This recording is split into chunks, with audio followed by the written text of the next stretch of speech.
Okay, wrong video. I'm still learning how to do all this from the phone. I was still from the uh, Party. Allison Troy asphalt takeover. I gotta make sure I find the other intro and get that loaded up here. I mean, I wouldn't mind running the Allison Troy startup again, but she's not here tonight, so it'd feel kind of lackluster without having Allison with us if we started up with that intro. All right, we're gonna try to run through the chat here real quick. We'll say hello to everybody. We got Nolan here on Ryu.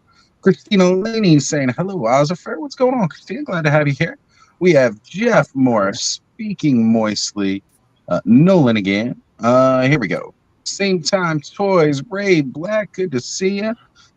Fat Red Foo or Fatrid. We've got the beautiful, colorful, full of pride, shiny plastic people. Brother, good to have you here. Thank you. And we've got Christopher Scuba. And since that's a channel member, I've got to assume that's from over on channel. Same time toys. St. John is here with us tonight. I didn't even notice. Did it pop up? Yeah. Okay. I see it now. So anyone that's tuning in quickly, if you're on my channel and you're wondering, wait, where do all these names come from? They're over on Oz's. Unfortunately, we can see all your comments, but you can only see who's ever commenting on whatever channel. Just so you know. Yeah, just a heads up. Don't think. Right, if you want to have multiple windows opened up so you can see what's going on in both chats, absolutely cool. However you want to work it out for yourselves. It sucks. I wish StreamYard would work with YouTube to kind of consolidate chat somehow, but we're not that lucky, so it is what it is. Jeff Morris is in both. Thank you, Jeff Morris. He's got it.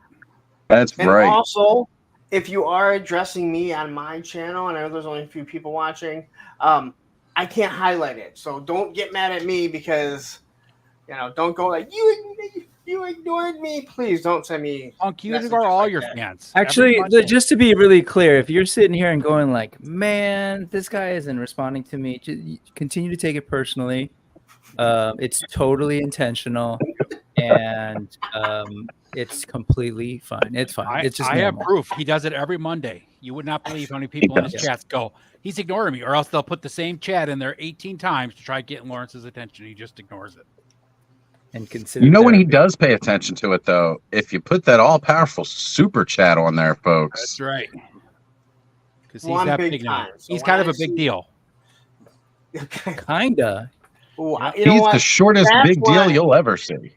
That's what I need to get, Ed. Yes. I'm kind of a big deal. Yeah, you need that sound. That definitely needs to be a new meme that we bring into this.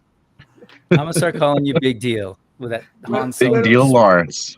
When Ron Burgundy says that, it is said with such an amount of arrogance that it is hard to even act that arrogant, let alone. Oh God, I love that movie. All right, I want to finish shout out the chat here. We got Terrence St. John hanging out with us. Good to have you here, brother. Always appreciate seeing you. Yeah, Jeff Morris making the comment, saying hey from both chats. We've got The Man Collects. What's going on? Just reached over 4,000 subs. Proud of you, brother. Keep it going. Keep it going. All right, we got Cobweb Collect. Big number. 4,000 is a big number. I'm just saying. Don't ever be told that 4 is just a good size. It's a big number. What are we talking about? The shaking of Lawrence's head. Keep going.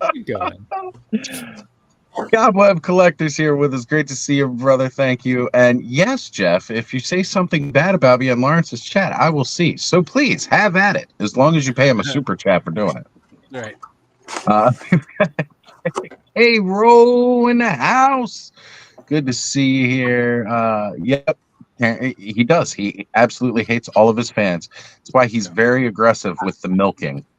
I also hate fans that say they're retired and then come back a year later, Terrence. Welcome to the creamery. All right. Stanley Eberhard's joining us, jumping on during the second intermission. All right, brother. Absolutely. Stanley. Hey, Stanley, while you're here, I forget. I moved the stuff. It's right here. So I haven't sent it out yet. It will go out this week, I promise you. The leg from Zazu or Zabu or whatever. Zabu. The leg from Zabu. Yeah. Zabu. The piece to the Build-A-Figure. It will go out this week. So if you're looking for it, don't. It's still here. Awesome. All right. We've got Aaron the Toy Enhancer doing a Viper Island parody stream. We know Matt. We certainly know, brother. And Matthew is here with us. Jason's Electric saying, hello, peeps. Did everyone pick up Dark Side? I did not. I don't collect much DC. Can I just say I tried, but no. Yeah, that thing's sold look out at you, Chris and Thanos. Chris managed to get it. I was going to say, if somebody in here got it, it's going to be Chris. Did you check GameStop, Brick? Oh, no, I never did. A lot of times stuff sells out everywhere, but it'll still be available there. Fair. Awesome. We've got Josh Knox saying, what's good, Brother Oz? What's going on, Josh? Glad to have you here, boss. Good to see you. Mr. Mad Gus, wow, look at me hanging out with the cool kids, right? That's where all the cool kids chill. And we've got Sonny Sundries here saying, good day, fellas. Good day, Sonny. Good to have you here, brother. What's up, Sonny? Terrence is wondering if you just couldn't reach the mail slot, Lawrence. That's just mean. That's mean. Like act like I don't carry a step stool. I just want to say and then everybody wonders why he ignores you in the chat. You guys are just mean to him. So like, lay out. Let's just discuss last Saturday night. Oz decided that if people tipped him, he was going to do a we in your honor last week, right? That's right, Lawrence. Since you were not with us last night, I'd set up the tip jar. But his feet touched the ground, so he couldn't do it. My feet touched the ground. I got an end table behind me. I banged the shit out of my knee. People got a wee out. Yeah, I can't raise this chair high enough to get the extra lift I need to get a full rotation out of this. But same rules apply tonight, folks. We'll be posting the link to the tip jar in the chat. If you want to send a super chat, Ed will read them out from the site for us, and I will do a spin and a wee. Lawrence is here. If you do a super chat over on Lawrence's channel, of course, we will recognize it. We will highlight it for you. And Lawrence will give us a wee and a spin. And it's lovely and fun and engaging because we appreciate making an ass out of ourselves for your entertainment. So thank you. I appreciate making an ass out of myself for super chats. Just make that clear. That's right. We got the Briscoe. So right. I just make an ass out of myself because it's just how I am. I do it on Monday. Fat Shred, I just want to say, hey, I asked Ted to send me the Blue Mule. I'm not sure if he will because I have a feeling it might be a little too expensive. But if I can get the Blue Mule down to Joe Fest or somebody can pick it up if they're headed past Columbus, please do. Because we all know Lawrence is going to avoid Columbus at all. He's going to try to avoid that whole giant state. Unfortunately, I can't do that. I mean, yeah, it's technically good, but it would be a pain in the ass. It would be. But it's Columbus too big to get around. way out of the way. Right. Columbus is so far away that Ted didn't know what I-75 was. There we go. And I'm not making that shit up. He didn't know what I-75 was. Bingo. People in California know what I-75 is.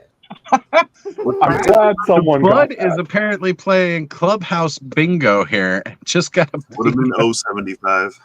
Yep. What was that? It would have been 075. Sure. Yeah, We're on the bingo board. Bingo, I-75.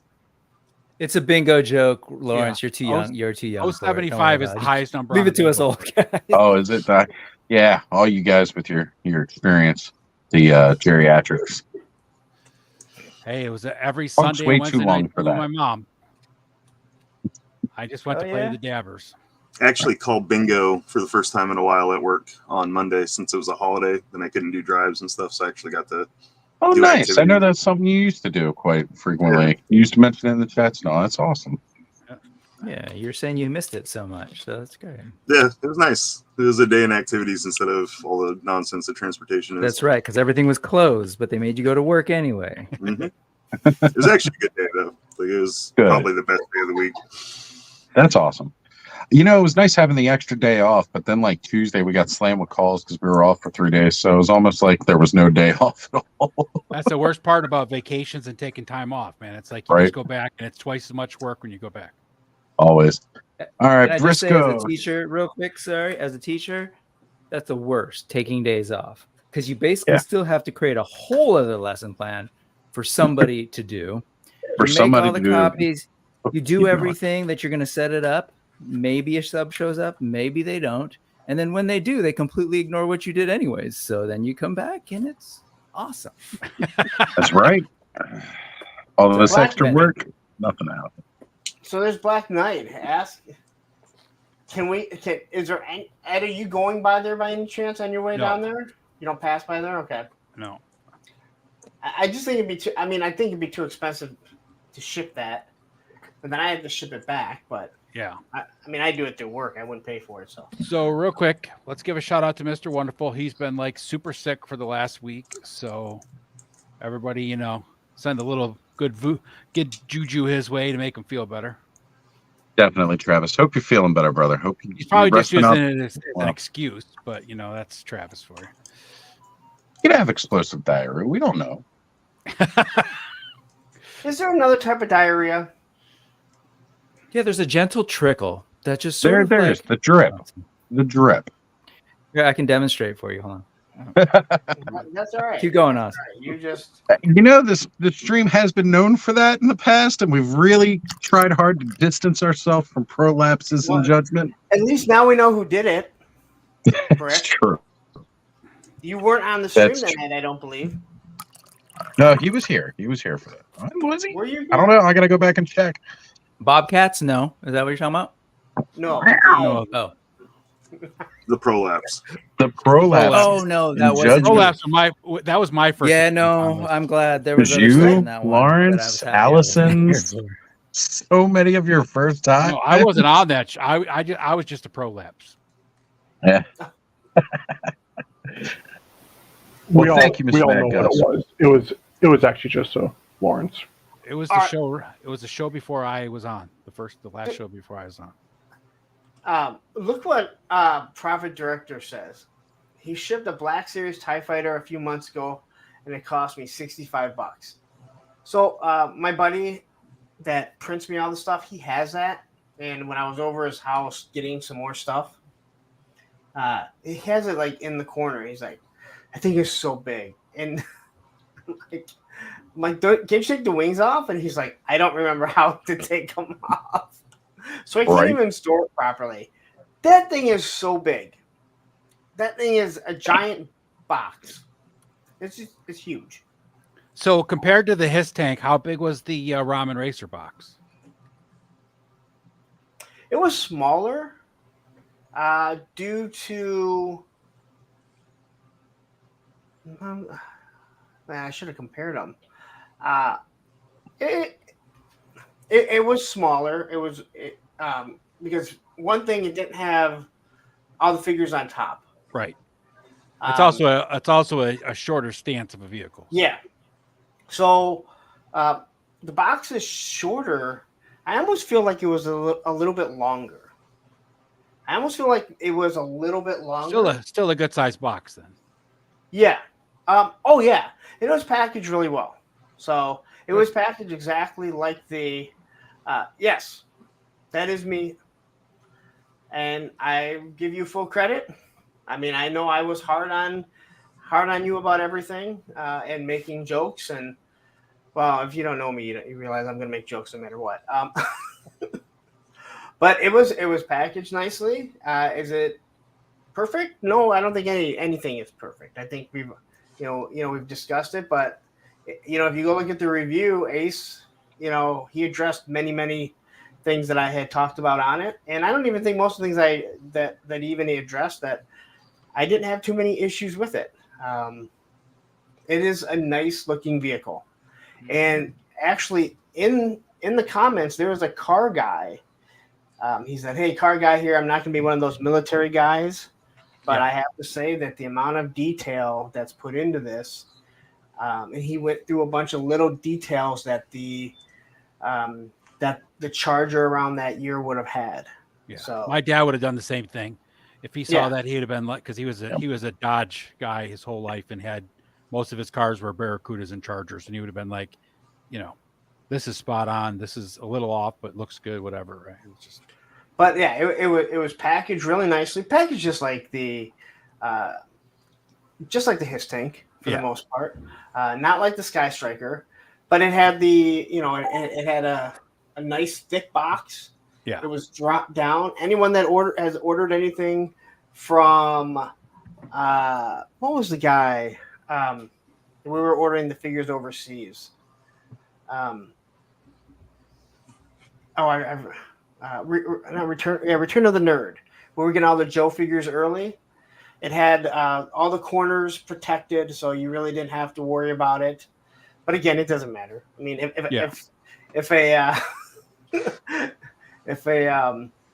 fell off the ship in the container, it's going to the bottom of the ocean anyway. So if a forklift hits it the wrong way, it doesn't matter. All right, they go right through our copier boxes. Oh yeah, they go right through our copier boxes.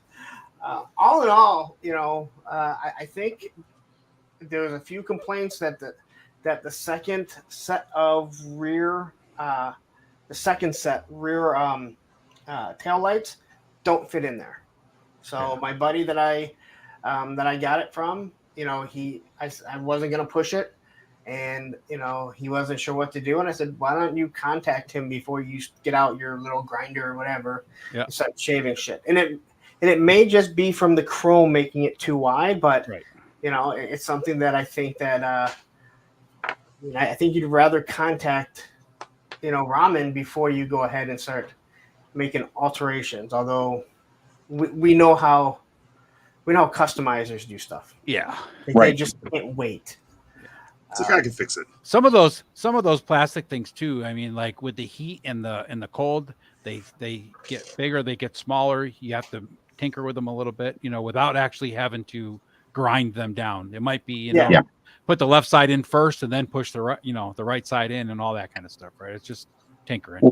And as I've mentioned numerous times, it's not so much about, when something isn't right, it's about how the manufacturer takes care of it and how going forward they address it. Yep. So there we go. Here. And I will let Greg know. Hopefully he hasn't taken a grinder to it already. I will say this, like when I was going through it, I probably would have never used those tail lights because I actually like the other ones that come on it better. But someone, I want to say it was the one car guy that said it on there. He said it basically, from the looks of it, one makes it a 1970 and one makes it a 68. Yeah. So question, what batteries, because I didn't get it and I didn't get the flame attachments. Those take individual batteries, right? Or each piece takes a battery, right? Are they watch batteries? They're three little, no, they're not watch batteries. They're, because the watch batteries are the super thin ones. Well, there's a couple different watch batteries. Maybe like the old watch batteries. Yeah. Maybe like, but they're coin cell, right? Yeah. Each one takes three, including the engine. So you're talking about 5 different pieces that take 3 batteries each. Right. But you can buy a multi-pack of those batteries on Amazon for like $5 for 50 of those fuckers. Yeah. And then it's awesome. And then the I like what he did with, so you have to buy a rechargeable battery that will plug into the trunk.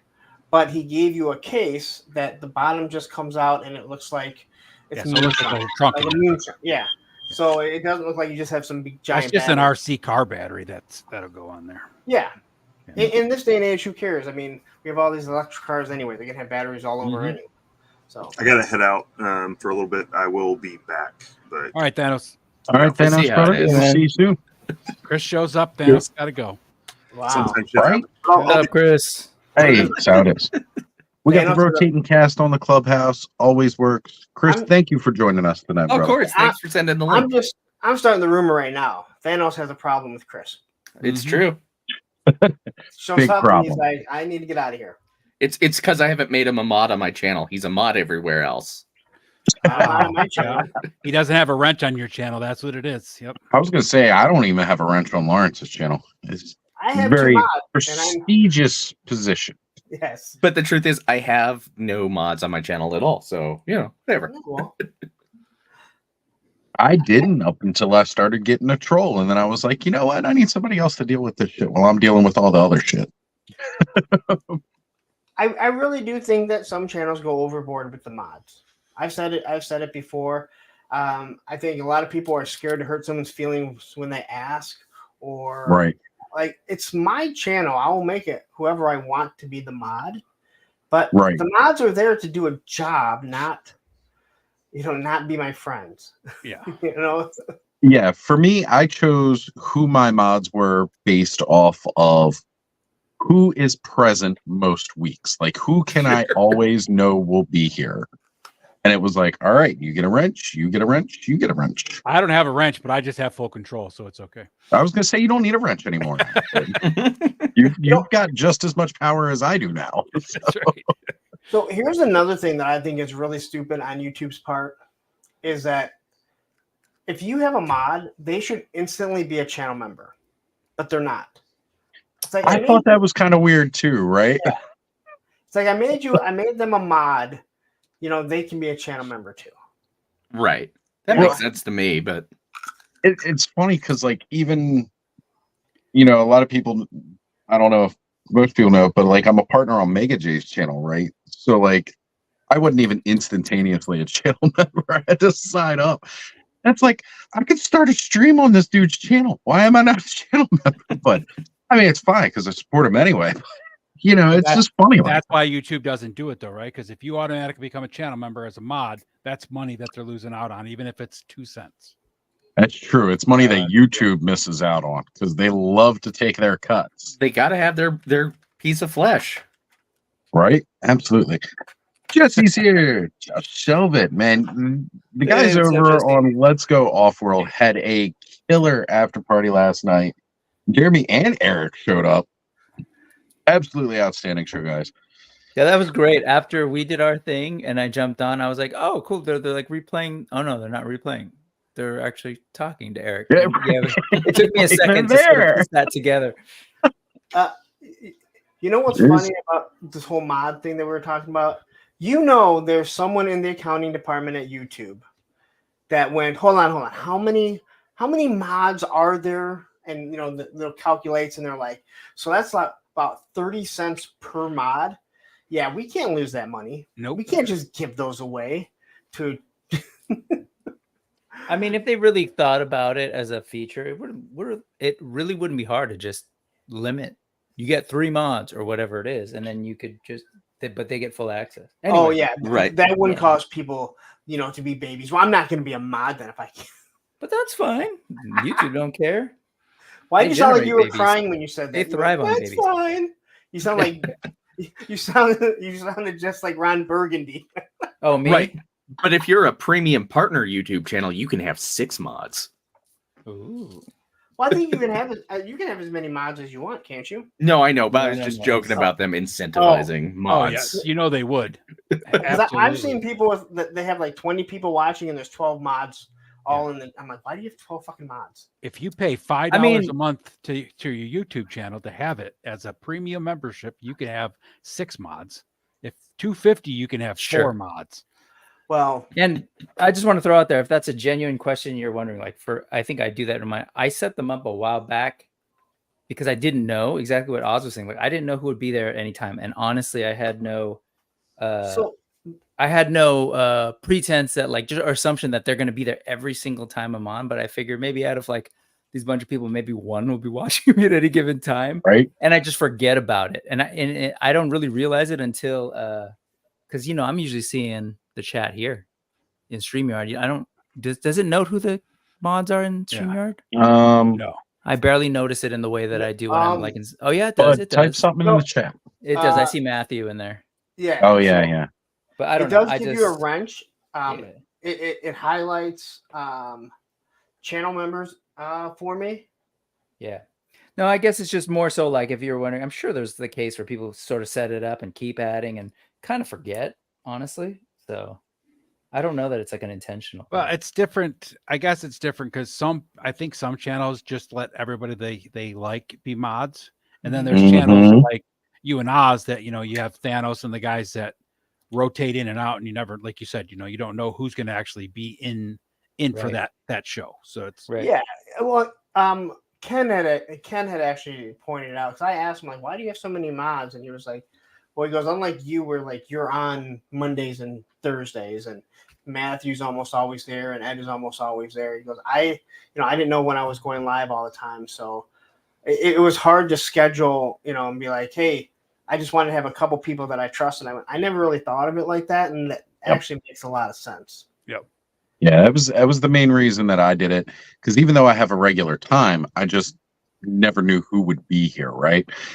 Also, I did it too. Like I started having, I felt like I had super made it because I was getting trolls in my live stream, and I was like barely over 100 subs, and I was like, I have no idea why they're attracted to my live stream. And this is before doing like the massively long 8-hour live streams that we all know I've become known for, even though we haven't done an 8-hour one in quite some time. Just like I was wondering how, or for whatever reason, maybe Saturday night's a popular night to troll people live streaming. I don't know. I just picked it because it was a good night for me. And people are bored on a Saturday night and be like, yeah, let's go check out all these things. Well, we know the one guy gets drunk and then he goes and tries to shave his head. So like shave my head and sleep with my sister if you put me on live. Like every Saturday for like over a month, he would pop in and just start saying that. Like, even though it's a different name, you're saying the same shit as that last dude. Thanks for being here. What's going on? YouTube talk aside. Sorry, go for it. I was just saying, what's up to Tony's Figs? Glad to see you here, brother. Man, we got a lot of people hanging out in the chat tonight. I don't know if they really want our opinion or what here. Oh, this is you, Lawrence, because that's one of your super chats. Apparently, so this is probably new. Lawrence gets a super chat for Ace to ask Ed a question. So do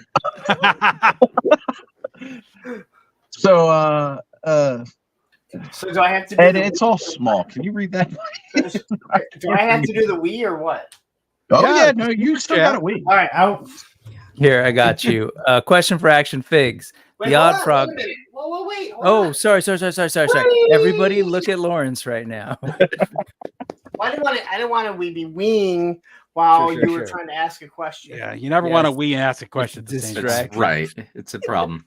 Get some question for Action Figs. The Odd Frog guys seem to keep throwing shade at Ramen Toy, citing that we copy their designs. I just noticed out of the blue that they are showing off an orange version of their car. So I guess the question is, do you think this is happening? Are you familiar with it? I have no idea who the Odd Frog I know are. They just showed off an orange car. I haven't heard anything about them talking about copying, but I haven't really been talking with those guys a lot lately. So it's weird to be like mad that like you're copying someone's design when you're both inspired by an actual car. Right. Like, I mean, neither. You said that so nicely. Fully licensed is the most eloquent way to put it. That neither of these is licensed, but they are both copying off of an existing model car. Yeah. Either way, it's it is what it is, though. Right? No, I don't fault either or any company. No, not at all. Something that the market otherwise isn't. Right. Or they're failing to produce what they hoped. Yeah. Right.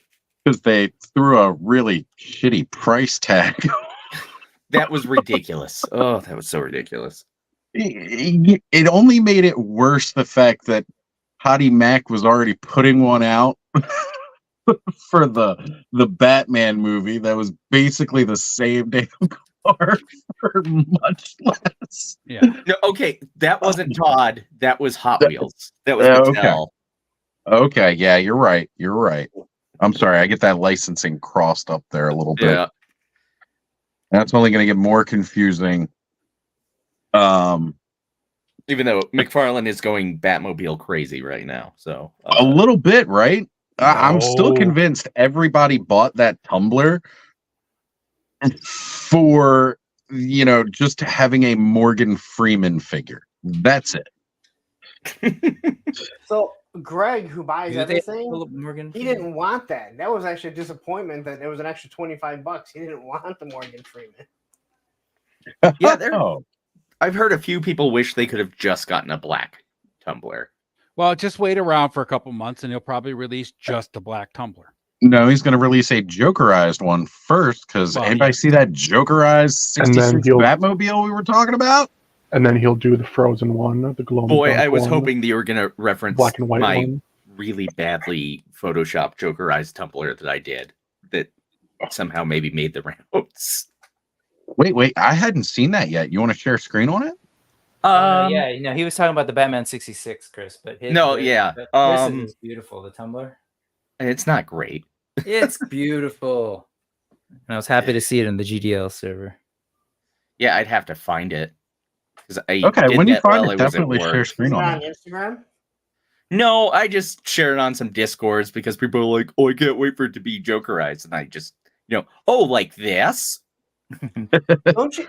Those are the types of things you're supposed to post on Instagram to get people to show up and like it. I told you I don't like people, so why would I want them to like me? Chris doesn't want subs on his YouTube. He wants to have the only Chris. view on all of his videos. See, Profit Director's got the right idea. He wanted the Lucius Fox figure, right? Yeah. I'm down for it. I want a Morgan Freeman figure. I want a figure of God. Well, and they're putting out, or leaked, is a Batman Forever Batmobile into various forms, and then they let slip a Batman Beyond Batmobile is coming later this year. Which is crazy, because that was just a flying car, and I'm surprised we're getting that before we get, and Ace is giving a shout out to him doing all of the Batmobiles for the movies. I agree. I think it's outstanding. Yeah, the animated series Batmobile, right? Yes. I wish the 66 Batmobile was bigger, because it's a little small. Right, and I'm glad I've got the Mattel version for that reason. And you know what's funny about it being small is that he actually made the figures from 7 to 6 inches in that line, and that Batmobile is still small. Yeah, it's a little bit bigger than the old Superpowers Batmobile, right? Yeah, not much bigger actually. Really we all know the one I'm talking about. Love that vehicle. Even the Mattel one is small for the eye headlights. Still. Yes, the eye headlights. But it's funny. I was just gonna say Superpowers started coming back out, and they've released the new Batmobile, and I was telling Ziggy, I was like, you don't need to pick up the Batmobile, that's still sitting in your trunk, because I had just gotten one that had both windshields, by the way, and I was like, I don't collect the Batman stuff. Do you want it? And he was like, yeah, I'll take it. I collect for that scale, so I gave it to him. It's like, well, now these Superpower figures are coming out, man. You can actually buy new Batman to put in that thing. Well, on my Instagram, today I took the Desert Snake Eyes and Dusty and cropped them out and put them in front of the Amazon Tumblr, so if people were interested in it, they could see how they look. What's crazy is that Dusty doesn't really fit, but Snake Eyes, his upper body fits absolutely perfect. You did it in front of the tan one? Yeah. So I just took pictures of both of my figures, and then I cut them out and put them in front of it so people would have an idea. I don't know if it made people want it more or less. I'm surprised that that's still up there. You were saying about the Desert Commando Snake Eyes, though. It looked good with it? Or is this another Snake Eyes? No, the Desert Commando. Okay, because nobody seems to like that version. So here's I don't know, maybe my Joker tumbler. Oh my God. Let's full screen this here. I got it. Thank you. That looks pretty good. Told you. Right? I'm digging the paint. That looks good, Chris. I should be working, but let me give this 30 minutes real fast. Well, all I got to say is I think like you need a couple of highlights of green on there and it'd be perfect. Right. I wanted to make the camo green, but it was hard to do a second color swap on it. Yeah, for sure. Sure. But man, I want that version. The pink is right up my alley. I like really want the green camo in there, and that would definitely be the Frenzy sponsored tumbler. Is that a smiley face on the front? It is the Heath Ledger smiley face. Yeah. Yeah. That's what I thought. Awesome. That is awesome. Yep. Yes. This You've version been of jokerized. But yeah, it's too many Batmobiles are coming because I can't say no to them. It's a problem. I understand what you mean, because that's kind of like what we were going to get into tonight. Is we just had new figure Obscura drop last weekend, right, or week before? Yeah. And oh man, I was looking at him today, Brick. I was looking at him today. I was like, man, I really want some of these guys now, especially after seeing what's coming. They just announced their new wave last night. Ashes of Agbendor. Agbendor. I went back and watched it like 3 times. I still can't pronounce the damn thing right.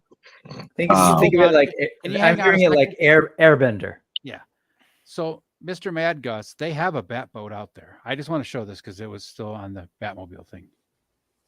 Yep, it is out there. That is, Yep. I didn't buy that one. I stayed strong. Yeah.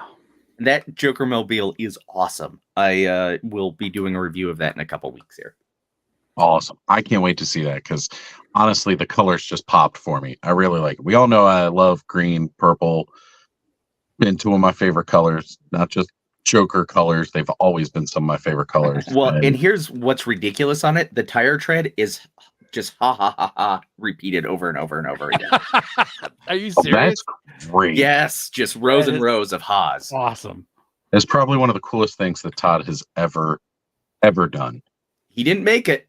Just so we're clear, he did not. Well, he released it, but he didn't sculpt it. I mean, it's under his umbrella, but yes, Right. It's not like he's actually designing toys anymore. He used to have the 4 Horsemen do that for him. I mean, specifically, that was created by DC Direct years ago, and they showed it off, never released it. I'm glad he's doing that then. Yeah. That makes it even better. So this new wave, of course, Ed, Rick, and I, we were doing a live watch along yesterday. And if you guys haven't gone back and checked out the 4 Horsemen stream from last night, it was a lot of fun. It was really cool. I think it's a great, outstanding wave. We got a lot of reuse of parts. They didn't do as much new this time. There is still quite a bit of new parts coming out, though. Like, especially with that Goblin 2-pack, there's some new parts in there, like all new head sculpts.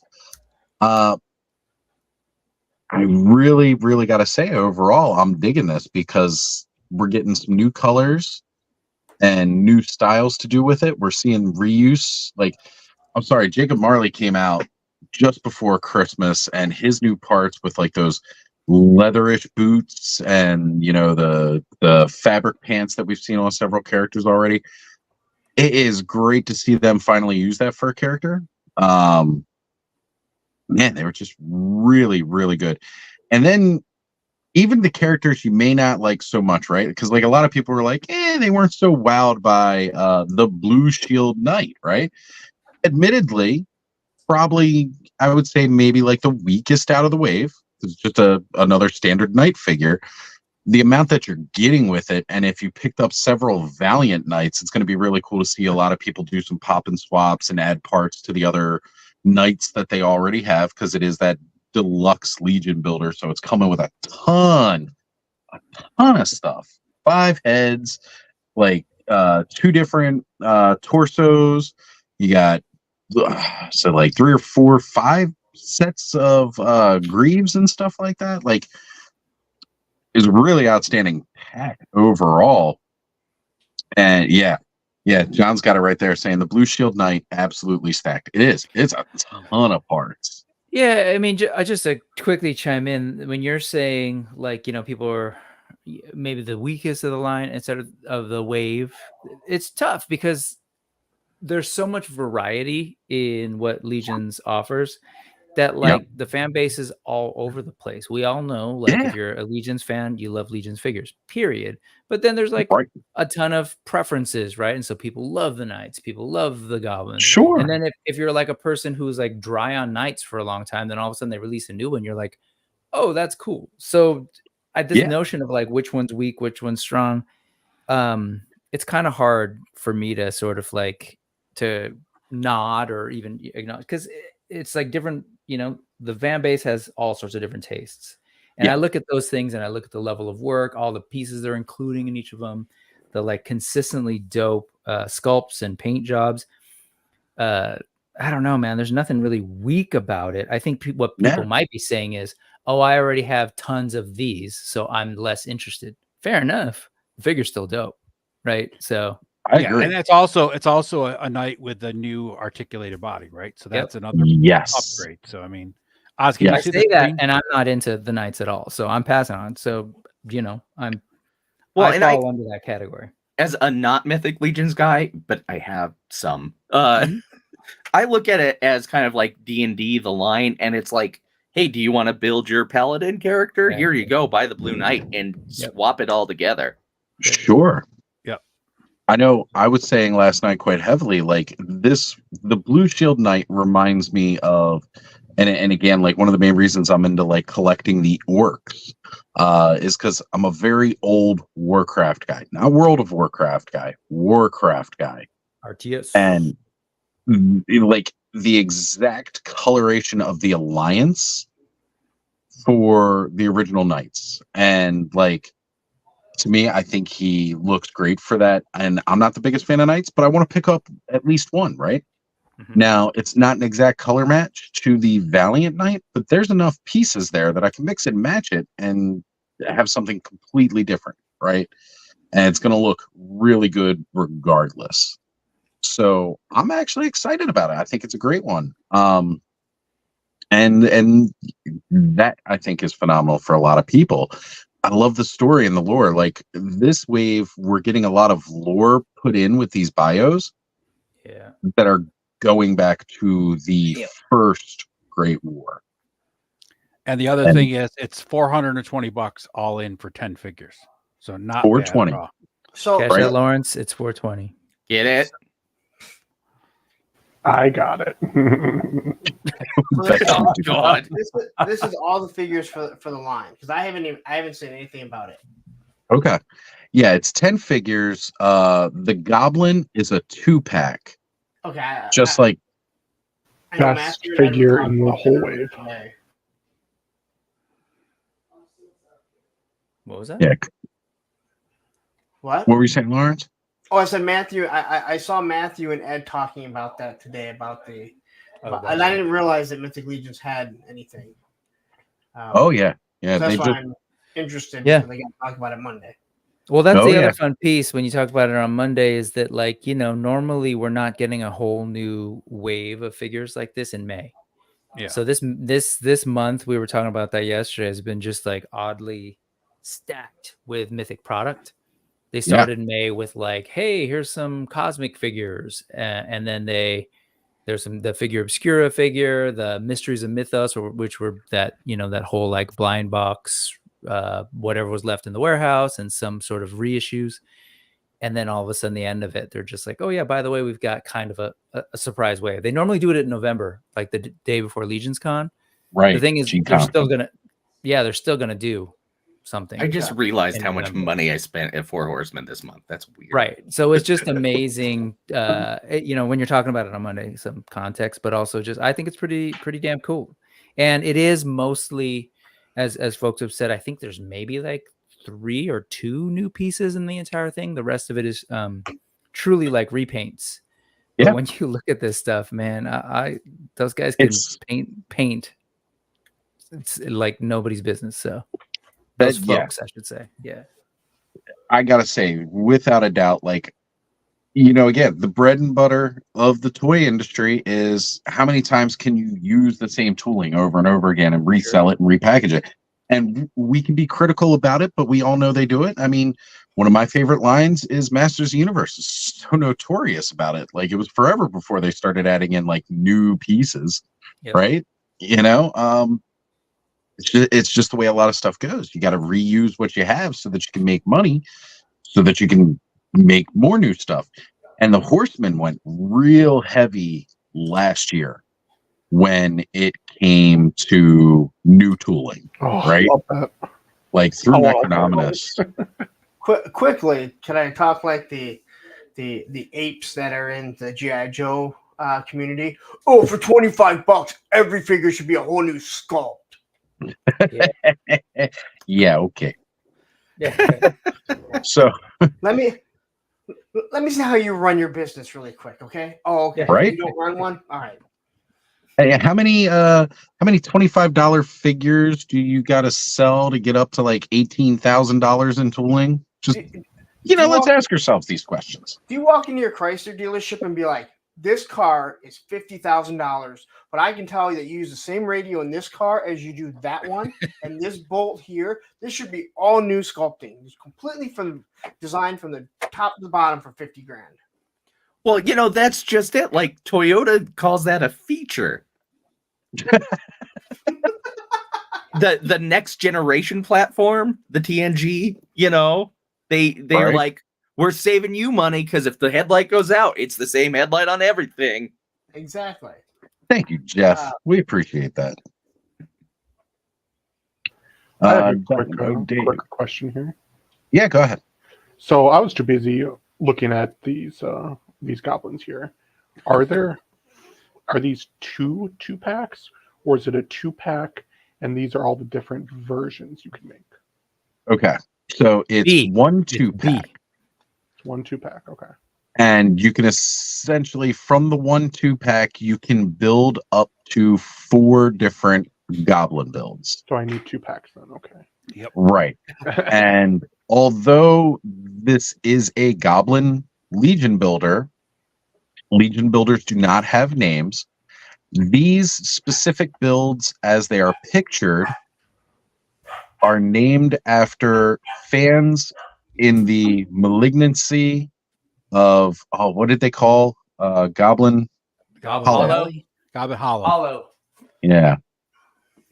And I think that's so cool because again, even in the Cabal, there are subgroups, right? Like Burke was saying, there's fans that are people who are just fans of the goblins. There are people who are just fans of the knights, the Templars specifically. So you got like subgroups of subgroups where they're fans of stuff. And all of these, as a matter of fact, was it Mock, which is Jeremy admitted just his really bad Long Island accent or Rhode Island accent, saying Mark is like Mark Housesteel. So again, these are all named after people within the Cabal. The whole group is named after a subgroup of fans in the Cabal. And I think that's one of the things that the Horsemen do very, very successfully is integrating the community within the toys themselves. Right? We see it time and time again with everything that they do. And it's just wonderful because you really feel like you're a part of it. Yeah. So I've had Dynamo Dave's comment pulled up here. Transformers collector here. Repaints are part of the lore. Yeah. That's how it goes.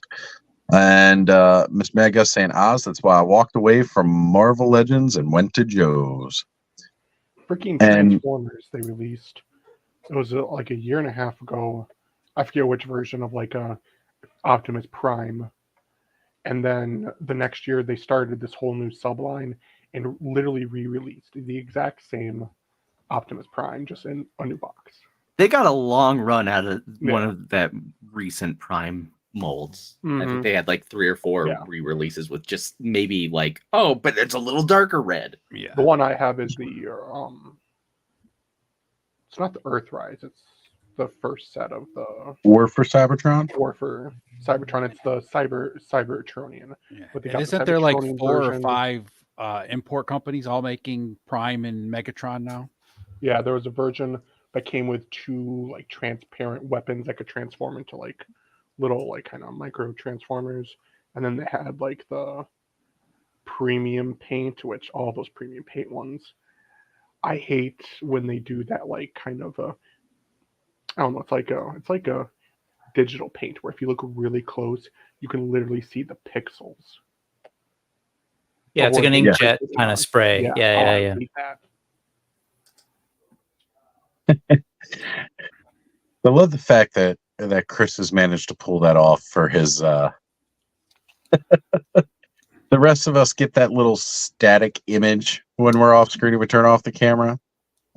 And Chris has the logo going DVD player style. I love it. How do you do that? You would have to patiently. I remember he was talking to me about it. Of like a Lawrence's head bouncing around all the corners. It is a pre-edited video that just runs on a loop on the way. If I ever meet you. I was going to say, but I know you had a particular favorite from this goblin line that you sent to me shortly before the stream. Are you able to share screen for that? Ed might be able to bring it up. I don't know how to. I'll be honest. Okay. It'll back me out of screen if I try to do it. Hold on. You can send it over to me. I can bring it up. I think I already sent it to you, Ed. Oh, the picture you sent? Yeah. Oh, okay. I'll bring that up. Yeah. Hold on 1 second. You've had that comment up there, but it's totally true. Like when they can do so much reuse in this wave, they can get them out quicker as well. Hey, look at that guy. Bud's favorite goblin from the wave. The sad part is that stuff, right? Lawrence's personality and the puppet that Dunham's really holding there almost have the same personality. Almost. Walter, yes. I am one of the nicest people on YouTube.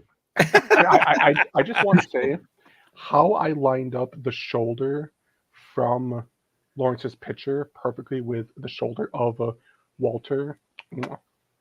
You did a good job with that. You know what? We should share it one more time just for shits and giggles. I'm concerned about the bullying that's happening on tonight's what bullying stream. And we don't like bullies around here. We know how I feel about that. I mean, that is a good job of photo editing that body in the perfect position for sure. Are you okay, Lawrence? There's no bullying about me having my hand up. Revenge is always sweet, so. I was going to say, Lawrence is no slouch when it comes to Photoshop and editing. I can do enough to I can, I have all that ability too, so don't, I know I spent a better part of a morning photoshopping Lawrence, ripping through my stream. It was great that we were able to reuse that thumbnail too. So it wasn't like all that work for a one shot. I'm sure we'll have many more in the future too, but I'm fine with that. I love it. Let's get back to Legions. By the way, this figure, I'm like, this one right is the wizard that sort of Samir figures into the lore. Like they basically do a flash forward in this wave, and we get to meet his replacement. And no, this is going back and watching the stream. I know we were trying to watch it while we were discussing it. We missed some things. This is after the first Great War when they banished the Dark Ones the first time. Oh, so this is Shui is his predecessor, I guess. Right, yeah, leading up to what we get. And that's why it was such a big deal about the new Azza version 2, because this was her back before. Got it. Great. My bad. I'm just proud that Brick actually opened that figure up. I'm doing it now because I felt pressure and felt like an idiot. I hear you, right? And again, that figure, Shui, really, really awesome to have. And shout out to Casino Skunk Productions. Good to have you here, brother. Thank you for being what's going on, Ralph? I went to elementary and high school with that guy. Nice. People don't know, check out the Holdo Maneuver podcast. I'm holding on to this guy now. I'm itching to open up some Legions. And since this is kind of closely related with one of the figures that came out. You know what, Ed? Can you pull up the pictures of the Yagwalian? Or I'm just gonna call it like I said it last night. The Khajiit from Elder Scrolls, please. Is like 100% my my character build from Morrowind through Oblivion and into Skyrim. So you haven't seen these at all, Lawrence? Is that right? No, I quickly saw them this morning. Oh, okay. You gotta. I'm just curious to get your thoughts on some of the visuals. No, I haven't looked at them all at all. Cool. So yeah, they did again just a really, really good reuse of a lot of older parts. And I know John had brought it up earlier in the chat, saying that the reuse of the parts. So this is all like new tool. They don't have to figure out any new tooling. Means it's easier to fit it in their production lineup, right? So I ordered Necronominus at the end of 2022. We've gone through 2023, and like even now it was supposed to be out quarter 2 of 2024, and it's pushed back to quarter 3. Someday I'll get those figures. Someday. Right? Like they're coming, right? I'm going to bring up Trevor's Instagram pictures. So that's what. Oh, yeah. Yeah. Because his photos, man, like, I will say honestly, one thing about Legion where it's like, I love the figures and I love when they announce stuff. But when I really think about it, that figure ain't coming out for like 2.5 years. I'm just like, right. Yeah. Kai Pacha here. And yes, Jeremy realized it as it was live last night that they've made a cat burglar. It's a thief. It's a classic rogue build for all of you RPG savvy people. Really Elder Scrolls now, damn it. It's again, you got a lot of reuse from like Duban, the Headless Horseman with this character, or Valak rather. He's got the boots from Jacob Marley, which is nice because now we're starting to see like again those softer boots, right? Because even with Duban, he's got like metal shin guards and everything like that. Even though he's mostly cloth, I'm opening him right here. He's got metal shin guards and stuff like that, which is great. But like this is for a character who needs stealth, and that's why he's got the classic dual wielding of the blade. Cobweb Collector is talking about a Skooma Addict here. I get it. Yep. I know what I'm talking about. The only thing I don't like about the figure are the style of the daggers. Well, it's not like you can about mini short swords. Well, they've got swapping can. Oh, he does come with other blades. I was going to say we've got 3 sets that this particular one comes with, so you can do different styles. And again, 3 different heads. So if you don't want a cat burglar per se, I remember I was like mid talking about this figure last night. There was a lot of times where we were on the stream and like they would pop up a new image and I just have to stop mid talk. They popped up that Valak head, but it was painted green instead. And that was something that was really, really cool. Are they kind of stuck in that pose, or are they actually like kind of individual keys on an actual like? No, they're on those are individual keys. Yep. Oh, okay. That's ridiculous. I didn't know if they're like printed in that. Like... They're from the Jacob Marley. Yeah. So again, leading into that whole thief thing, he's got some keys, right? So you can unlock some doors. Yeah, I'm often talking about how great these figures are, and I forget to like take the time to acknowledge the accessories, like things like that, like the individual keys, the chain on this like book. They're gorgeous. Yeah, the ability to kind of store these scrolls on his side. Potion with a if you some sort. If you pop back a photo to the full body, is that collared part? Is that like molded, or is that going to be soft goods? The collar part is molded, but the cape is cloth. That's cool. Hey, quickly, Stanley Everhart says he's trying to hunt down Krampus and Father Christmas. Which versions? Look up Sergeant Reds and see if they have it. Is Father Christmas worth anything yet? Because I still have mine. No, the original Father Christmas is still selling for just $5 over retail. Killing me that one. What did I miss, guys? Chris my hand up figure. We bullied Lawrence a little bit. There was a compromising photo by Bud, and we're fawning over Mythic Legion's figures. So basically, Bud wants to put a finger in my butt, and I'm like, so Hella Dope Toy still has the Father Christmas for $69.99. Buy me dinner first. What Mythic Legions did I miss though? Because I missed like the whole stream yesterday too. Okay, so we went over, and actually, as a matter of fact, Thanos, I'm glad you're here as being another. Again, you and I, you Brick and I are all big fans of the Warcraft. We went over the Blue Shield Knight. I'm a big fan. And we were talking about that, how like I like this classic Knight Alliance colors, perfect to go head to head with my orcs. He's built on the new articulation for the Valiant Knight body, so he's got the better range of motion, which is great because again, that plate armor being able to move around as well as it does.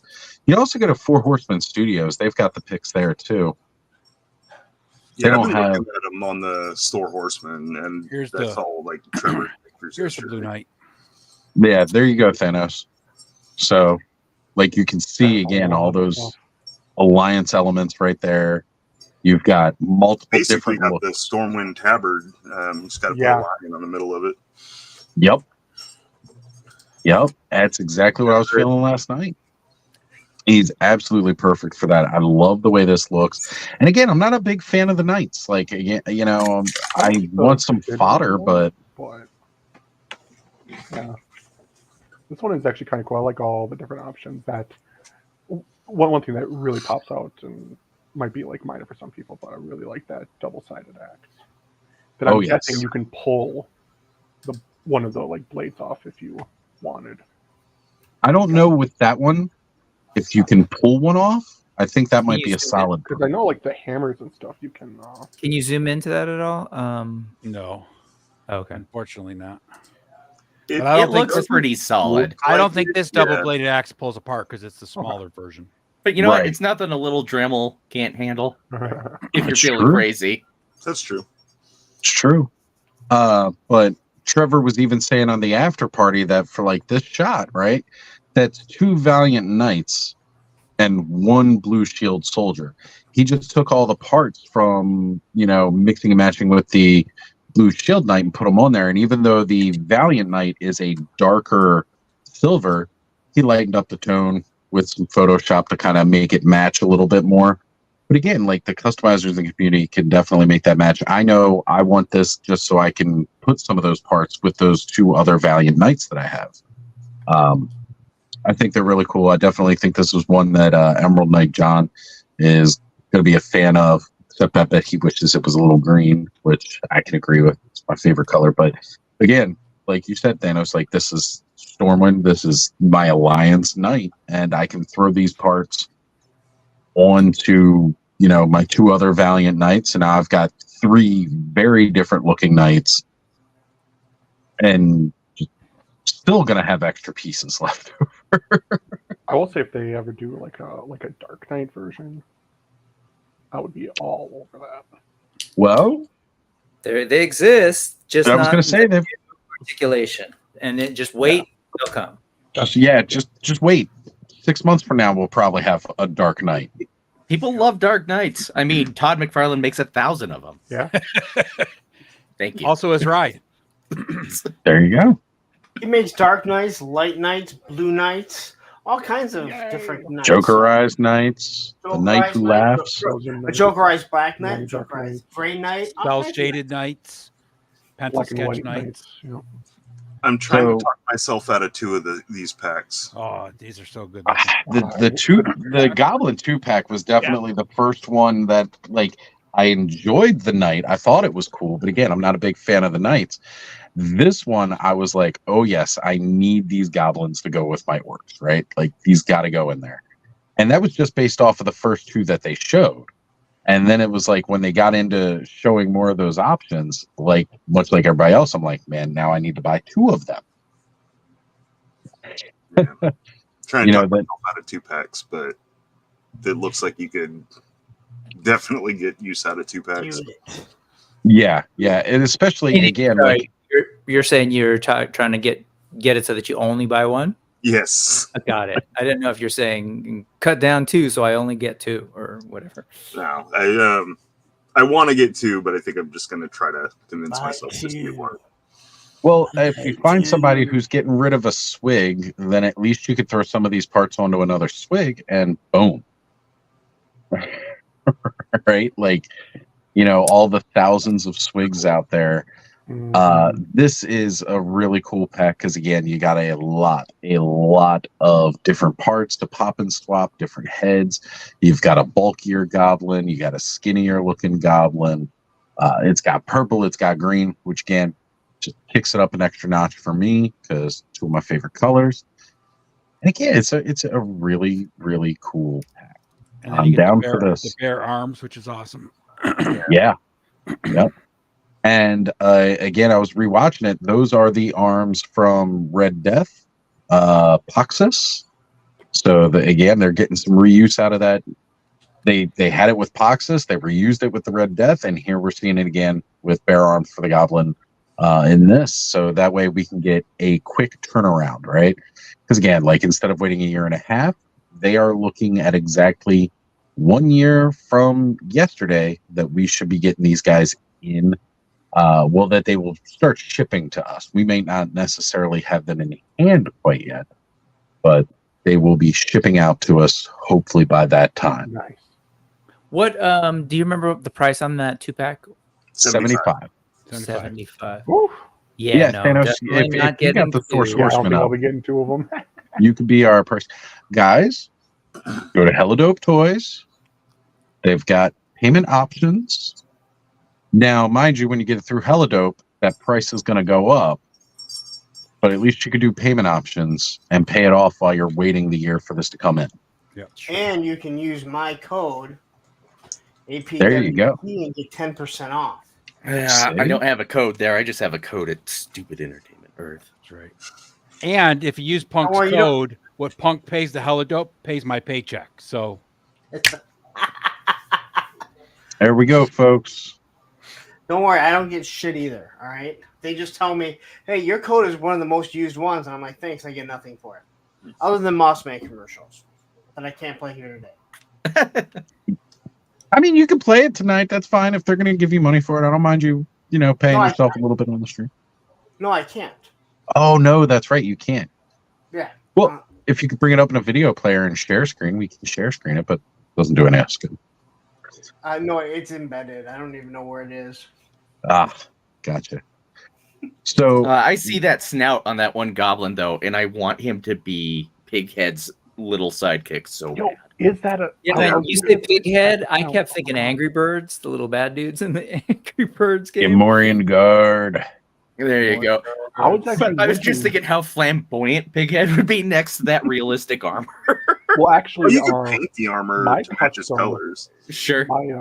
My custom Pighead, I used the Vicor Tank Man armor, and I put that on him, so he's a lot more green and darker looking. But yeah.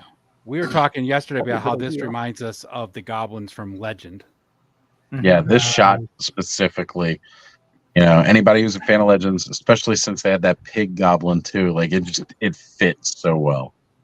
I really like these. I think I'm gonna. Yeah, I do too. I'm tempted, but I think I'm trying to go slim on this one. And this is one of my options. I might get one, but trying to maybe convince myself to get 0. Said I needed to flesh out my horde a little more. I would love to see skeleton goblins. That's one thing I would love to see. Dwarf goblin, or there's a dwarf skeleton coming. Yeah. Or so please tell me goblins, or just like different versions.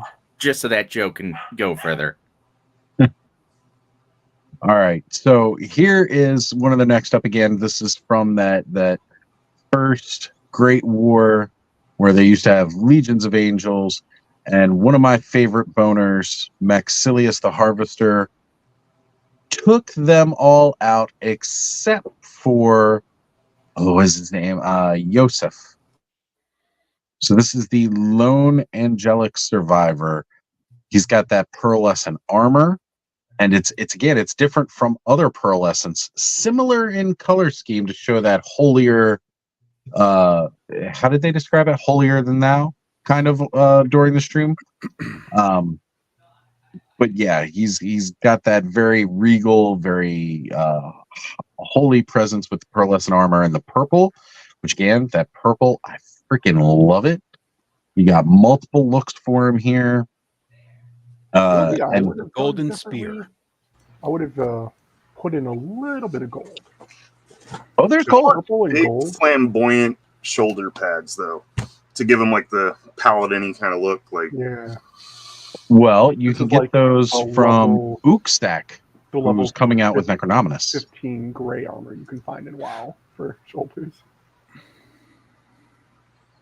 Yeah. So again, yeah, Sir Ukstack. I'm sure that's the big kind of knighted. Correct me if I'm wrong, if you remember his name, but that big. Yeah.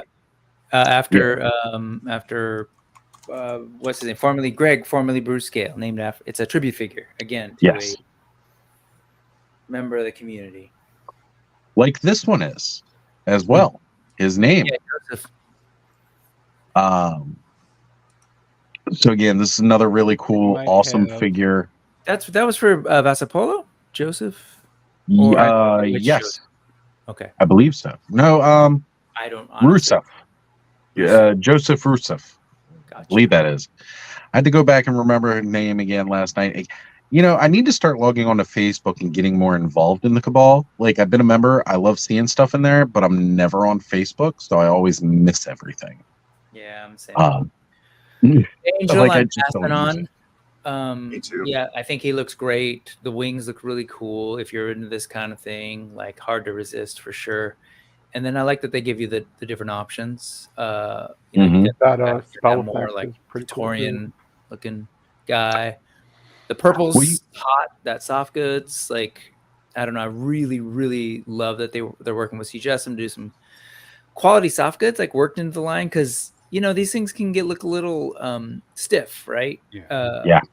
And also articulation is not like a lot of other lines out there who can definitely get a lot more You motion. can't really see it on this picture because it's so small, but the faceplate on this helmet is also really detailed with scroll work from that's purple also. So it's really, really cool. Right. Yeah, But- purple's a lot of gold. Yeah. Yeah. Just gonna say that the soft goods I think creates all sorts of cool like organic shapes, you know, that you wouldn't otherwise get, and create some Right. cool loot. Is that a new spell effect, or is that the same one they've been using? Same It's one. same one. It's definitely one of the same ones. Which, but I know you were just picking up that you like that spell effect. Well, you can actually buy their Yeah, spell there's like a effect. pack, right? There's packs. a red pack and a green pack. Yeah, there's a hero and a villain. Now, if they did like multiple colors, like get a blue one, a yellow one. Thank you, Cookies. Not Vasapolo. Again, it was Rusev. So, Yeah, Joseph Rusev. thanks, Thank you. Cookies. Hey, Lego guy. So now mentioning before again, like he threw in specifically that all the other angels were eliminated by Maxilius the Harvester, just so he could mention that the Golden Knight or the Golden Skeleton 2 are all of those slain angels by Maxilius the Harvester. No lie, I was actually on Hella Dope Toys and I have a Max pulled up, or Maxilius. Yeah, that figure and the deluxe one is like high priority of like I want those figures. Yeah, So you would Maxilius. say these are angels though that have been harvested. Yes. Yes. So And reanimated. Maxilius killed him, and Necronominus brought him back, and this is what we have. That's why they're all corrupted with all that green. Again, it's green and purple, which is all me. And you guys know, again, that I, without a doubt, absolutely love my skeletons, my boners. I'm loving these translucent wings, and I was already like, ooh, I can mix and match some parts with scaphoid. I'm not sure if they are translucent. I looks like thought they're just so. painted yellow. They are. Okay. Are they? They're- Okay. It's not in their entirety. Right. Okay. You're saying okay. Right. So like as it tapers down to those like individual feathers, that's where it's more of a translucent. Yeah, you can kind of see it in one of the images. There's a little light coming through them. Yeah, That's what I thought too. I picture just wasn't sure if it's so bright, that background, because that is a screen. But when they showed the Joe cam, I thought differently, but maybe not. Either way, Yeah. It looks like the yellow tips are translucent, but it's really right. Yeah, the heavier greens. Because again, I actually spent quite a bit more time rewatching the stream because I wanted to try to get the names right, and I'm still messing them up. They mentioned the fact that like the darker green areas are not quite so translucent, but down at the tips they are more. And I do remember Trevor even mentioning in the chat, like he really enjoyed working the lighting for this because of that translucency. Again, it gives it that more spiritual, ethereal kind of look to it because he's dead and he's been raised back, which is great. That shot's awesome. Yeah, absolutely. Yeah. Trevor, his work is so amazing. And everybody who's seen the thumbnail for tonight, I pull a lot of those photos directly from Source Horseman and, here. And big shout out, all those action figure shots, they're all Trevor's. I just remove backgrounds and put some glows around them and boom. Trevor's 1/6 shooter on Instagram. If anybody's wondering. So the official photographer for Four Horsemen. Whoa. Are you giving somebody credit for using their pictures? You know that's a huge no-no. You know what? It's a novel idea that I think more people should start doing. I don't know about that. Everybody knows once it's on the internet, it's free. It's all free use once it's been posted online, and you can find it on Google. I heard it from That's my why no own one personal pays for porn guru. anymore. I'm still trying to figure out how OnlyFans is still around. All I do is have to Google what I want to find. All right, Matthew. With this wave, Jeremy said last night he wants it to be exactly 1 year for this to come around. And again, whereas with Necronominus, All-Star 6, a whole lot of new tooling throughout those waves, right? The majority of both of those waves were all new tooling, and that's one of the main reasons that, again, that's going to take a little bit longer. Since they've reused a lot, there's very minimal new tooling to be involved with these. The turnaround's going to be a lot faster because, it does take a while to get these in. Like these right here, these aren't like the final product at all, right? Like these are color masters that Trevor gets, and he's able to pose them, but they're still very. He's even mentioned before that a lot of times they are very fragile. Like they can kind of. They're most of the way there. They're almost final product. No, I think though in this case, because of a lot of the parts, a lot of the reuse. Yeah, I'm pretty sure these are just painted existing figures and parts. Right. New question. Yep. The figures themselves, like each individual figure, let's just say Swig, are they like kind of factory painted, or do people actually like touch them up or paint them? You mean like human versus machine? Yeah. Factory versus. Sorry, human versus machine. Oh, they're human. Oh, they are human. Yeah. Oh yeah. Yeah, you don't get that fine detail. I didn't think either, but the way tech is, Right. No, you get like the ones that you were pointing out. There's some pad printing and tampo stuff. So like, and you were also talking about that inkjet. When you look in on a lot of faces on like Hasbro or Mattel, there's that little bit of that dot thing that you're noticing. That's a spray, and that's often done through a machine. But these have a lot of paint head to toe, right? Not a whole lot of plastic shows through just because of what they're doing. So these are all hand painted by just intense, like awesome artisans / workers. That's also why, like, I'm kind of afraid to paint these, like, because someone else already did, you know? Don't be afraid to paint them, bud. They're yours, bud. That's why you paint them. I know, but it's just as an artist myself, like, I don't know, it just feels weird painting over someone else. So buy two. Well, it's odd. You know what? I consider myself an artist after working out and building my body, yet you take fucking pictures of me and put me on a fucking little doll. Doll? So you should feel bad about that. I was trying to... Just to be clear, he only used your head because he was really concerned about the effort that you put into your body. Yeah, just to be clear, though, Lawrence, you are adorable like a doll. That's why everybody makes fun of you, because you're so cute. That's crazy. That's usually how people refer to me. You are adorable. Now I'm going to ask you, and I'm pretty sure I know the answer, but you're adorable like Saint. By that picture, like did it make you mad? Well, I got really quiet. I didn't hear anything you said. He asked if the picture actually asked if you were genuinely offended. I don't give a shit. Okay, I just wanted. I'm still gonna punch you when I see you, but that's okay. Cool. Yeah, totally. I just wanted to make sure I didn't like cross a line or anything.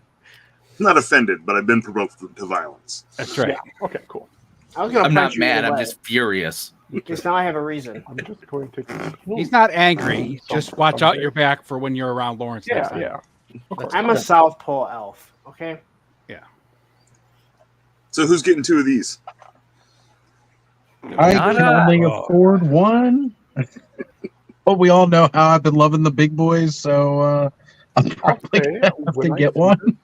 I keep thinking of the Thor ice elves, where like it reminds me of that, but then this version right here reminds me of the Vrykul from Warcraft 2. Like you would run into this dude in Northrend for sure. Yeah, there's some quests where you actually have to fight one. He's like really huge. So I want it really badly. You know, I have a problem with ogre scale. I've become a 1/6 collector because of my many ogre scale figures. But I'm actually going to pass on this one. That's exercise some control. A big step for you. I'm probably going to get this guy. Cool. So I don't have the room. Our intervention worked, Chris. That's all I'm going to say with Brick. Our intervention I'd say, Brick, I know what you really want from this is those soft goods. So just reach out to see Jessamine. You can put some soft goods on the side, right? Yeah, I mean, yeah. No, these are doable soft goods. No, I think it's beautiful. Like really, like no joke. I wish I could. I want to try and cut back a little bit, and yeah, I have way too many big folks here. But this thing is really cool, and it comes with all that basically that Nate Barch. Well, not quite. It doesn't have the shield and stuff, but it's got a ton of stuff. Mm-hmm. Those two alt heads are great. The pauldrons are great. The way it's painted up from that set. So, size-wise, how would it compare to the bears? The bears. So the bear is bigger than a troll. So a troll is bigger than an ogre. So he could ride the bear. It'd be a little bit. Oh yeah, 100%. Yeah, I mean, we saw Atlas riding the bear, and he's just a regular 6-inch. Would this be better as like a mount for him, or as like a pet? More like a pet. Okay. Like his dog. Of course, we all know that Lawrence rides Roman, so. Undead frozen bear. Just saying. I only ride him to and from the cry closet. And the skate park. He doesn't like skateboards. And that's why you drop him off at the dog park first and then walk over. Oh, man. How much do you wish you had one of those skating dogs? Sorry, digress. I've mentioned it numerous times that I wish. Yeah. He's actually fine around a skateboard, but like if you point one at him, like even without wheels, just a deck, he like wigs out about it. He's strange. This again for me, this is a must-have. Actually, yes. And I want multiples. I want more than one of these. Now, is that just a green vampire face, or is that like a? Yeah, it's the Valak head. Okay. It's the Valak scarf. It's like the Dubon cape. They've got the Dubon head. It's the I say soft goods. I shouldn't say soft goods. It's the cloth arms, so they're not armored arms, but the, clothing or shirt-based upper arms, lower legs. Then he's got those the Jacob Marley boots. And you're like, when I was talking about like wanting, I got another Dubon here from Emerald Knight Photos, because I wanted to make like a sect of vampire hunters. And then it was like, now here we go a week later, and I can totally build up this sect of vampire hunters. And I dig it, right? You got a shadow elf here. I don't know what they're calling the green vampire. I didn't quite get that far into the stream to hear what they called the green vampire head. How odd would that head look on like a goblin or dwarf style body? Would it look too weird? No, not at all. Hold on. Because I'm just saying, rogue on here they're calling it's Kaipacha, the Jagualin, and two members of his heist crew, which is a shadow elf and an orc. That's all they're saying. So here you go, bud. Because I'm totally getting like a Papa Smurf vibe. Can you give me full screen here for a second? I know why I want it. Yep. All right. So that's Dubon's head on Swig. A little big. They're a little big. Shoulders would help, but yeah. Would it fit with the shoulders on them? Yeah. It should. It's a system. I mean, I guess I kind of have a head that's that big. God, that is one sexy man on screen. Right? Go ahead and tip me, folks. He's been cast in the new Motu movie as Fisto. That's right. Yeah. We announced it yesterday on Mega. And I'm casted as the chef because I'm sorry. I heard that Thanos is directing it, so ouch. Somebody said I could be He-Man. I was very honored. The best I can do is He-Man before transformation, and I don't mean Prince Adam. All right, just some awkward in between. That's why. All right, I need to heat these up a little bit, and I don't have the heat gun plugged in. But yeah, you could definitely pop these in. What are you trying to do? I was trying to heat up the shoulder pauldrons to put on top. Oh, pauldrons and to go. Yeah, those are kind of a pain to plug in. I didn't heat them up. They can be. You just got to heat it right. You got to warm it up a little bit. Like holding my feet now, and I'm just like, oh God, I love this figure. Dang, we go back to came out on it. Oz. Which one, Thanos? The first picture in the line. It was like the cat with the hood down. That one. So this figure, I said it in the Clubhouse chat, but this would make like a great base if you were going to do a Guts custom from Berserk. Yeah, I saw that last night. All there and just get like a custom head.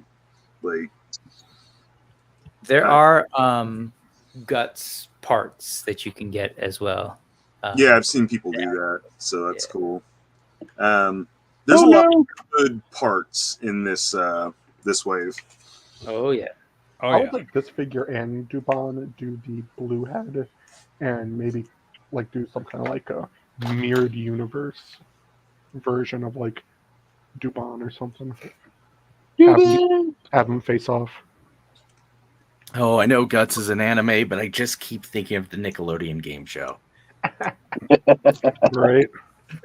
Which, well, I mean, when the blood gets spilled, it's just a sad topic. So this was another really cool one for me that I'm actually going to do. This one, I want to put the order in directly from Store Horseman. Again, mostly due to the fact that it's going to be the cheapest cost for me from the Store Horseman. Another Centaur. I wanted that Centaur mid-piece, plus this comes with some cool other pieces that when I get my Tuberculi and my Bone Horse, I can build my Undead Centaur, which is kind of what this is. It's a Shadow Centaur, as they called it last night.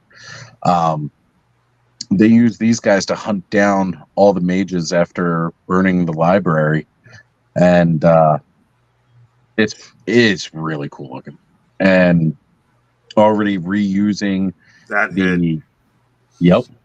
Yeah, I like that I'm kind of following along on the Source Horseman website, so I'm getting all the write-ups here too. So I'm getting some idea. This is definitely one I'm getting to. I love this one. And the Centaur is easily one of my favorites of the whole Mythic Legions line. Probably Right. another dumb question. Curious. You could pop the torso off and put any other torso fig on there and make a Centaur, right? Not for these. There's only, I think it's just the one torso for brute scale as of right now, that bare torso. Because oh, sorry, go ahead. I was just gonna say it's what he said. Brute scale torso. So there's like this new sort of like scale between. So brute scale. Yeah, between 1.0 and the Jin. How many brutes have they made? Yeah, the Jin and Jin is one. Orc Shaman, which is the source of that head, that bald head right there. And then in wasn't there a barbarian or something with it? Not yet. And I believe that unhelmeted head. That's the orc head, like the figure. Cosmic. Cosmic yes. Legions. There's the bounty hunter dude. Yep. Cyborg guy. I love the orc head on the Centaur though. That is so cool. Right? Like it looks really, really good with it. Like when this popped, I was like, ooh, yeah, I like that head on there. Better than the other one. Mind you, the other one's good too. I just like this one better on it. I like this look. But even then, it's like this is because right now that Centaur figure, you can still kind of find them at some retailers. I know like Eternia Dreams has them. And he's that retailer price, but I can save myself a couple bucks if I order this one direct from the Source Horseman. I'm going to get the Centaur adapter piece so I can make that other thing I want. Not to mention the lower half comes with the Poxus horse armor, which I really like the look of that armor. Yes, Tharnog. Thank you, Cookies Bricks. I appreciate you. Tharnog. I didn't pick up Tharnog, but he looks great. That's right, J-Mac. Maryland in the house. Baltimore native here. Was actually took the trip up to Gettysburg today, up to that Eternia Dreams. That's how I know they still have this one. I think they've got them at the Westminster store too. Yes, I mean I'm all about this. You know, I'm also that the below the torso where it becomes horse. Is that a whole new sculpt versus like a normal horse figure? The horse is the same as the other horses. Yep. It's there's a part that goes from the horse, the base of the horse, where the head and neck connect. That's the piece that Oz is talking about that he wants. Okay. It's like staring at the or the headless horseman horse, and I'm trying to figure out like if I popped the neck and the head off the. No, you need that adapter piece. Yeah, you need that little adapter piece. Right, which is what I said. For me, it's like that original Centaur figure, although I really like it, don't get me wrong, I think it's cool. I think it's great that we got some Centaurs. Now there's 2 Centaurs in Mythic Legions. So, yeah, it's just one of those rare pieces that's only used with one other figure right now. So it's kind of pricey to get a whole figure just for that one piece. So getting this, to me, is cheaper than getting the existing one that's already out. Plus, I like some of these other pieces. So, and Oz, you might want to also, like, if that is, again, like you said, you like all the other pieces, but you might, again, I said this yesterday, I think we should look to see if anybody see if one's for sale on like eBay. Or if people have made. There's a Centaur on eBay right now for $55. Oh, that ain't bad. What's the shipping like? Oh, that one's expensive, but there's another one for $60 with $8 shipping. Oh, okay. Well, that ain't too bad. Get the Centaur because, like, same Rick. Looking at the Tharnog figure, in my head, I always wanted to get both of those and have a Tharnog mounted on top of the Centaur, just because they kind of have the same color scheme. Well, you could do that, definitely. Yep. because it's a brute scale figure. So Tharnog, again, that's where the second head for this one comes from, is Tharnog. So that would definitely work all the way. Do Mr. it. Mad Gus is impressed with the fact that there is real string on that bow. Hey, quickly, I have 27 people watching on my channel. If you are not subscribed to Oz's channel, and to Chris, who I see is also a shiny plastic people, even though he hates you and everyone else, jump over there and subscribe to their channels. There's no reason not to, but please jump over there and subscribe to theirs. And anyone else that's streaming or everyone else that's here. That's right. Yeah. How come Chris fucking gets a promotion and I'm your mod? I get shit from you. What the hell? Because I just happened to see that he was streaming. Oh, okay. It was shared. I'm just busting your balls, dude. I don't know. Motherfucker. A lot of sensitive people on this thing today. Guys, I gotta grab a refill for my coffee. I'll be right back. You'll probably see me from the dark. What's up, Sonny? We see you down there, sneaking in. So, why don't you put their links into everyone? Pushed into the stream, but I have to say, I hate the Four Horsemen because they make my wife hate me because I have the wife. They just make my wallet cry. It's so true. Yeah, I'm familiar with this concept.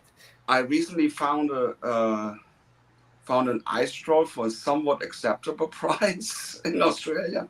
So finally I could get my hands on one of those because I wanted that one for quite a while. Yeah, look at Ozz's frozen face. Sorry. Yeah, I'm mostly excited about the ogre, the ice ogre actually, mostly because of the alternate head, because that makes it looks like one of the Vaikru from Wrath the Lich King does. I was just saying guys who ran around in the Howling Fjord and Ice Drown, this Viking-like dragon or something. So this is pretty close and looks pretty nice. That's what I keep saying, that like if they could just, if they being the Four Horsemen could just find a way to reach more of the World of Warcraft folks, the Dungeons and Dragons folks, and the miniature painters, and they just sort of saw these things, I think these are kind of like instant buy. Yeah, instant. I mean, in some ways they do actually. In some ways, when you look at like Poxes, the mages, the wizards that they included, also the Jinn, that was pretty, or that one dragon-like, which looked like a dragonborn actually. So that was as close as it gets without someone interfering with the trademark, if you will, the copyright. Well, I'm just saying, but what I've found is that there isn't. You would think that there'd be more awareness and sort of a natural kind of crossover, but there isn't. People just don't necessarily have access, especially if they're like, no, I just I play the game and I don't really think about figures. But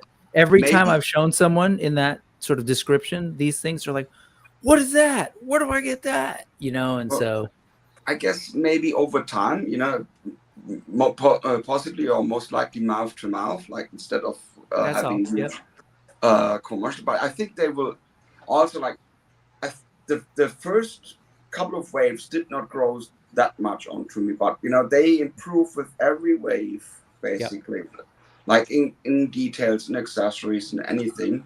So they got me for sure, but I'm trying to limit it on I'm interested in the ice themed stuff. So it's just God, they're gorgeous, man. And this, to your point, this is not stuff that they had in wave eyes one. Are solid, like a greenish. Yeah, so this is I guess, is that like does it come that way?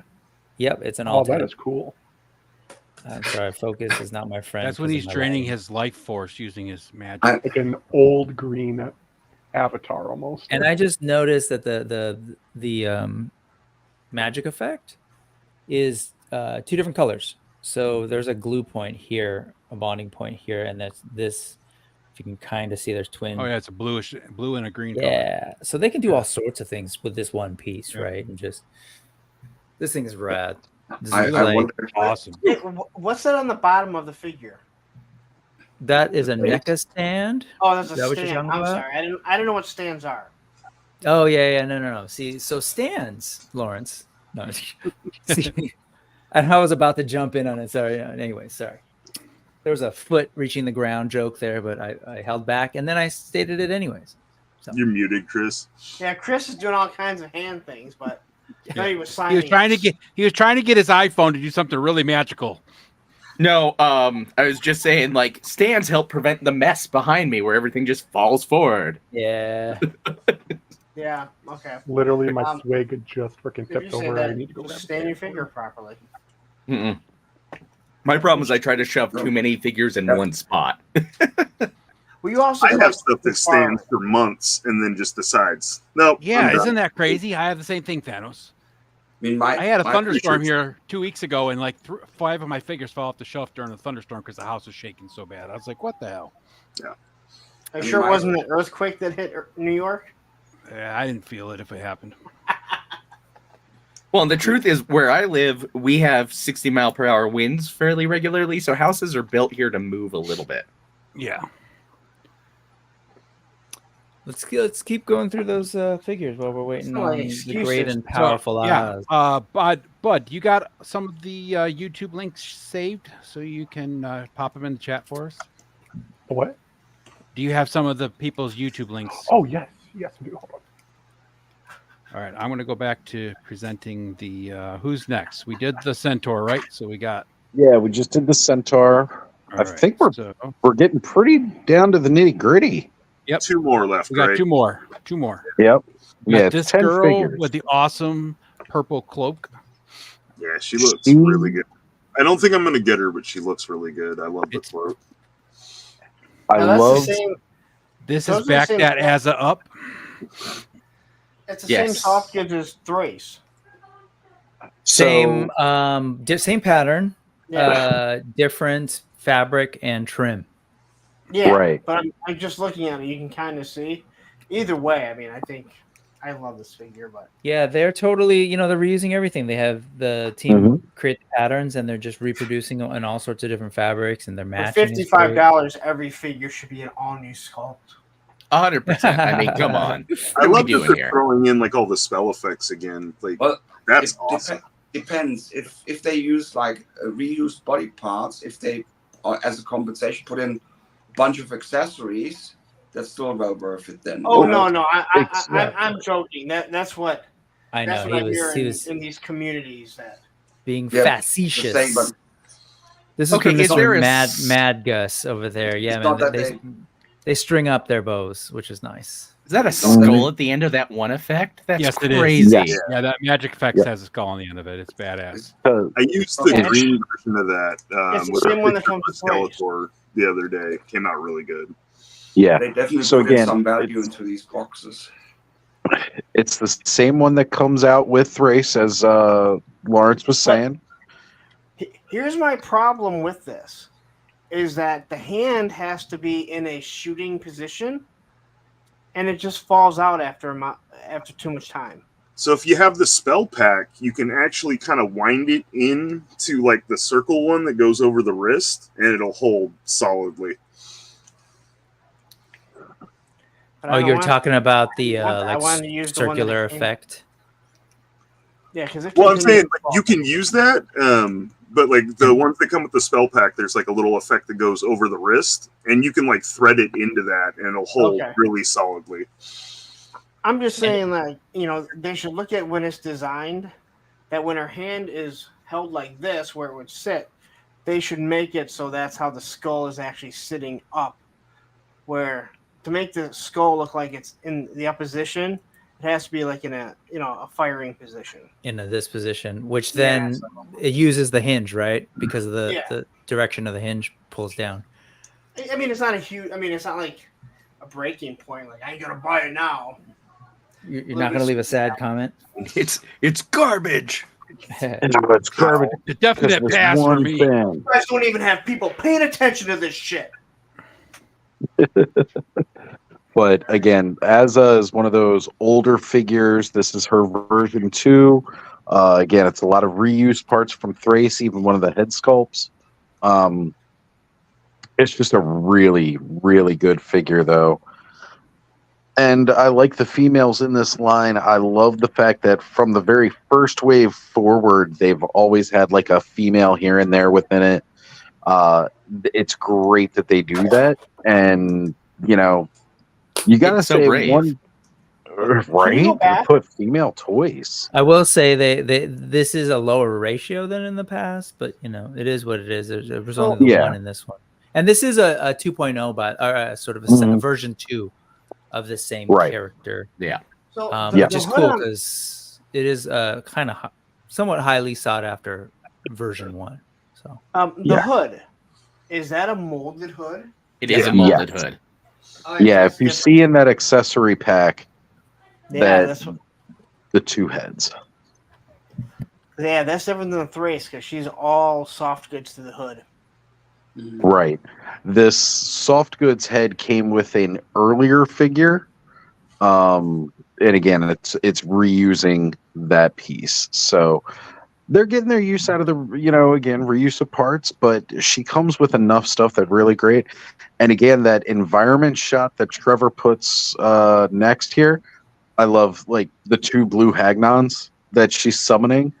It's just this one crawling out of the grave is just awesome. Yeah. Right. Again, Trevor's art here is just amazing. I love this and they shot. got the blue skull and then like on the end of the staff. That's pretty badass. And then like the smoke coming off the skull too. Like just awesome. I want another blue Hagnon now just because of this. I want to recreate this scene in my graveyard for the Ghostbusters. Yeah, you need to take the bottom off of one and have it coming out of one of your graves. I mean, they don't have to both be blue Hagnon. You can just use one of your other skeletons. That's true. That's true. I could, but I like it like summoning the ghosts. I got plenty. I got more coming. By Q3 of this year, I'm going to be surrounded by boners. Another quick question: if you go back to where it shows all the parts, the little dagger there—that's the same. It looks like the same dagger that comes with Swig. It is. My blade doesn't come out of the sheath. Oh, have you heated it up? I thought it was just molded that way. No, that should come out. Try to soak it in some hot water and see if you get that to come out. Try pulling on it, but I don't want to break it. Oz, did you get the undead builder from Necronomus? 2 of them. Then you can, instead of doing Hagnon, you could have like one of those translucent. Just a regular zombie. Well, they have the translucent parts too, so you can still have like. Oh yeah, that's right. I forgot they do have the translucent parts with that. Even the eye glow pieces too. Sweet, yes. I forgot. I totally forgot. All of it. Right, I love it. Absolutely love that cape.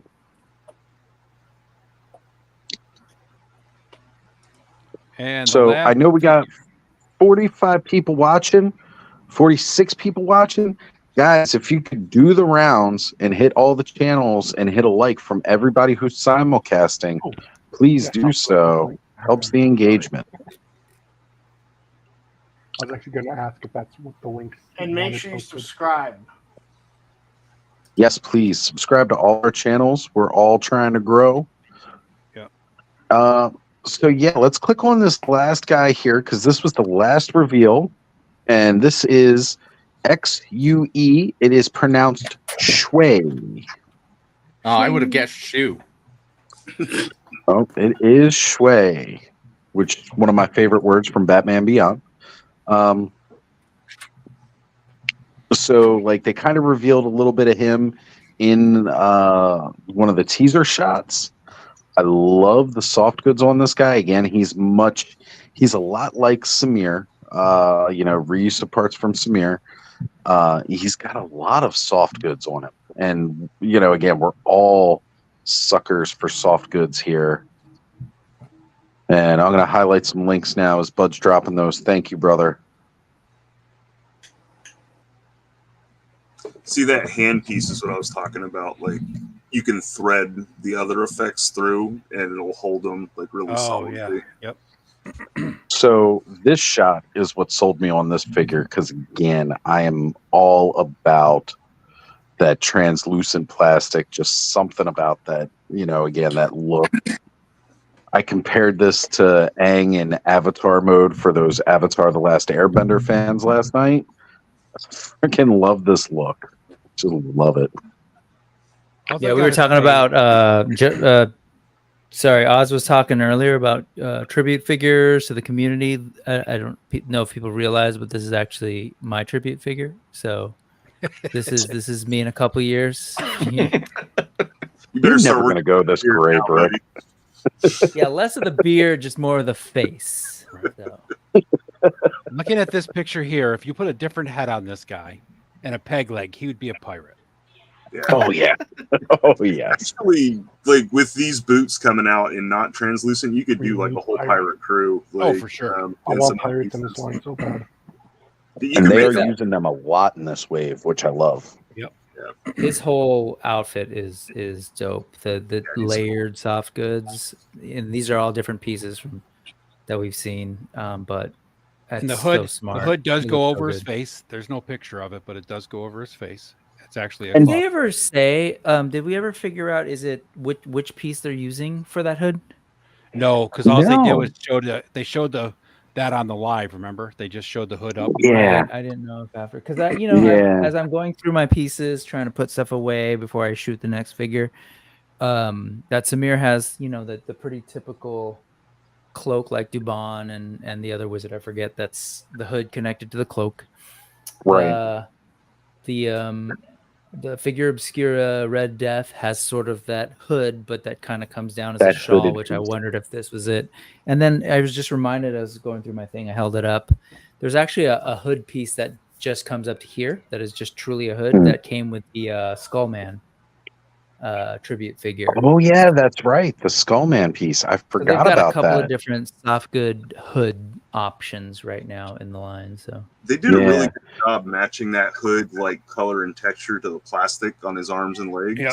It's hard to tell where the cloth ends and that begins. They did that with Dubon also. The hood on Dubon and the great soft good cloak is just incredible match. So one of the other things, blue, purple, and green.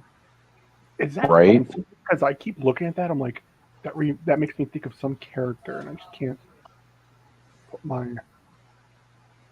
finger. So Rick is asking if this is the longest beard. The evil. This might be tied with the evil wizard's beard, is because like I was looking at him today. His beard is extremely long too. But I think it might be the same piece, right? I think it is the same piece for that. It's just not a different head different skull. from this one. Yeah, because of the mustache. Yeah. But no, I think the evil wizard might be the same as that guy, actually. My tribute figure. That's right. Yeah. Just a friendlier face, because the evil wizard has two very mean faces. Yeah, I'm not sure. I'm going to take a look. But we know what Brick's such a good Brick's job. going to cosplay as this guy for Legion's Con. So if you guys are going to Legion's Con, we're going to shave what's really funny is that I actually started planning that out. Sorry, I didn't mean to ruin the surprise, Brick. Oh, it's all good. Brick is showing up as Shui. Yeah, but I'm the younger version at this point. But I'm not going to shave my head. No, I want he's the more Shui. Right. You need to just grow out the bottom of your goatee a little bit, kind of get that Fu Manchu look going. I did that during lockdown, and man, I only got so far. It no matter what, I let it grow for like a year and a half. It didn't get far. Not in the genes. What did you say, Lawrence? Were you asking about the? No, you have to shave your head. You've been adamant about this is how you're going to look. You have to shave your head. Yeah, you got to commit. Even Bud committed to shaving his head to look like me. You know what's crazy? I'm going to say this right now, real quick. Has grown in. Go ahead, Bud. I'm not. I am not bald anymore. I have a good like quarter to half inch of like hair from 2 weeks of me shaving my head. So I want to say this, Brick.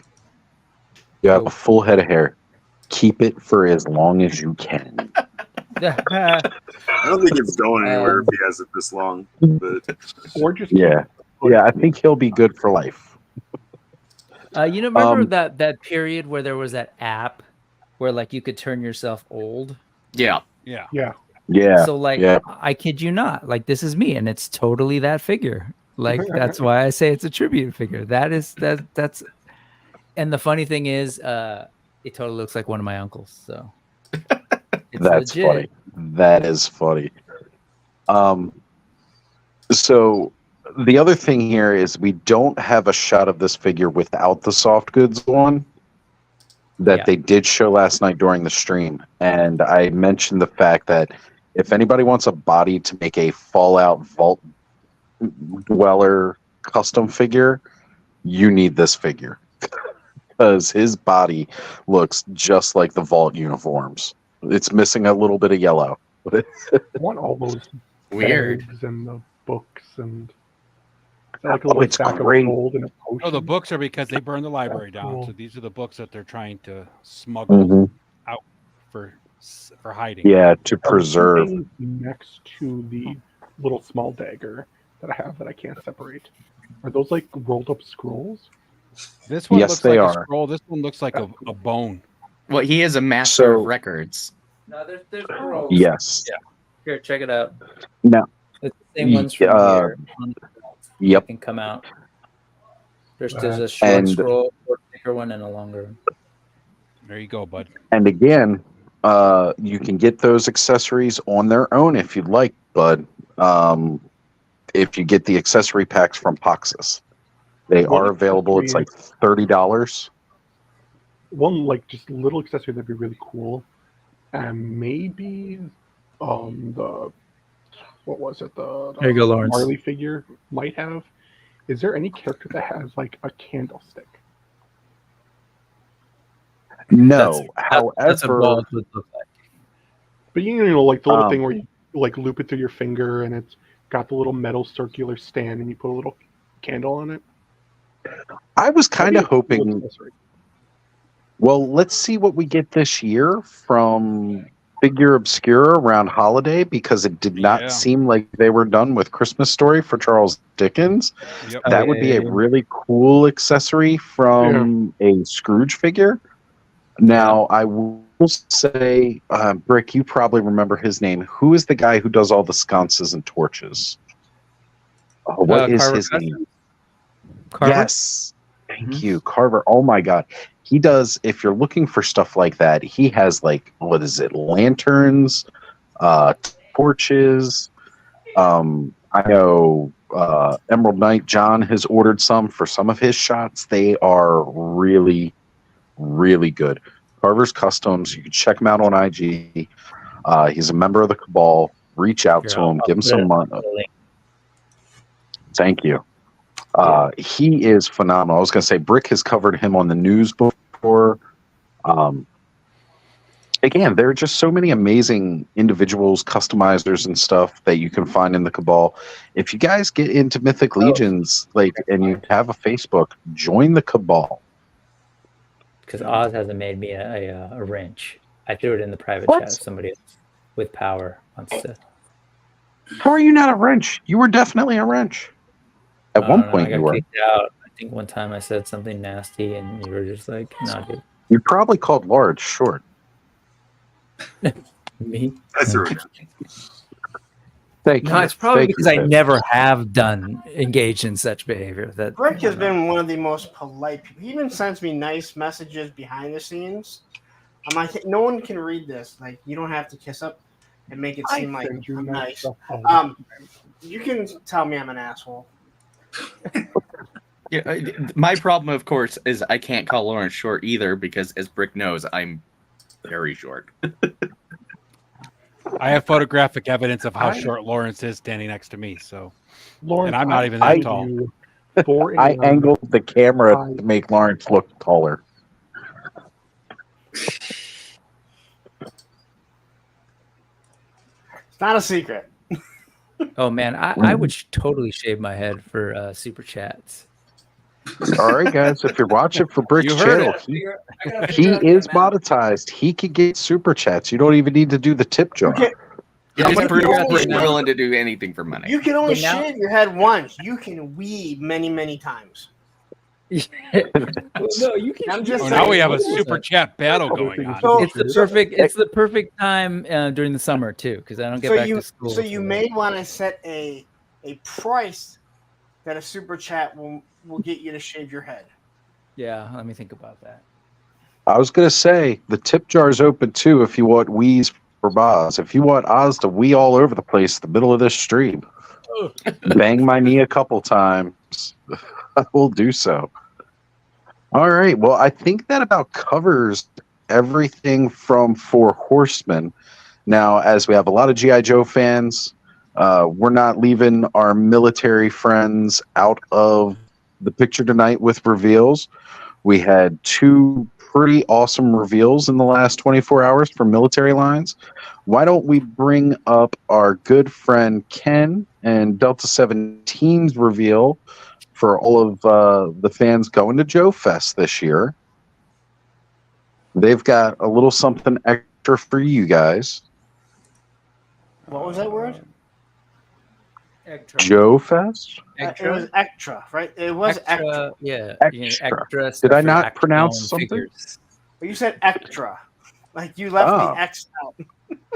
I apologize. I am normally... no. Thank you guys. Correct me on that because I'm usually much more eloquent and well-spoken than that.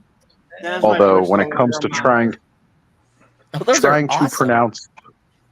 Yes. So these are the honor guard for Shadow Dragon.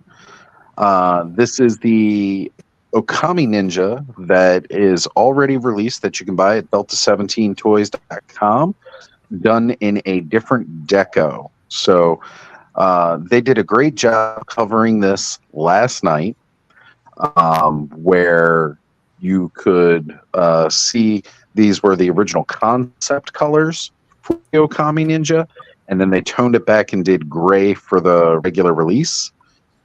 And now we're getting this red as an exclusive for Joe Fest. Now, if you are not going to Joe Fest, and as far as that goes, Steve did say that they were going to hold some back so that even if you're not going to Joe Fest, but during the time of Joe Fest, you'll be able to order these off the website. So, very, very cool. I'm digging these. I want to pick up 2 for myself because I'm going to need them to go with Shadow Dragon. Also, they revealed one of the first panels. This is the first panel from the comic book in full color. And they will be having these available at Joe Fest as well. You will be able to buy physical copies, as well as they mentioned digital will be available as well. So for you folks who collect the digital library comics, you'll be able to order these. So definitely, if you guys are 1/18 scale O-ring fans, please go check out Delta 17 Toys. Why are you not already on top of these? They're just amazing. Absolutely amazing. It's nice to see some really good O-ring love coming back. And mentioning that these guys will kick the bat's butts. Another cool thing about the Okami Ninja is that all of the accessories for the Okami Ninja will work with your bats that you already have existing from your G.I. Joes, and their accessories work with the Okami Ninjas. Also, if you're not able to make it to Joe Fest, I will be there. So I will be selling these for $100 after and a super chat. Because we know how Lawrence loves to milk us. It's a $100 deal. We like your honesty, though, Lawrence, so that's okay. And now is that 100 American or Canadian? What are you thinking? Oh, if it's Canadian, it's 200 easily. Just because I have to ship it. Got to be 200 plus. 300 if you're in Ohio. You know what you did. Because just to import to Ohio, it's the rat tax. Either one of you, if you have those, if you could send those to me, those pictures of Delta. Yeah, I'll send them over. I have them on Instagram. I'll shoot them over to you. I need them for Monday. Yeah, I asked Ken to make sure because I didn't feel like going through and trying to screenshot from the stream. I was like, no, let's go. Oh, what's that, Brick? I'm finally getting getting around to opening this guy. This is the not Splinter, and easily the cheesiest box ever created. Yeah, I'm sorry. That's They- like, they're like, this you is don't below care. intern status, but Yeah, they're like, you don't care, you just want the toy. we There you go. don't. We don't. What we care about is this, Yeah. and so And he's cool. He's super cool.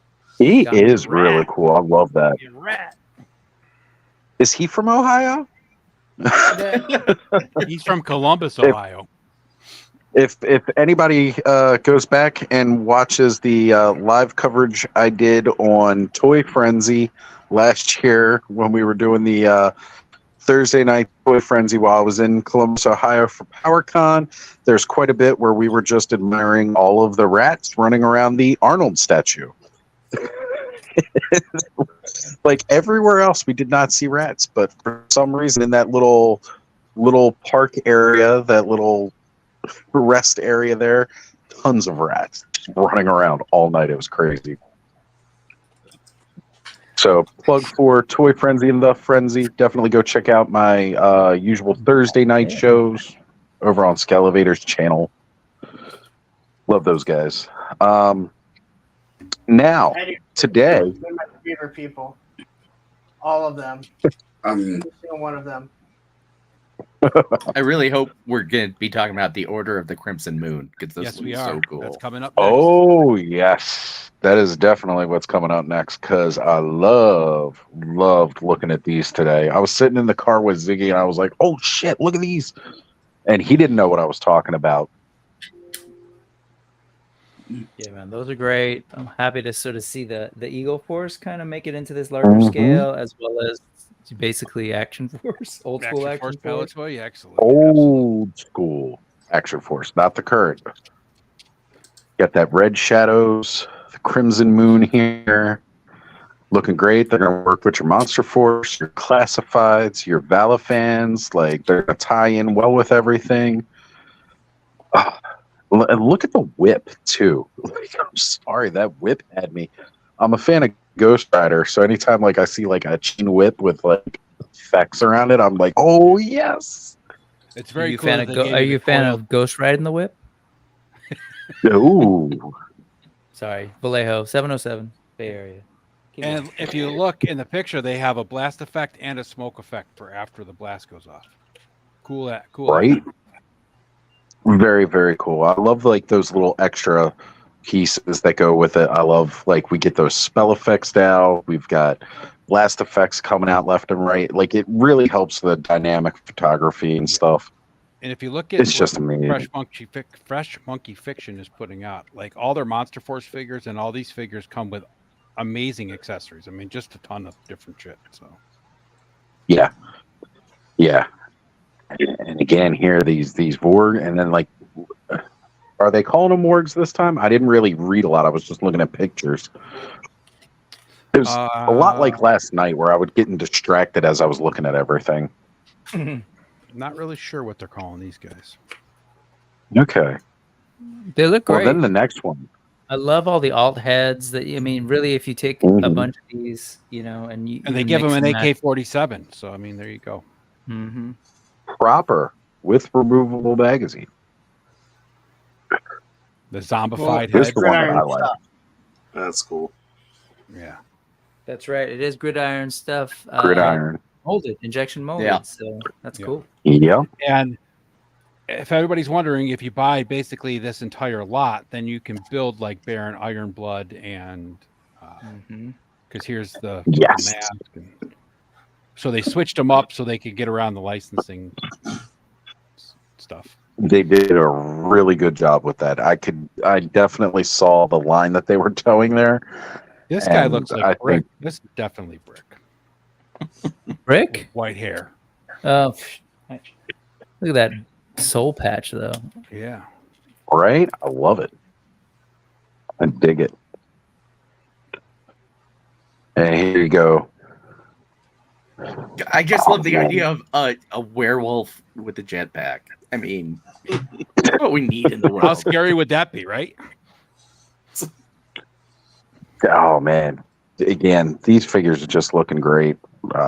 Gotta say, Fresh Monkey Fiction is really blowing it out of the water with these guys. Yeah. The good news is Mythic, as a werewolf on a jetpack, he doesn't have very good vision because it is night. Mr. Madcast, I'm not really sure what you're saying. If it had an ab crunch and double joints, he'd be in. I believe it does have double elbows. These have double jointed. Yeah. And what it has is a diaphragm cut, which I am finding out does not give you nearly as much movement as the ab crunch. No, but it looks better. Right. It does look better for some figures. Yep. Again, if you watch some customizing videos, basically a lot of people will go in with the diaphragm cut. They'll remove a little from the front and the back so you can get a more dynamic, basically almost an ab crunch with it, except it's a really high ab crunch, which just kind of looks odd, but in my opinion. It's like I don't often fold right underneath my chest, but Yeah, that's a thing I've been realizing lately when someone's like, it doesn't have a thigh cut. Like, neither does my thigh. you know. And here's how Fresh Monkey Fiction's 1/12 scale figures scale against classified. So if anybody's wondering, this is their Declan Van Helsing from Monster Force next to Snake Eyes. Yep. Yeah, those would be. Who such a doesn't have great an extra way. Snake Eyes? Great way to get that sort of Palatoy Action Force look next to your Joes. I love that. Yeah, they clearly want this to fit in with classified. Oh yeah, yeah. In my opinion, that is their goal. I mean, they made it their own line, but they gave you so many army builders, and then they gave you the jugglers. It is meant to. They know they can sell army builders. They just have to get them into people's hands. Like, and you know what I love about Fresh Monkey Fiction is the prices aren't outrageous. Absolutely not. $36. Yeah, they're straight on the line, comparable with. This is one of my favorite right here, General Brown. Like hands down. Smart, like just having like the suited officers and stuff. Like, right? Like you need some upper brass, right? Somebody needs to be in charge to make the bad decisions. What's funny is I just pulled him up on Big Bad Toy Store, that figure, and I'm shocked with how much he looks like Apollo Creed. Yeah, Carl Weathers. Weathers. Yeah, Carl Weathers. Mm-hmm. This is Carl Weathers. Sure that was intentional. This is a G.I. Joe Adventure Land The Adventure. Adventure team. What's his name? Our buddy Ken has a whole video about him. They call him Joe Colton now, but Joe Colton was made in the 90s, so he's not truly part of the Joe team. From the right, it was a name that was given to him a little bit later. Again, Ken has an amazing history video on Joe Colton. The cool thing about this general, though, is that this general patch over his right breast says Brown, but then they give you a blank one so you can put the other figures, generals' heads on there. Because this is General Brown in the actual comic book. Right. And I like that the one head with the white hair is very Thunderbolt Ross for you fans who want a bad general to go up against your Hulk guys. Like, they gave you good options with this to work within many lines. Yeah. And Very all the heads flexible. are going to be interchangeable, so you can pop any head on any of the bodies. So, like, you get one of these Black Watch figures. Any of the heads that you want to put on one of the general heads will fit on these bodies. All the neck pegs are the same. Yep. It's a very system like build. You know, from Four Horsemen. Again, like, I give a lot of credit to the Horsemen because they really paved the way for a lot of these smaller toy companies to do it. And then it's great because their figures get better, and then the Horsemen kind of got to step it up a little bit. And like they're all driving each other to do better, and that's what I like. And as Brick pointed out, this Santa Claus he just showed off, and it is a great figure. And I have a couple of their 4-inch Eagle Force figures, which are also high quality figures. So, I mean, you don't have to worry about the quality. It's just, it's taking some time to get it through the factory because they are a small one-man show. Right. I have some of their long box heroes. And those are great too. Yeah. And Long here's one box for heroes Oz, are really good. Halloween boy. the demon who lives.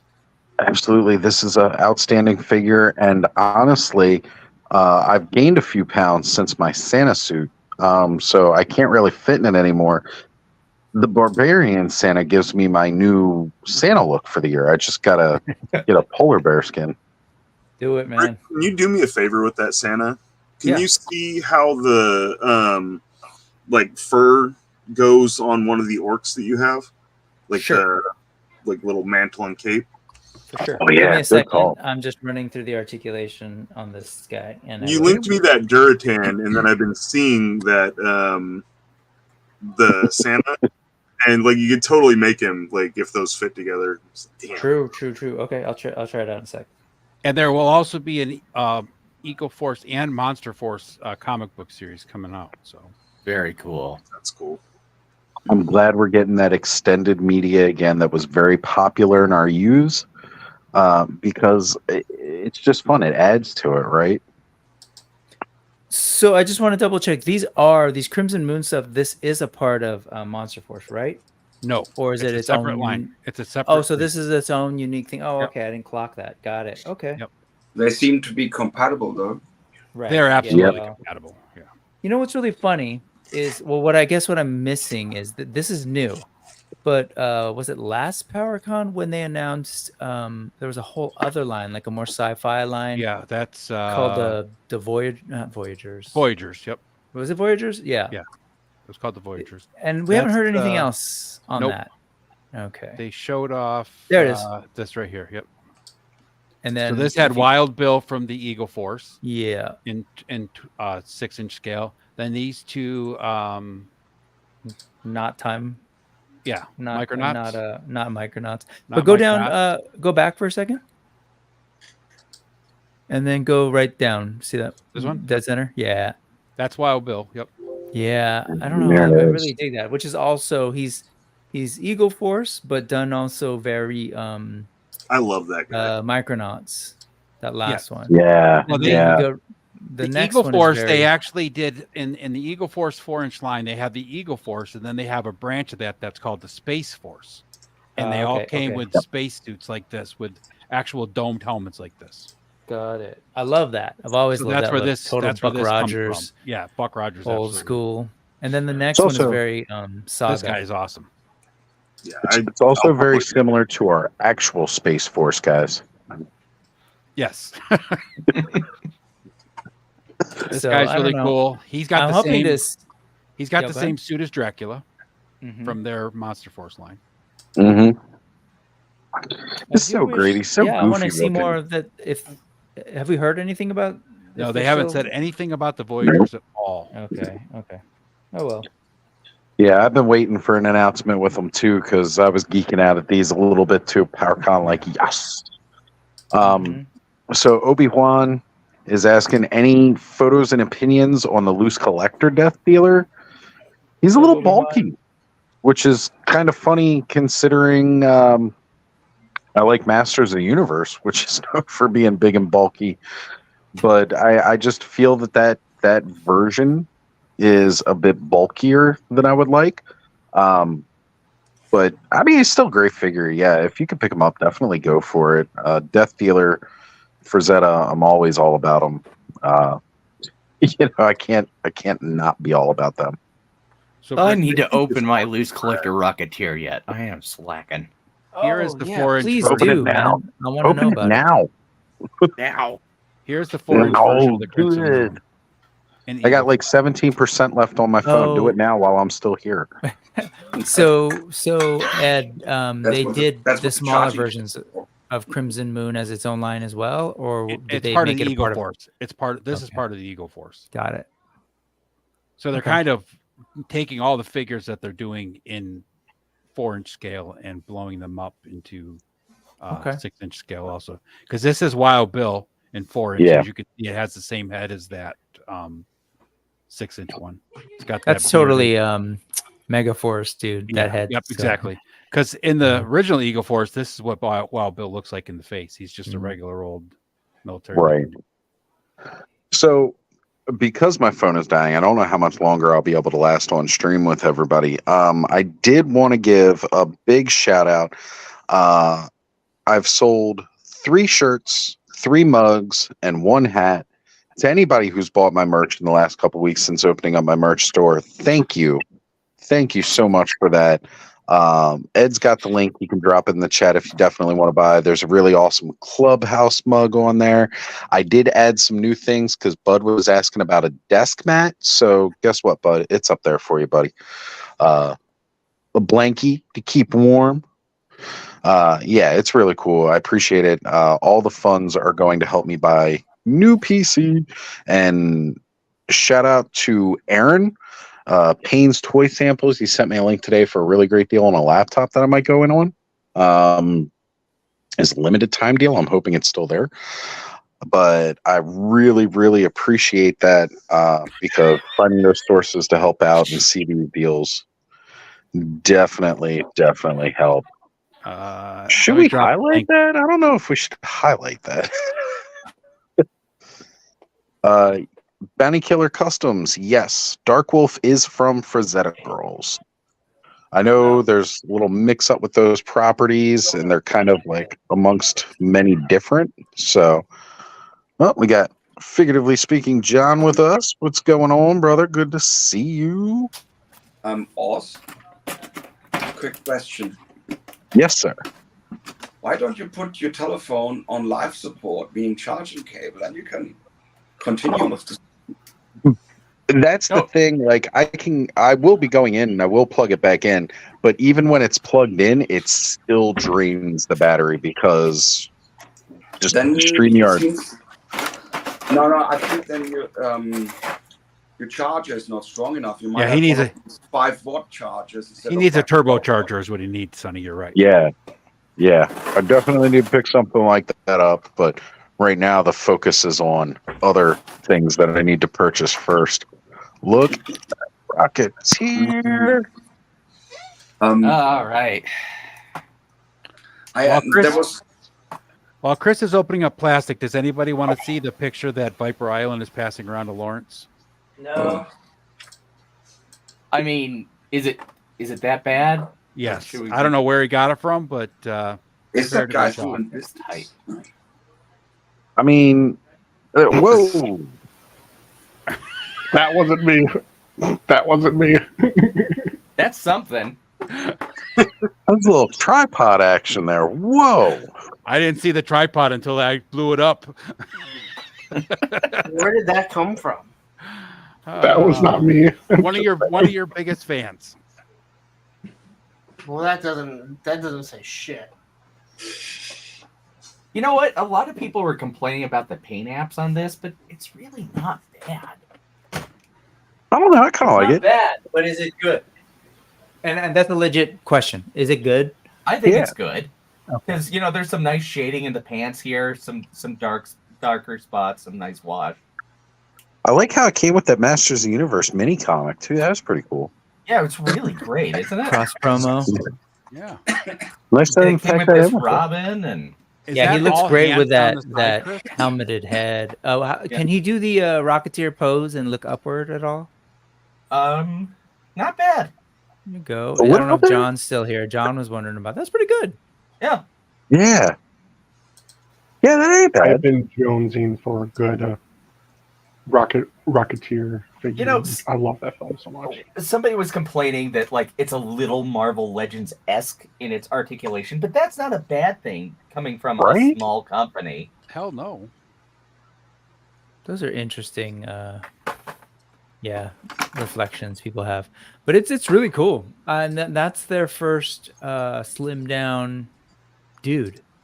The only other dude they've done before this is in this size is not in this size. Basically, the only dude that they've done is the freaking Hyde figure. That's like a giant beast of a guy. Yeah. So this is going to be the same one that they're going to use for their Grendel, I think. So it's good looking. I want to have that Grendel figure so bad. Same. When you get a chance, Chris, sorry to treat you like a toy monkey, but when you get a chance, could you put it next to a one of your figure, maybe a McFarlane or something else, just to get a sense of scale? Yeah, sure. It's not like I have 100 figures just. I know. I just don't here. want you. I don't want them all to fall. No, I mean, like my desk is covered with figures. It's a problem. Gotcha. I hear you.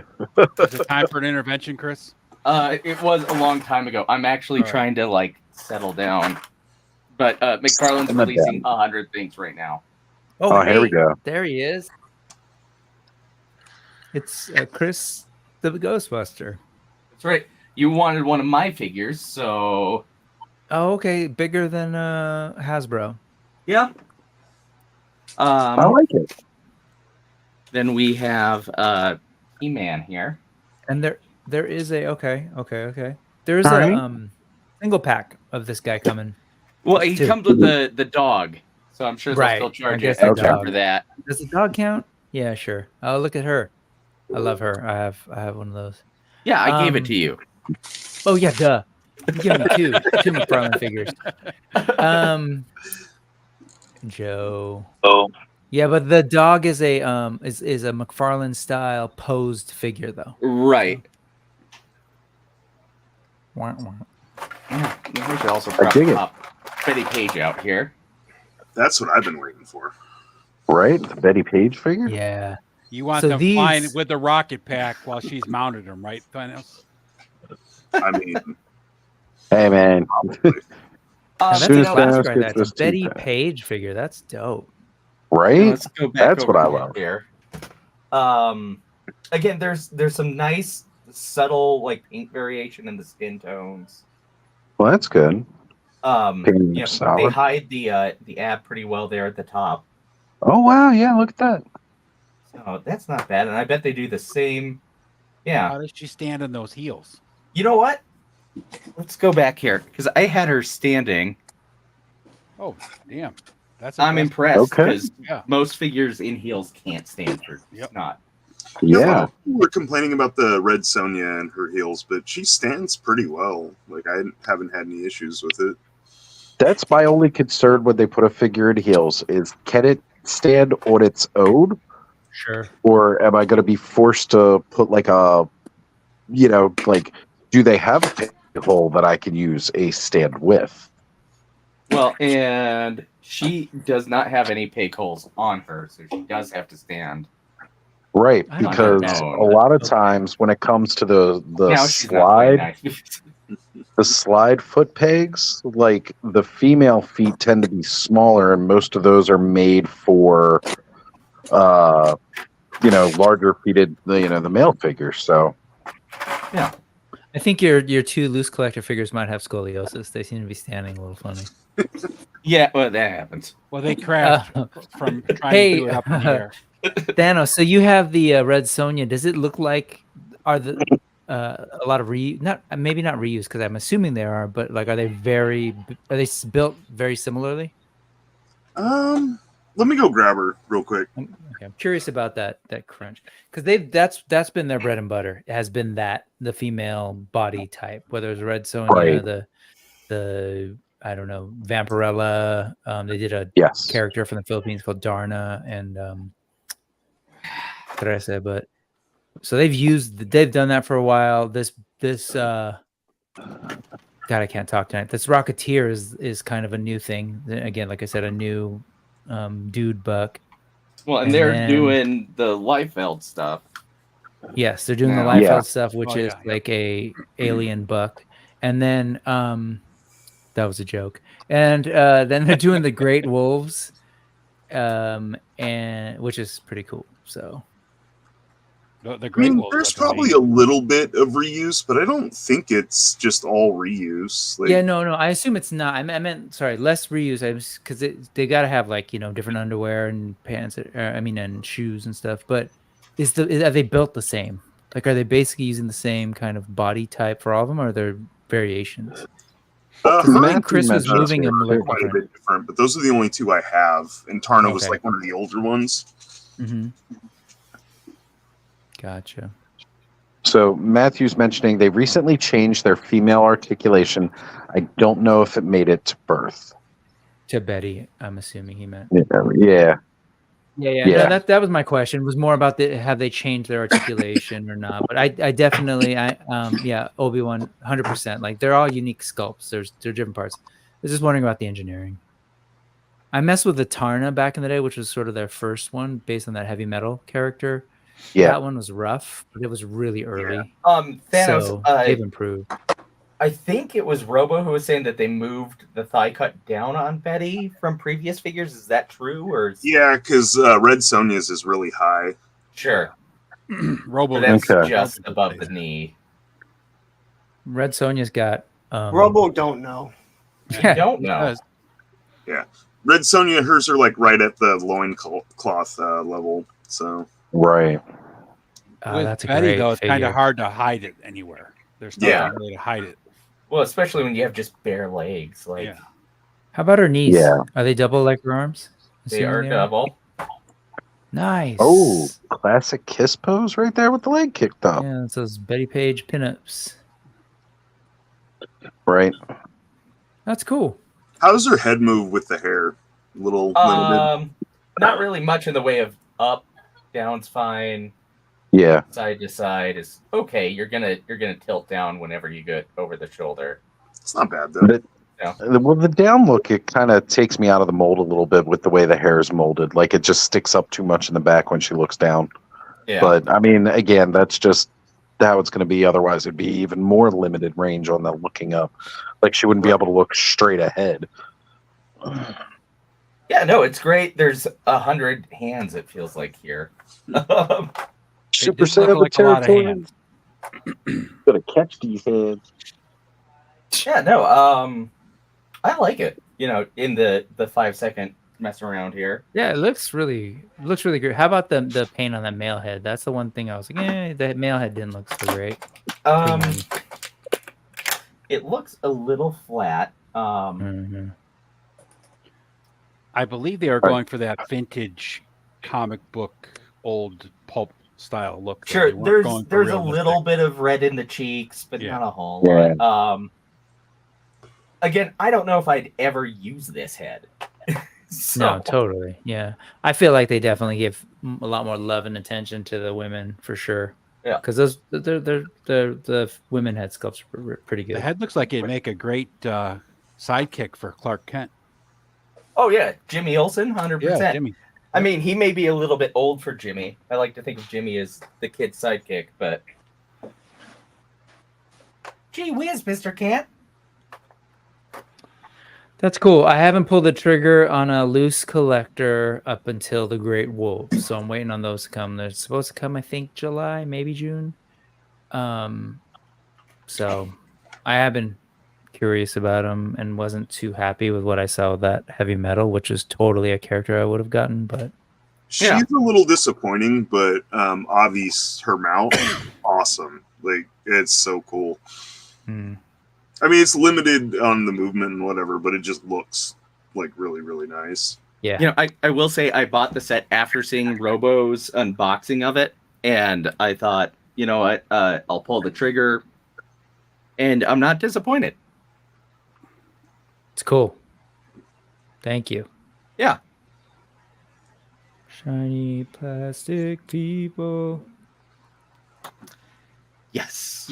And let's just all look at him real quick. Look at him, guys. Look. Oh, okay. Wait. Let's see some magic. Sorry, unfortunately, I don't have any hair flips. It still hasn't come back. But let's see some magic on the screen. Okay. Do some fireworks. Here we go. Yeah, that red Sonja. There you go. There you go.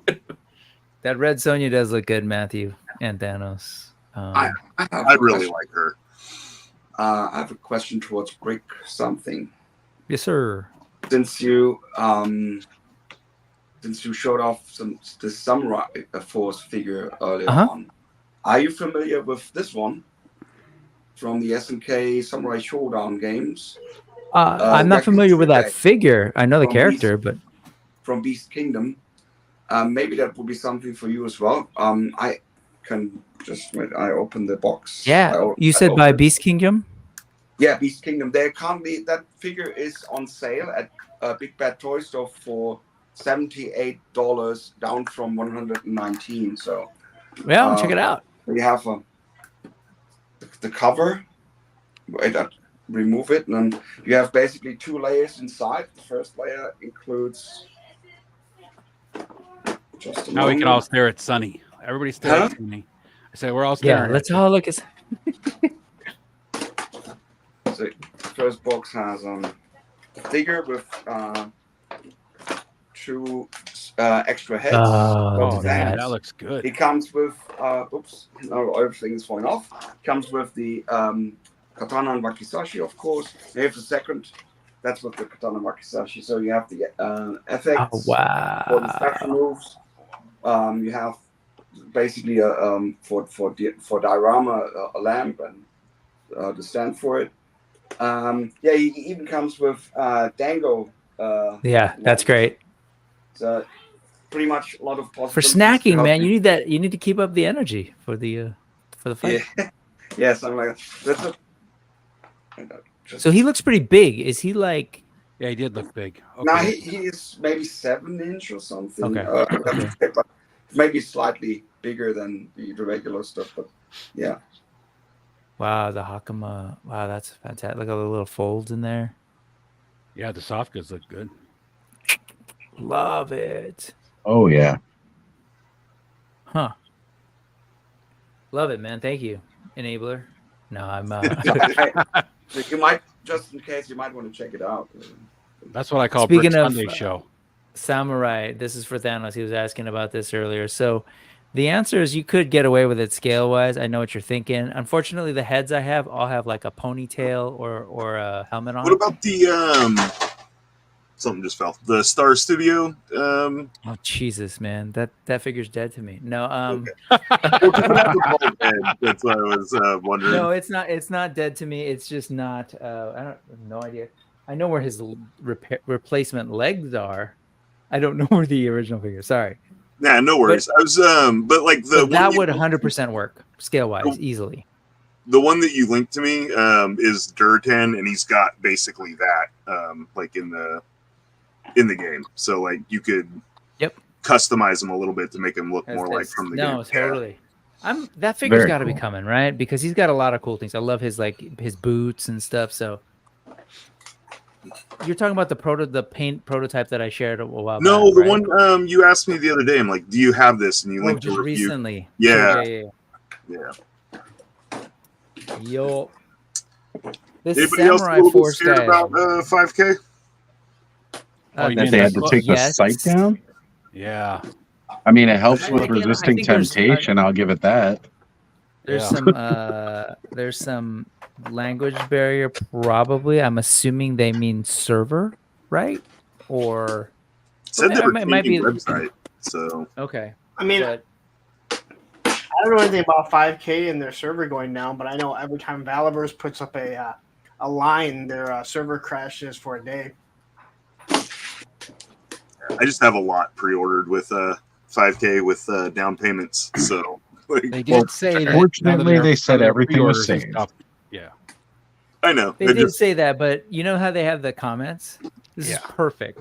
So that's why I was saying, like, I love 5K. I give them way too much money, but their customer service is fantastic. And so if you look at that post, there's like 1,000,001 comments with questions. Not a single one of them has been answered. That's what makes me worry. And it's like they haven't done an update post or anything either. So, but the thing is, that's how they roll. Like, that's not new to this one post. Like, I basically have to be like, I have to, pull some deep care and energy to get even their attention. And I was real tempted to get that Duckula. I gotta tell you, if 5K is one of those sites, like, I have to stay away from it because all that stuff just looks so damn good. And Thanos, you and Brick are killing me again with all the Warcraft stuff. Because not just Warcraft stuff though. Like, I have that Griffin on pre-order with them. Yeah, so much cool stuff. Brick's been killing me with the wolves and the freaking boar and everything. Like, want that wolf so bad. The stuff for the Frazetta girls. I mean, they're also offering Dark Wolf and Tigra, so it seems to come from them. Yeah. They offer a lot of stuff. I love the magnet on this guy. That's fun. That's really good. So great. Set from The Last of Us, the video game. That 2-pack was impressive too. Yeah, 5K toy. I don't think they're going to be in trouble. I think they're just. Oh, we want one more. Oh yeah, see, look at that. Oh, that looks so good. Very nice. I can't ever get it focused. I'll post this tomorrow morning. But awesome. You having fun with that wolf then? Yeah, I was setting them up yesterday. I'm still like working on my little workshop area, but I got all my terrain organized into drawers so I can get to like if I need grass or if I need ground and like I have a big you just pull it out there. Yeah, so it's coming along out there. Check this out. Comes with the Samurai Force guy.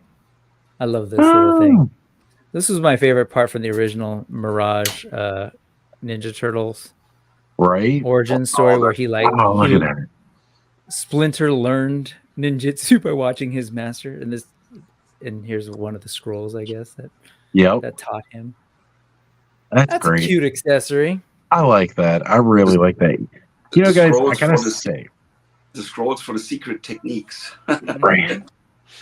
One of my favorite things about doing these Clubhouse Hangouts is this in-depth, engaged talk into all these different toy lines, especially like the more indie lines, because the longer I've been back in collecting, like just the typical stuff we're getting from the big guys, it's still fun. It's still good. They're putting out decent stuff for what they are, and most of it's set at a reasonable-ish price for big box retail.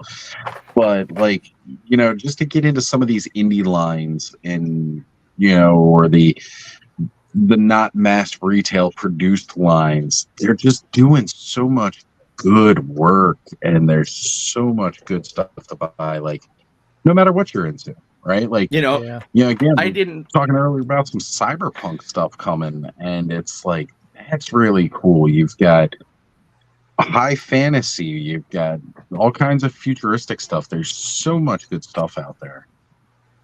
I just remembered what I paid for the Rocketeer, though, so I will cry a little bit. But it is cool. That's what I was doing last night.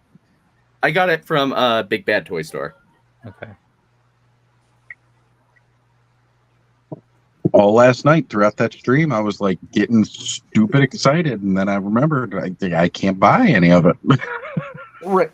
Well, like my biggest problem is, and McFarlane has weaponized NFTs in a way that I'm not happy with. I say weaponized because they keep giving me coupons for all the free NFTs they gave me. And so they're like, hey, you know how you only wanted one of those figures? Well, now you can buy them all for like the price of two. There you go. I don't get it. What happens now that you've got the NFTs? Do you get like... So like they're doing a lot of like appreciation coupons for anyone who's holding NFTs. So like if you bought any figure from that first wave of the digital included figure wave and you loaded it into an account, they've now sent me a 50% coupon for the second wave, and now they're letting me know that, hey, if you hold on to those for another week, you're getting a 50% off coupon for the new Batman Adventures wave. Wow. Okay. Can you actually like load up one of those NFTs and share screen, like just to see what they're actually like? Yeah, I can do that. All right. Because I know we talk a lot of shit, but I've never actually seen what they are. Well, they're basically like the digital render of the action figure with no posability. Oh, okay. That's disappointing. So they're a little less than what the Crypt toys were. Animate would be kind of cool, I guess. But can I just correct you guys for a second? You keep saying NFTs or whatever. These are phygital figures. Is that what we're talking about? Well, digital was the physical. Or is that different? Is the phygital is the physical figures that come with an NFT. Okay, so it makes extra no sense. Got it. Right. They're just making digital and physical one word. Yes. Right. Well, like when they announced like that whole Crypt toy thing with Masters of the Universe, I was like, this is the worst microtransaction bullshit I've ever seen. Like, I was just like, this has got to be the stupidest thing I ever saw. And the more they tried to explain it, the worse it got. Yeah. And that one was a disaster. Oh my God. And then I was watching, for those of you who know Motu Joe on Facebook and from the old He-Man.org, not Joe Amato, but Motu Joe. I watched a live stream he did on his Facebook where he spent, mind you, they were $40 a piece. And he was buying Cryptoy after Cryptoy after Cryptoy. And like he was getting doubles and triples of like the regular trap jaw at like $40 a piece because it's like mystery box style. And I'm like, no, like I don't even like spending $4 on the physical mystery box stuff at most places. You're never going to convince me to spend $40 at a chance. But I can't. Those though, you could run around with them, right? Like there was like a little world you could play with them. Not yet. That was coming, but guess what? Ain't anymore because I'm pretty sure they closed up shop because everybody saw how crap that was. But like you could get the feeling of opening up a figure, but then you could put it back in. I was like, you know what I can do? I can also buy a Mythic Legions and open up that figure and put it back in the packaging. I don't have to get like that feeling. I can have that feeling and still spend $40 on a figure and know exactly what I got. I can take it out. I can play with it. I can put it back in, you know? And like, I was just watching this and I was like, this is a disaster. And this is exactly why I was saying it was a bad idea from the start. And I was glad to watch that live stream to just really kind of prove it to me. And mind you, I love Motu Joe. He's a great guy. I've met him on a stream, like where we were talking and going all over like his room and his collection and everything. He's got one of the biggest Masters Universe collections of randomness. Like I say randomness, he pretty much got more of that. You remember back in the day, like all the extra merchandise you used to get with the toy line? He's got more of that. That's like the TV trays and that like the bowls, the cups, like all that stuff. He's got more of that stuff cataloged in his collection than I think just about anybody else out there right now. And like I fully respect him as a collector, but he was like going in all in on these crypt toys of it, and like I was just like, that's a bad deal. Remind me, is he the guy that has the Modulok mask? No, that's Joe Amato. But if you see Joe Amato, go ahead and call him Motu Joe. He'll love you forever for it. He will give you a giant hug and do a face reveal. But I actually met both of them at PowerCon actually and talked with Motu Joe for a while. But it's just one of those things that it was like I was looking at that and I was like, this is a really bad investment. And sure enough, like nobody else was really buying into it. It closed up, and now it's like anybody who spent all that money on there, like, yeah, you own a digital of nothing because they're not developing anything more for it, or at least not that I've heard of in like a year and a half. Put it that way. And we all know how that goes in the toy world. Typically, if you don't hear much more about something for a year and a half, chances are it's not coming. But they were basically telling you like you could buy piecemeal a video game. It's like they just worked at like what video games have already established, and they worked it in reverse, but making you spend more money on it. Like here, you're going to start with a single element of a video game, and then as people buy more of these single elements, we're going to have more money to develop the rest of the video game. Oh, that took forever. I finally logged into that stupid app. Sorry. That's okay. I'm glad I've been able to fill this time with bitching about cryptoys. I'm just glad that Lawrence is showing us his best side now. Actually, I was going to ask Lawrence because Stanley asked if anybody could bring up, any of us East Coasters could bring up the Target deals. As we've all seen, me trying to multitask on this phone sucks. But as we are past the midnight hour, Yeah, I mentioned before we could start doing that as like a weekly thing on the show. After we get off over midnight, we can check out what Target has for new deals for the week for the toys. Does it happen right away on the East Coast? It may not, but it doesn't hurt to take a look. I know by 9 a.m. tomorrow it will. I'm not sure what time it starts.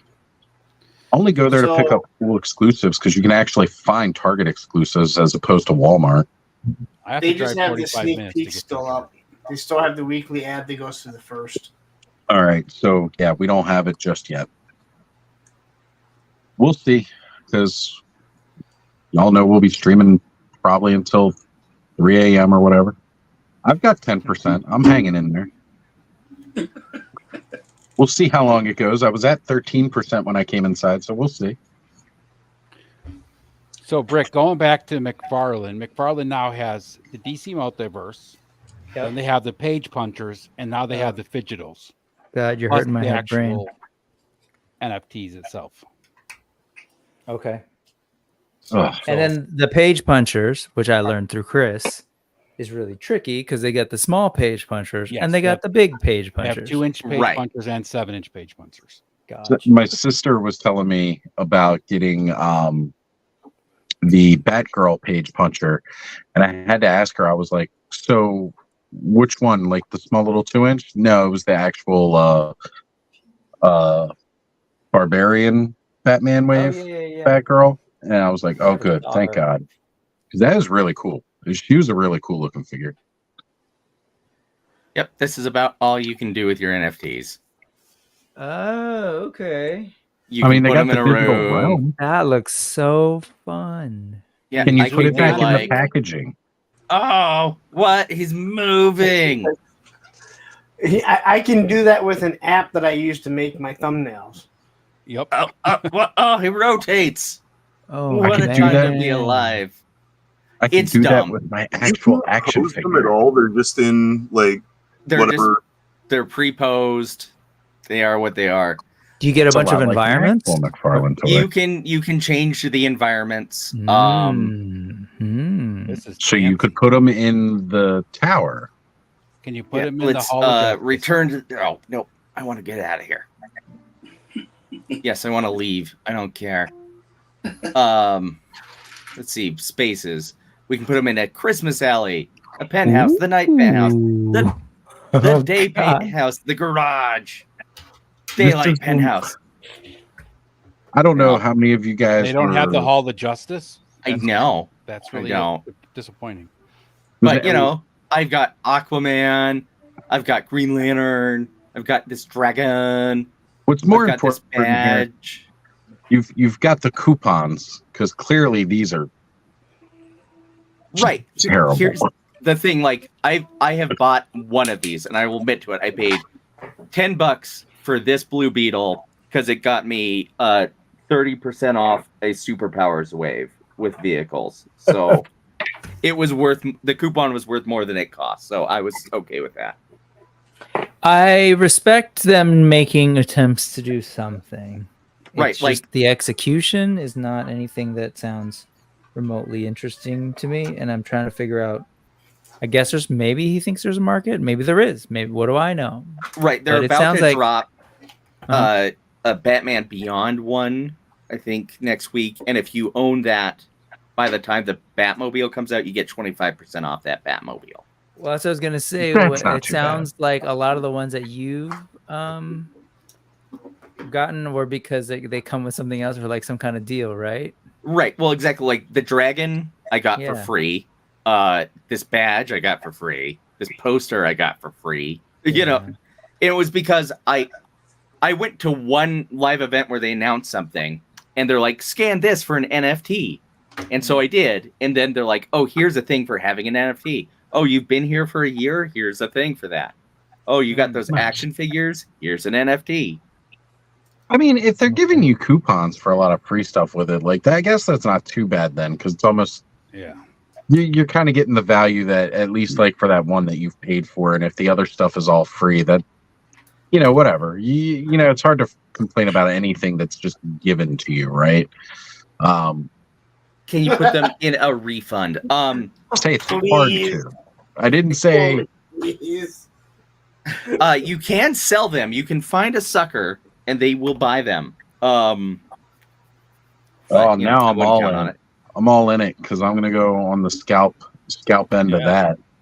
You're dumb enough to buy. Straight up. See, I was thinking that they would be like you'd be able to animate them in some way, or like at least pose them, like. Right, because at least the crypt toys, you could do that, right? Like you could play with them a little bit. I watched, like you could actually play with the crypt toy, so at least there was that. Yeah, no, these are absolutely useless, but I will keep putting the codes in if that means future coupons. Yeah, if you're getting free coupons for like free stuff and half off, there's nothing wrong with doing that. Like, well, like the new Fidgetal Wave, I was like, okay, well, I don't want Superman, but I'll buy Green Arrow and I'll buy the Atom. And they're like, well, how about 50% off? Like, okay, I'm getting all three for less than the price of the two I wanted. See, I used to play with the Warcraft model viewer, and you could go in and with any of the game files, and you could like put them through all their animations. You could put whatever armors and stuff on. Right. But, like that was kind of fun. That was fun. But it's amazing how bad this application is. So I have an Apple Silicon M1 Mac. That's how I do everything, and this will make the fans run hard. Just to look at stuff. Oh God, that's awful. If it's taking that much power to maybe they're like static, maybe they're like using your processor to help keep these NFTs alive. Right. We're mining NFTs every time you open the app. Yeah. Mind you, I could hold this figure in a static pose.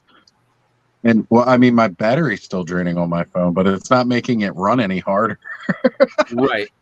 But again, I think it's dumb, but I'm not going to say no to discounts. No, absolutely not. And never say no to discounts. The discounts help pay for the other stuff that you want. So go for it. So when I did my Fidgetal unbox, I showed how you redeem the codes, and I did the whole thing because I'm like, sometimes they give you coupons, and that one is paid off well. Yeah, especially if you are a McFarlane fan. I know Hylian Dread was in the chat mentioning about the no gun rule from McFarlane with the. That's WB though. It's not McFarlane. Yeah. I was gonna say it's not so much Toddy Mac as it is DC. Because he makes weapons that accidentally fit a lot of those figures. Yep. You can buy weapon packs and what? That looks just like the gun they have. That looks just like Harley Quinn's gun. It's weird that there was a gun with a giant cork in it. That's so weird. Yeah. Right. Yeah. Look at his Spawn toys. They got tons of guns and weapons. Look at his Mortal Kombat toys. Yeah. Tons of weapons and stuff. It's really just mostly that DC stuff. Well, I did say Mortal Kombat. They've lessened it down on the Mortal Kombat because it's Warner Brothers. Right. It falls in with that, so they have lessened that. But he used to have quite a few more. I remember like one of the Noob Sabbats came with like the nice hook and everything like that. I wonder if in a future contract negotiation that might change, because I think that rule stems pre-Discovery merger. Yeah. Well, it especially like I'm surprised that they've played along with it so much, especially with Mortal Kombat, because the game is also known for its ultra violence. Right. It's literally the game that created the ESRB rating system. So, like, I think some of is it SH Figure Arts or maybe it's Mafex? One of those two, though, is actually having some of the Batarangs come with the pistol style Batarang instead of that weird looking thing that they've been putting out too. So maybe that whole trigger finger thing is coming to a right. But I also think some of that is it's foreign market, so it might play differently. Yeah, it's true. Yeah. I want to. Yeah, anytime you're taking it out of the country, it's a whole different playbook. What's that, Lawrence? I wanted to address the comment you just had up about Gridiron. Okay, this one. Yeah, so Felipe, Gridiron is all 3D resin printed. So I have the case right here. It is not soft, but if you are in heat, it will melt. You can bend it. It will snap. Let's say like something like a Valaverse, where you have a lot of those Marvel Legends, or obviously classified that. I mean, I can twist into a tie and not have a problem, but when you look at everything here, I mean, it's all hard for the most part. That's what she said. Ooh, that's another sound clip. If you hold for too long, and this is a gridiron gun right here. If you hold it like this for too long, eventually the pressure will start to warp the weapon a little bit. But you run it under hot water. A lot of times you don't even have to straighten it out. But you run it under hot water, not boiling water. Don't do boiling water, people. That is stupid. Just hot water. A lot of times it'll just form back to where it needs to be. If it doesn't, all you have to do is just kind of bend it to where you need it and then run cold water, and it will resolve the issue. But yeah, you don't. It's not a Valaverse because it's not mold injection. It is all 3D resin printed, and that is why you'll get things like this, where the grenade launcher actually shifts. You can take. They made this one, so you can drop a grenade actually in it. And this is something you're not going to get from mold injection. Now, this is something that I didn't know. Here's another piece that goes into it. But it has this tiny little shotgun shell, which goes Don't drop inside. it. Yeah, I know. Don't drop it. Is this the right one? Where is it at? Is the right one? Yeah. So, I think the wrong one, or You need some better glasses there, Lawrence? I actually probably do. Using your bifocals. Get the readers. Yeah. It's so warm in my house that it has actually made it so it won't fit in there right now. Oh, okay. This actually does fit inside there, or at least it did after everyone told me, but it's not going in there right now. That's how warm. So does that go into the grenade launcher then? Yeah, so the shotgun shell drops into the grenade.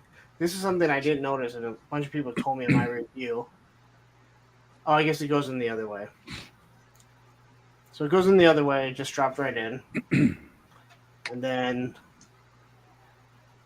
you can drop it in there. But you're not going to get stuff like that. Now, unfortunately, this kind of moves. You need a little bit of sticky tack to hold it in there. I do have an issue with this magazine for some odd reason. It will stay on in there, but it comes out actually pretty easily. Of course, now it's not. Once expanded, so yeah, now it's staying. That's because it's in heat. Yeah, it's in heat. It's just like when the dogs get stuck when they're in heat. Your magazine. Yeah, when you said in heat earlier, I couldn't. It's knotted up. Bringing up Matthew's comment for that again. Whatever. I hate all you. This is the pocket knife. It came with that thing Airborne, is impressive. Oh, that's cool. And it is. Like it actually flicks out. Oh, that's it is awesome. It's actually what made me order this set. Yeah. It's just such a cool set. This comes with the Airborne loadout, but this set came up for $25 the first week that it came up. I think it's $35 right now. Yeah. Are those the cases that lock onto the vamp? All their cases do, but this case comes with. So this case comes with the accessory that locks on the vamp. Now I gave it to Greg because I don't have all that stuff with the vamp, and he has at least one of these, if not multiple ones. So I just gave it to him, and all you have to do is take the foam out of it and turn it around, and then it sits how it would on the vamp. Okay. But I was going to ask if you had it so you could show us, but you just said you gave it away. No, I gave it back to Greg. Finally, get all that shit out of my house. I can kind of move around in my room again. And I found the shotgun shell. Did I tell you guys that I found the shotgun shell? No, I was going to ask, did you ever find the other shotgun shell? Would you step on it like a Lego? It somehow got underneath the grenade. Oh. Yeah, because I was about to just say, Dude, hey, you were pissed. You were pissed. Oh, I was so frustrated. I don't blame you. You saw how tiny that thing is. You lost rock and roll. You lost rock and rolls. He found rock and roll finally. And then I had to... Well, I lost rock and roll, but that's the O-ring. Yep. But then I lost the radio. Yep, lost walkie-talkie. Oh, you should have saw me today looking for a low lights case for a sniper rifle because I wanted to go out and take pictures and I couldn't find it, and it ended up being in a box of stuff that I didn't realize that I had thrown other figures into while I was trying to redo my display because I have way too many figures all over the damn place. Yeah, I actually need to get some kind of semblance of more organization in here. I gotta get rid of all these. I got all the Lego from my son for a couple years ago that I just need to really finish breaking down so I can actually start setting stuff up. All right, guys, I have to call it. I am gonna fall asleep here. All right, Chris. Well, thank you for joining us tonight. Yeah, thanks for having me here. Anytime, brother. You know. I hope you got a bunch of subscribers because you hate people. So. Oh yeah, it's true. We want them to watch and like your stuff because we know you hate it. All right, guys. Thanks, Chris. A new challenger has entered. Hey, that's right. Hello, my fellow toy collectors. What is up? Ron Burgundy's entered the building. What's up, my man? I had to deliver some breaking news for Aaron the Toy Enhancer earlier, so he suggested I leave the code on. I see. Well, I was going to ask, you said you had gotten the order in, right? For the new Mythics? No, the Ostradamus merch. I was hoping you might be able to show it off tonight. The shirt, I actually wore it today, and it's in the dirty clothes. But I'm gonna be coming out of this damn jacket and polo shirt very shortly. I'll go change back into it. Yeah, go do that because I want to see how it looks. Like, you know, Ken sent me the picture of his when it came in, and I got to see how it looks. Like, it looked the logo looked really good on it, but I actually want to see it on somebody. I want to see how it looks on because, you know, I haven't spent any money on my own merch. I gotta spend money on my own merch, and I just don't have it right now. So, well, that kind of defeats the purpose, doesn't it? Exactly my point. So. For right now, it's a no-go. You know, as soon as I can, I want to order a shirt. I'm gonna order a hat because, I mean, I was mad they didn't have bandanas that I could put my logo on. You know, that would have been perfect. But I got beanies, embroidered beanies, so I'll be getting one of those for the colder months. Hey, I was going to ask you something really quick. Actually, what shirt did you get? Me? Yeah. The Clubhouse one's got the logo on the front and on the back says Clubhouse in like turquoise. Yes. Okay. So the shirt with the logo on the front, I would assume yours can do the same thing that I can. See if you can raise it up a little. Okay. Was it a little low on it? Yeah. When I looked at it, I thought that's really going to accent this belly, which is already accented because I eat pizza. Okay. That's your excuse? Well, that's one of the excuses. I'm not making it's not an excuse, it's a reason. Oh, okay. All right. I mean, I could definitely see about raising it up a little. It's one of those reasons I actually wanted to see it on people. Yeah, so I can see if there's anything I need to change. So I'd like to ask Sean, is Charlatan a family name? It is a family occupation. That's how most of us got our surnames. So yes, this is true. Yeah. So I'm not gonna come in and go promote somebody else's stuff, but Aaron did a video tonight. Turned out very funny. It was a parody skit video and had me and another guest on with it. And we had to come up with names, and I needed to come up with a name that was a synonym for a thief or somebody that fakes it till they make it.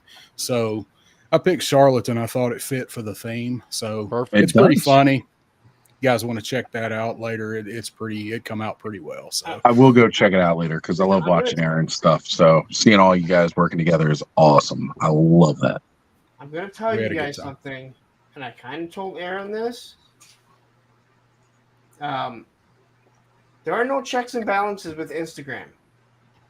So if someone decides that they're going to start hitting you up with copyright strikes, it does not matter if you did anything or not.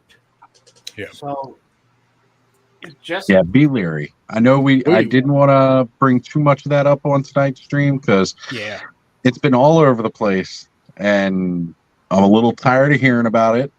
Yeah. So I've just kind of ignored it for the most part.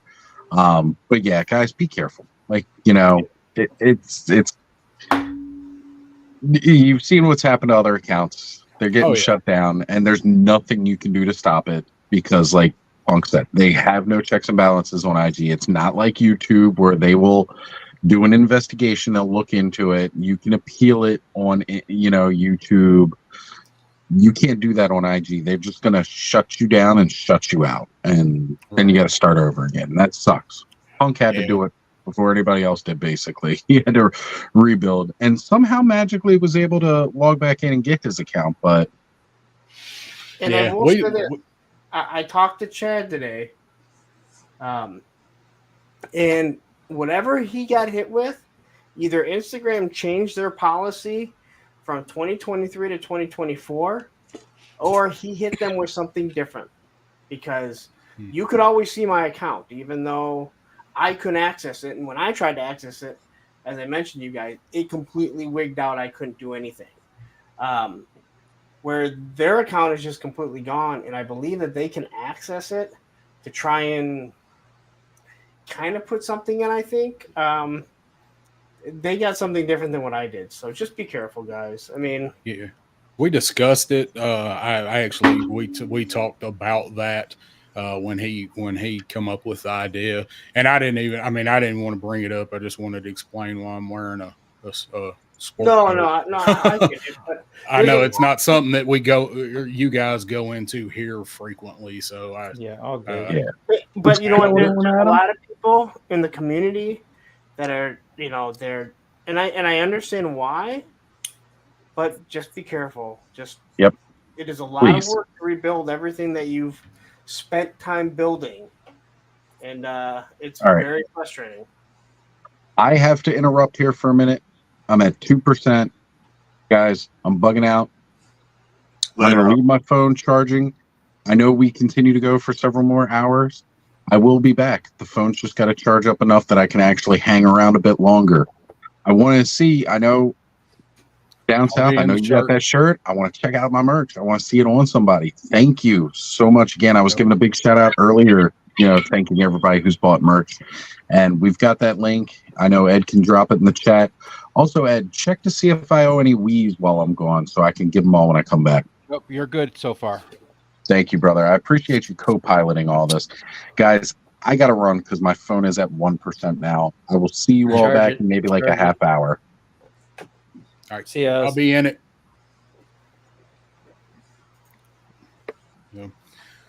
This is actually getting hot now, so I am going to go and do that. I hate he had to leave right this second. I took this thing off, and Aaron was like, "Oh, if you're going to go get on there with him, you should put it back on." I'm like, you're right for a few minutes. So yeah, it's pretty hot. And I'm a fat guy in a little coat. I've had this sport coat since I was guy like 18. in a little coat. I could probably literally rip it. I think I wore this to Pop Blender's graduation in '93. I can't button it, There's no button in it. So I will Right on go down south. Go get comfy. do that. Yeah. Yes, I shall be back in just a minute. What's happening, Adam? A new challenger has entered. What's up, Adam? Not too much. Just got home. It's getting to that point of the year where you can have, barbecues outside with people. So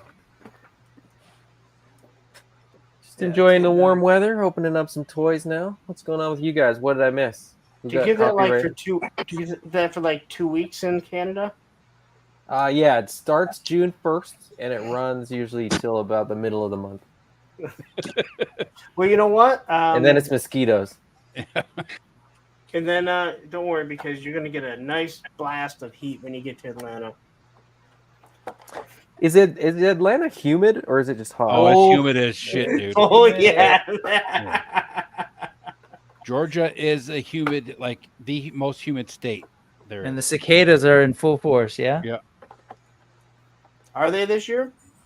Yeah, they're one of the states that's getting the two different batches. They're getting They're doubling down. Yeah, the 13 and the 18 or the 13 and 17 year. Yeah, man, that tripped me out on tour and learning about those. There was one year in particular was particularly bad, and I was like, hey, what's the deal with you? Like, is that your power lines? Like, are they just really loud? Is it the like, noise no, that bothers people, or is there something else? No, it is the noise. To me, it felt like I was gonna get cancer because I totally thought it was like power lines. It sounds like it's a hum that you can just hear. That's what Japan sounds like. Yeah. The cool thing is after the cicadas sit on the trees and they hatch, though, they leave their carcass like attached to the trees and stuff, so you can go out and find them. Pretty cool. And then will you like make soup out of that or something? What? You can just eat it like potato chips. Okay. The kids like it. That's all. My kids went and found them a couple years back, 10 years ago when we got a bunch of them. It was like they were just collecting to see how many they could get. It's like Easter egg hunting. Yeah. Only it's the corpses of dead creatures. Yes. So it's basically the same. My kids are a little twisted though. So, Does anyone get fish flies? Yeah, we do. Oh. Yeah, every Friday night I get fish flies. Yeah. Fuck. What are they? God, I don't know. Can you explain it, Adam? Because they're the most disgusting creatures ever. It's a bug. I don't know. Why do you think they're disgusting? I'm looking at it. They got like a scorpion or not? Because there's millions, and they live for like 2 days. They attach to your car, to the gas station, and when you step out, and if you're in an area where they're at, all you hear is crunching. Yeah. They're so disgusting. And it always makes me worry anytime because I'm just on the outside, so a lot of places that I have to go or I end up in there where there's a bunch of them, and I'm like, I'm not going through that. I'm not going to that restaurant right now. There's no way in hell I'm going in there. There is no way that Tim Hortons is handing me, my ice cap, and there's not a fucking one of those fucking bug things in it. Well, it's probably blended in though. You wouldn't know. Yeah, I know, but I can just go down the street and get one. The worst experience like that I've been in the Philippines. There was this one. There's these flies everywhere, but I went into this one little tiny eatery, family owned thing. Trying to be polite, so I'm just kind of like blending in. But I swear to you, it felt like it was foggy in the place, but it wasn't foggy. There was just a bunch of flying bugs everywhere. Yeah. Fun stuff. I don't care about that shit, man. We all eat bugs anyway. So me neither. No, it was just a pain in the ass. I kept hitting your face, and you're like, oh, man. I guess I just spend too much time out in the woods. I'm just surrounded by flies and mosquitoes all the time, so it doesn't. Yeah, that fish flies to me means like that's a good day to go fishing because the fish are biting. Oh yeah, easy targets because there's so many easy dry flies that you can use if there's fish flies out. And yes, Gold Bond is your friend in the heat. That's for sure. Keep that chafing under control. I'm good with heat. That's the. I'm terrible with cold. I love the cold. Yeah, I like the middle. As I've gotten older, I'll take 100 degrees over 20. There ain't nothing more uncomfortable than swamp ass. That's all I gotta say. Yeah, I'm sure there's something more uncomfortable than that. Yeah, I'm not sure. Not much. Not many things. How's that? I think it's just trying to do anything that's halfway athletic that when your body just seizes up as you've gotten older. Like that's just what kills me. Hey Thanos, this guy, this little Samurai Force rat guy. Yeah. He has he's deceiving in terms of his articulation. Because I'm like, oh, his legs, he doesn't have any knees, but they're in there. They're just really hidden. And they're pretty cool. But I wanted to ask you about this. Are you putting the mutagen thing in there? I don't have that one. I have the turtle, but I didn't get the master. Oh, gotcha. Okay. He looks cool though. Yeah, it's all the cool little storage stuff is rad. So he can carry that scroll on his back, and I think I can get this. There's a mutagen canister, or I guess not mutagen. Just don't know how to get it. Well, let's have a preview before Oz comes back. Look at that. That doesn't look like it's in a bad spot. He's right. It needs to go over a little. Oh, it needs to go over more. Yeah, maybe more over to the shoulder. But no, I was talking about the one with the big with the logo only on the front, the big logo. Oh, that's the one I was saying needs to be because that one has it on the back. I don't know what the back looks like. So you're just saying the logo drop on the one that you have, Lawrence, is too low?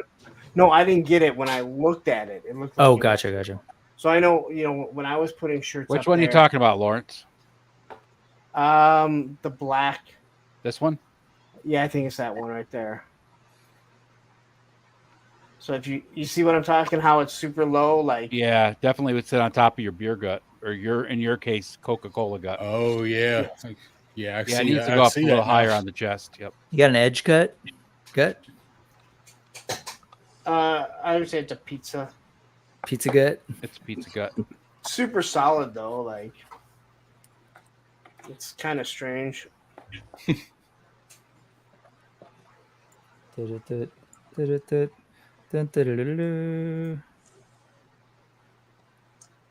what are you opening up, Adam?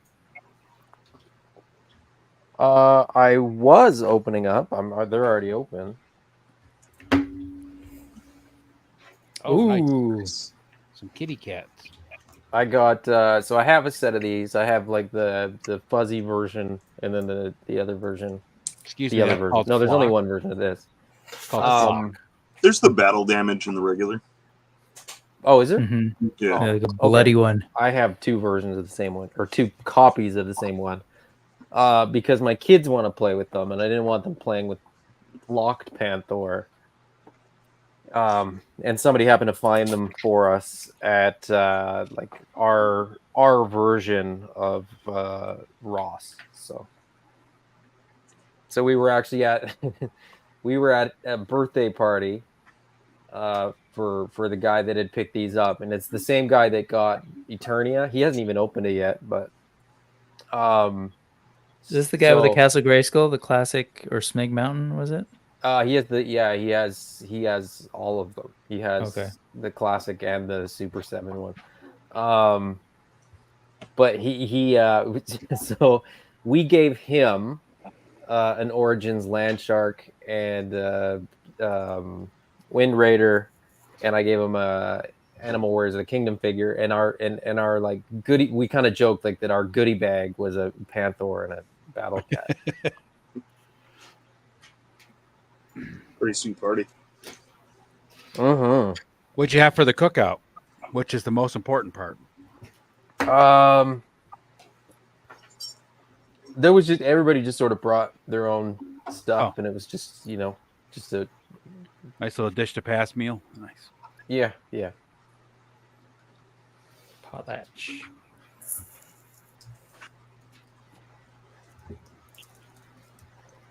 It's all about rats with bendy tails, man. That's cool. Fun. Wait, let's see that again. No, it's just. Oh, the whole tail's wired? That is awesome. Yeah. That's actually accurate for a rat that size. He's got a great sculpt. Yeah, he really does. I wish his head could do a little more side to side, but otherwise pretty cool. And nice and small, actually. I wanted a small, spindly rat. Is that the same? Is that the rat that goes with like the spring, summer turtle? Uh-huh. Yeah. This is spring, summer, and autumn's master. Right. Who'd we lose?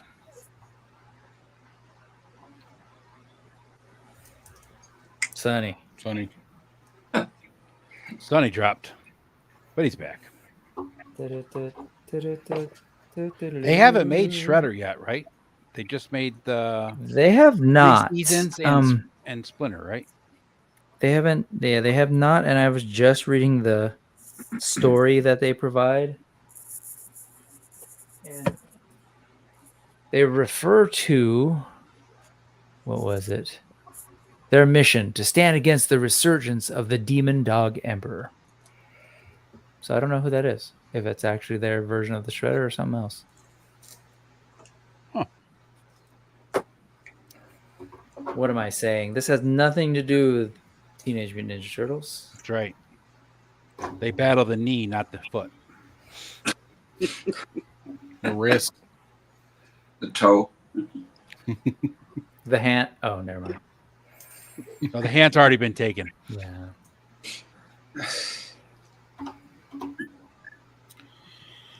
It's kind of funny that like they don't have a license for turtles because I thought you just like get a license for turtles. You just have to ask and you can get it. You just have to formally request it and you can get it. Shit. I thought the moment you started a toy company, they just gave you one.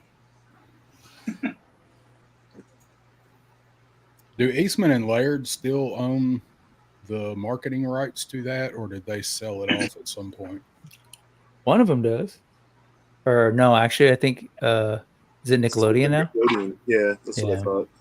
Well, I know they had the big, falling out and all that stuff over it. So I'm not certain, but I think like one of them sold his share, and that's what sort of caused the rift. And then when the other one sold his share is when they kind of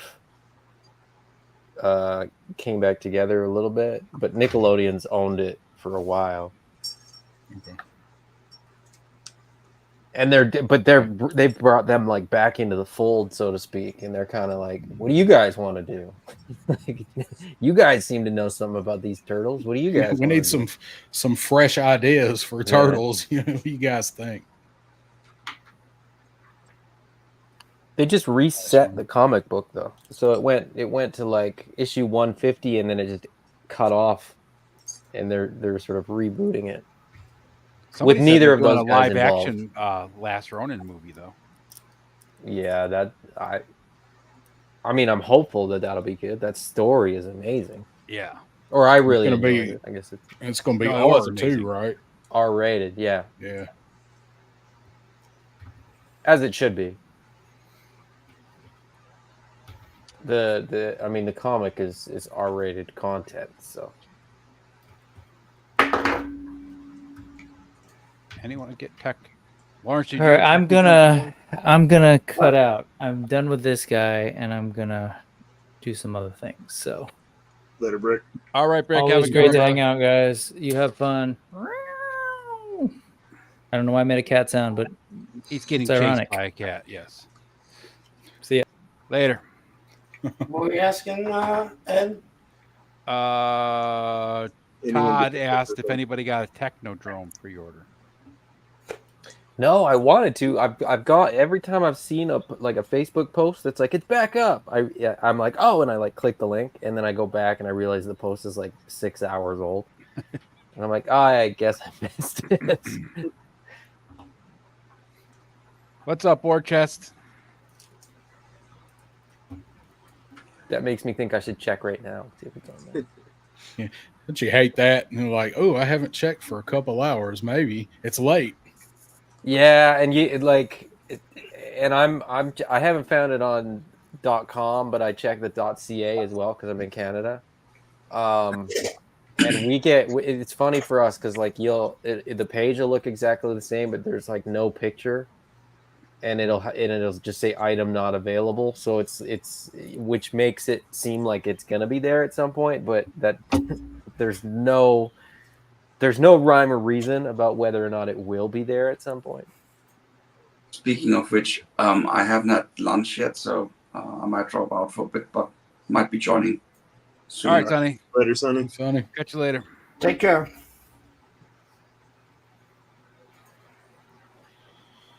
Well, I finally got these guys open today. Oh, nice. Oh, yes. Figure Obscura. Yeah. What's your thoughts? I really like them. I'm really impressed with them. Seems like they changed the quality of the plastic, made it a little more pliable for these. I love all the accessories. The only complaints I have are with Bastet. Her ankles, especially on the cat feet, are kind of weak, and she comes apart way too easy in the middle. When you pose all those layers. Yeah, I noticed that too when I was posing her. Yeah.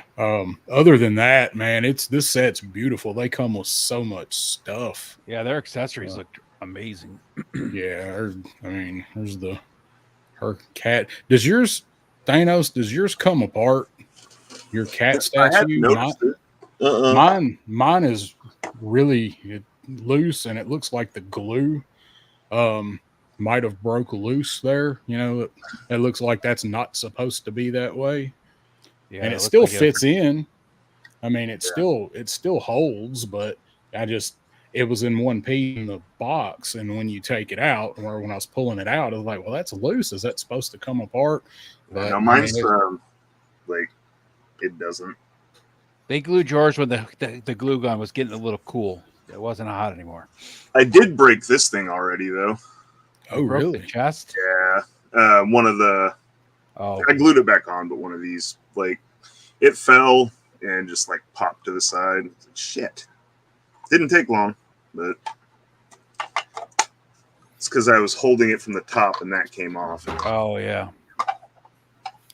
Yeah, it's simple of a little piece as this thing is.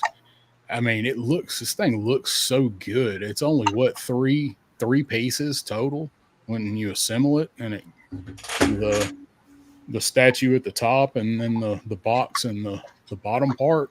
It just looks like there's so much more to it. It's the detail in it. So yeah. Well, they put so much detail and then do the right kind of dry brushing and everything to make it look good. Yeah, I mean this is something that's definitely, they're basically $60 a figure. I mean, This is something that's definitely worth that money with what you get. I mean, oh, absolutely, give you so much with it. Night, Happy.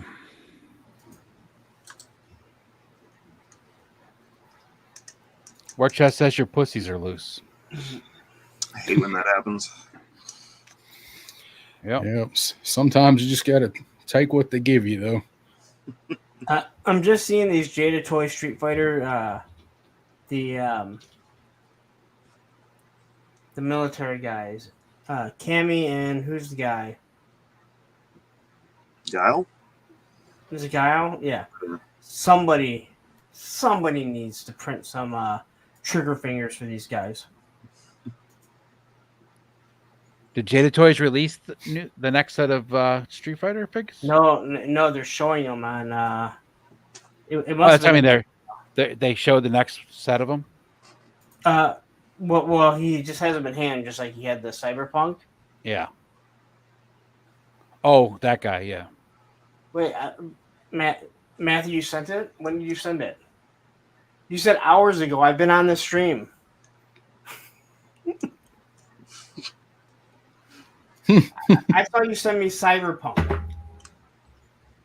He didn't send us Guile. He sent us the other guy. Yeah, he sent the Cyberpunk ones. Yeah. I didn't see Guile. Day.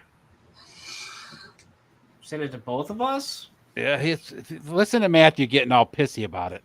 I sent it to you guys. Jesus, I don't remember seeing it. If I remember seeing it, I wouldn't be asking the damn question. I saw the Cyberpunk ones. We're old, Matthew. Give us a break. So you didn't look. I'm looking right now. Matthew.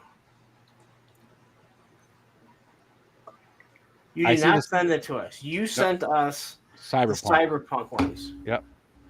Just 4 pictures from the Cyberpunk. That's it. Which I know nothing about, so I didn't respond.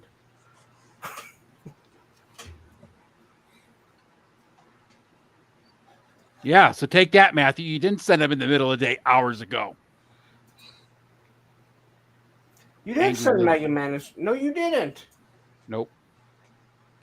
And I just checked to see if you sent the personal.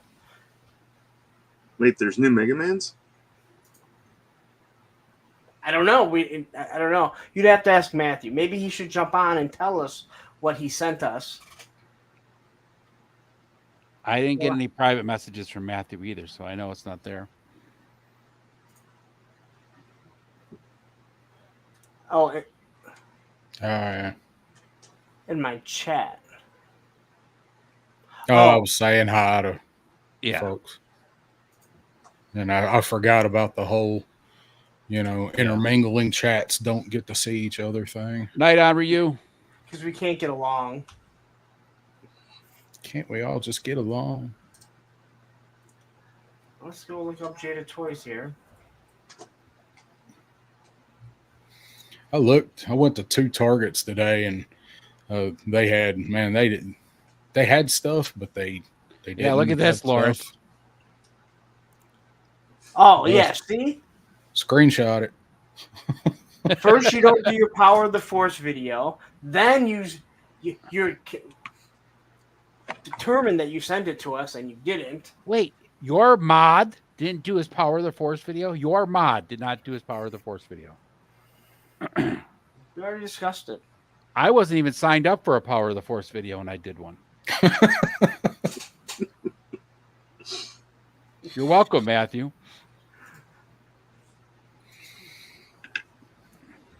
How late do y'all go on this stream? Sometimes till 3, 4, 5, 6 in the morning, depending on what's going on.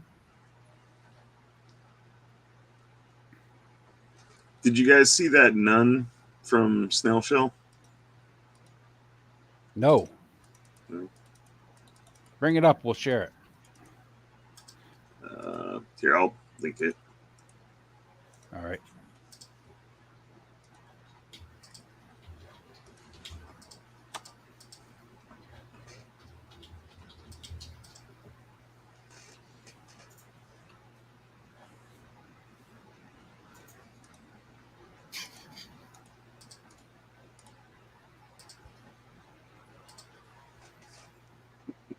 Damn, that looks good.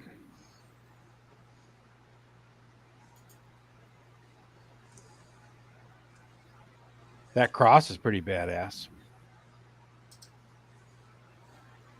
I don't know why you like this, Thanos. I can't see anything that you'd like to do with photography with this. Must be the heels. Yeah, it's the books. Thanos is a big book reader. Yeah, that's right. Don't you know somebody's giving a sermon about this later this morning? Do you have this chick in the purple yet, Thanos? I have her on pre-order. Yeah, I thought you did. Thanos, I have a friend that is, I guess, is of the persuasion that was in that last picture, and we were talking about some of those type of figures, and she was showing me one that's a little less anime, I guess, and that she's got. She kind of collects some of them. And I was like, who would like those figures? I was like, do you follow Thanos Copter? She's like, no. I said, go look at Thanos Copter on Instagram. And she was like, oh, okay. And she went and started looking through your Instagram. And she's like, oh, yeah, he's got a couple of them. Which figure?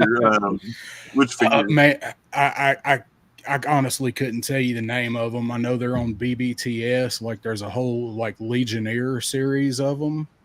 Is it the TV League or the Fiken dolls? I think so. I think that's Fison, it. yeah, Fison's nice. Yeah, I think that's it. And I have them up if you want to pull it up. Yeah. Here's a quick opinion question: does Beastman, Merman, and Whiplash eat people? Probably. Considering they're not really, they're not cannibals because they're not eating themselves, so they're definitely carnivores. I think Beastman and possibly Whiplash, but Merman probably sticks to fish. He's kind of he might fish and plankton guy. Yeah, definitely. All right, what do you got, Larry? The new Street Fighter figures. All right, so you're gonna, what did you do? Post them, or you got them pulled up? No, it's right here. Oh, where? I don't see it. Oh, there it is. It's in the middle. Oh, that's nice. They're part of the stream because it looks just like the Cyberpunk pics that Matthew actually sent us.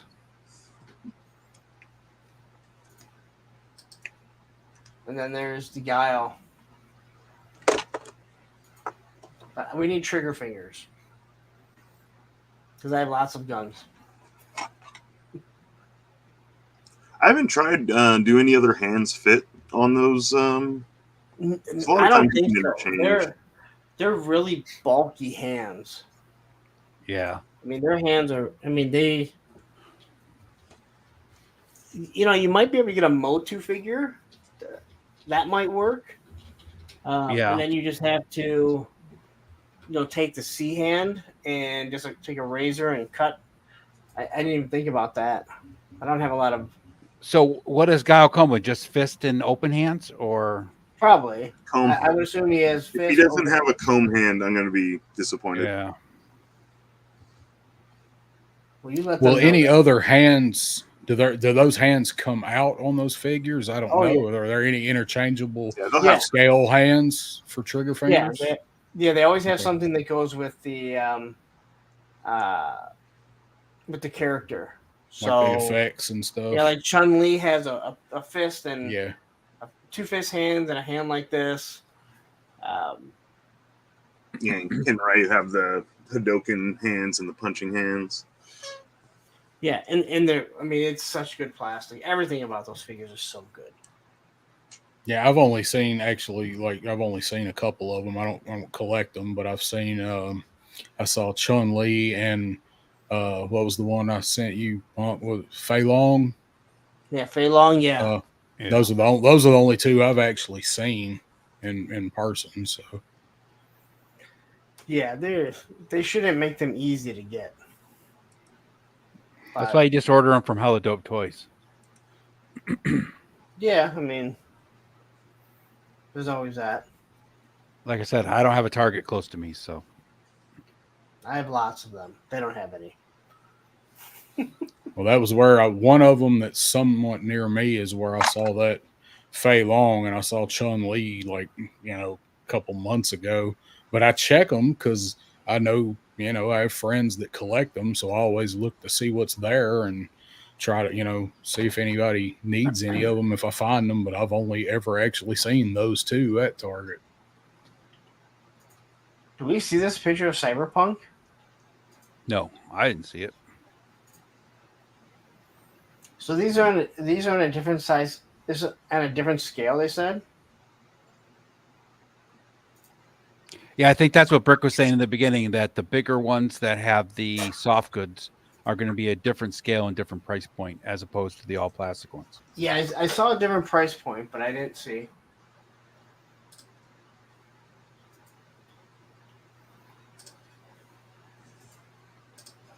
I think the 7 or these specific ones I think are a 7-inch scale. Like the Jada Street Fighter stuff is like a 6-inch scale. Yep. Yeah. Well, why would you do that though? That doesn't make any sense. Why you would? I don't know, but I suspected it's just lining up with some other line. Like the Jada stuff kind of lines up with Hasbro stuff, which makes sense because the Marvel versus Capcom. Yep. Yeah. I don't know what these would be sort of scaled with.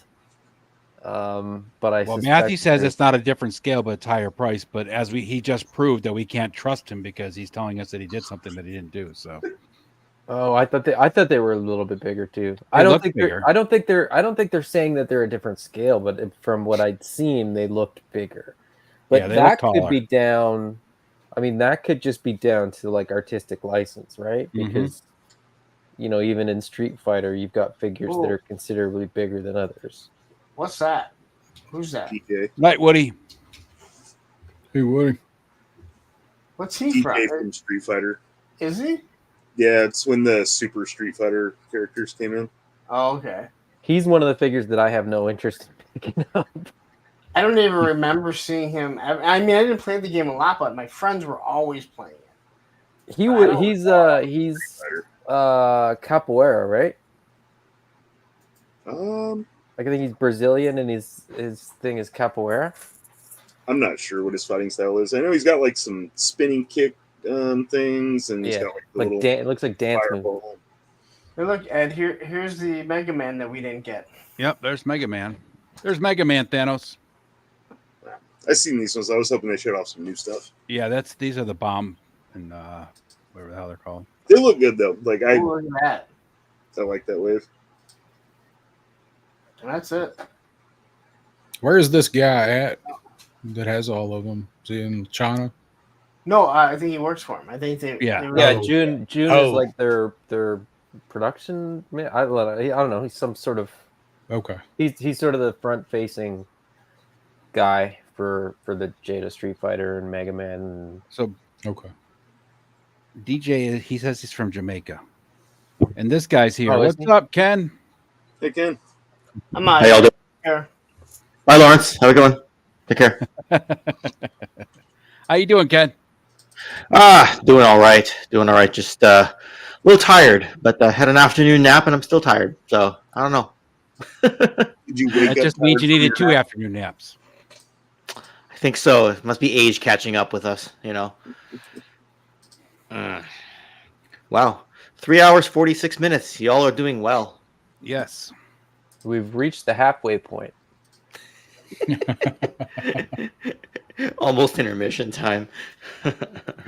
So what did y'all get up to tonight? I know some Legions talk.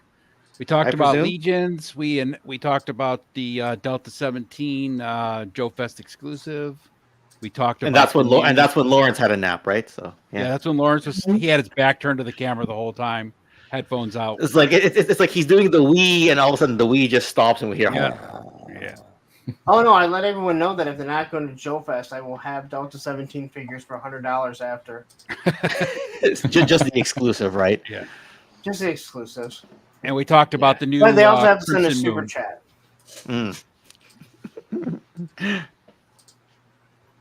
Those figures. Those are some good looking figures, man. I'm hoping to snag a couple of them while we're there.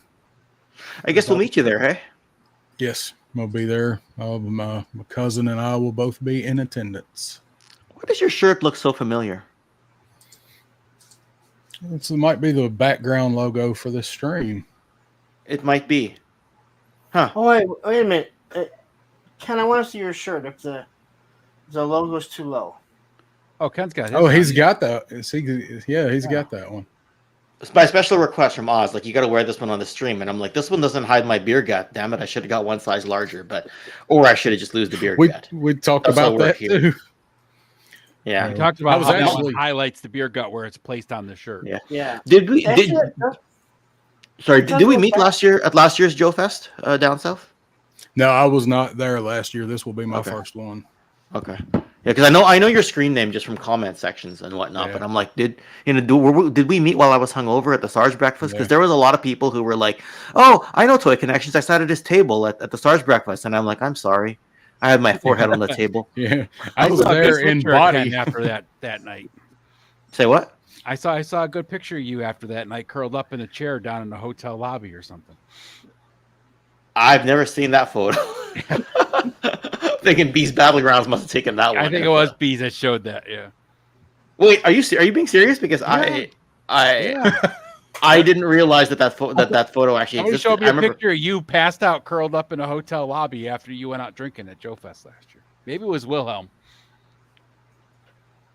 Well, maybe Maybe my wallet and cell phone were still around us. You know, that's all that matters. So all right. Somebody was watching over you because wallet- they took a picture of you. It was one of the guys you were with. So Yeah. Might have Wallet, been phone, Wilhelm. and keys at our age, right? As long as you can keep up with those three things, and glasses Yeah. if you were.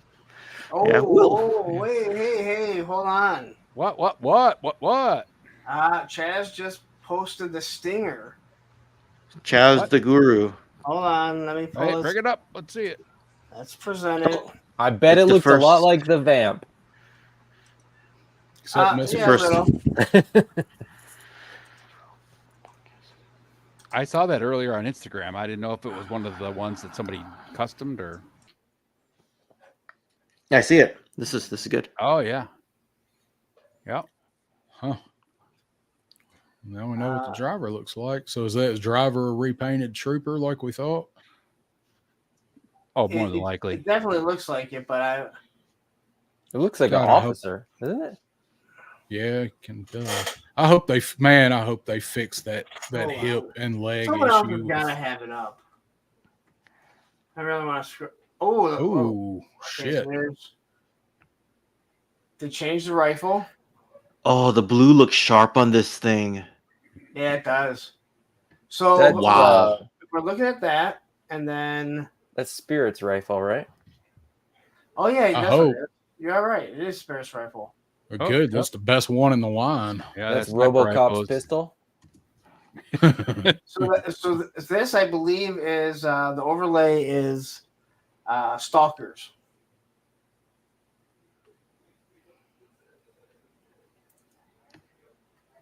So hold on, we might as well just say Chaz's. He probably has them all up, right? Nope. Just those two. Man, I was hoping Wood Buggy that will probably come up eventually. So I can't imagine that. I was hoping that retro trooper wouldn't look that good. why? Well, were you 'Cause not going to I'm buy gonna something? No, I was no that What the hell one. is this? I would buy, but Midget wrestling. Look at Lawrence. I don't want to you. buy multiples. It's you and Ken at Joe Fest. I'll hit puberty before then I'll have a growth spurt. Don't worry about me.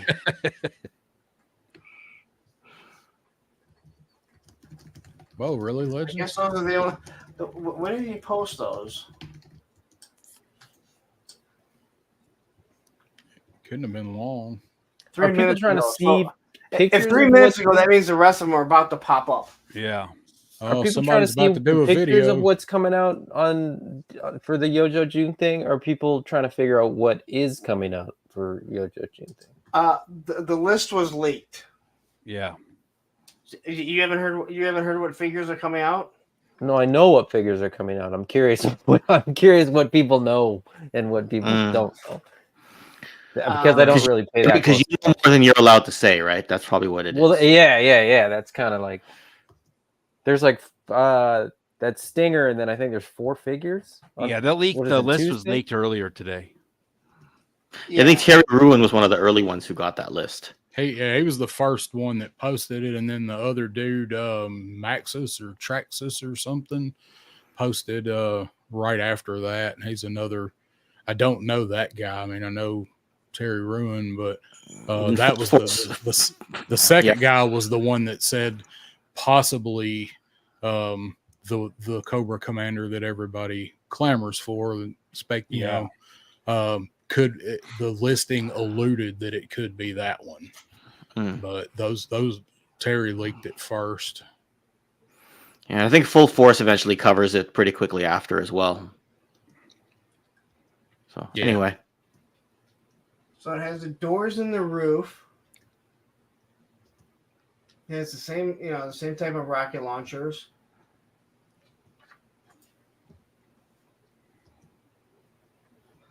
I mean, does this essentially like guarantee that we get the Mark II and the Tiger Sting? I don't know about the Tiger Sting, but I think the Mark II for sure.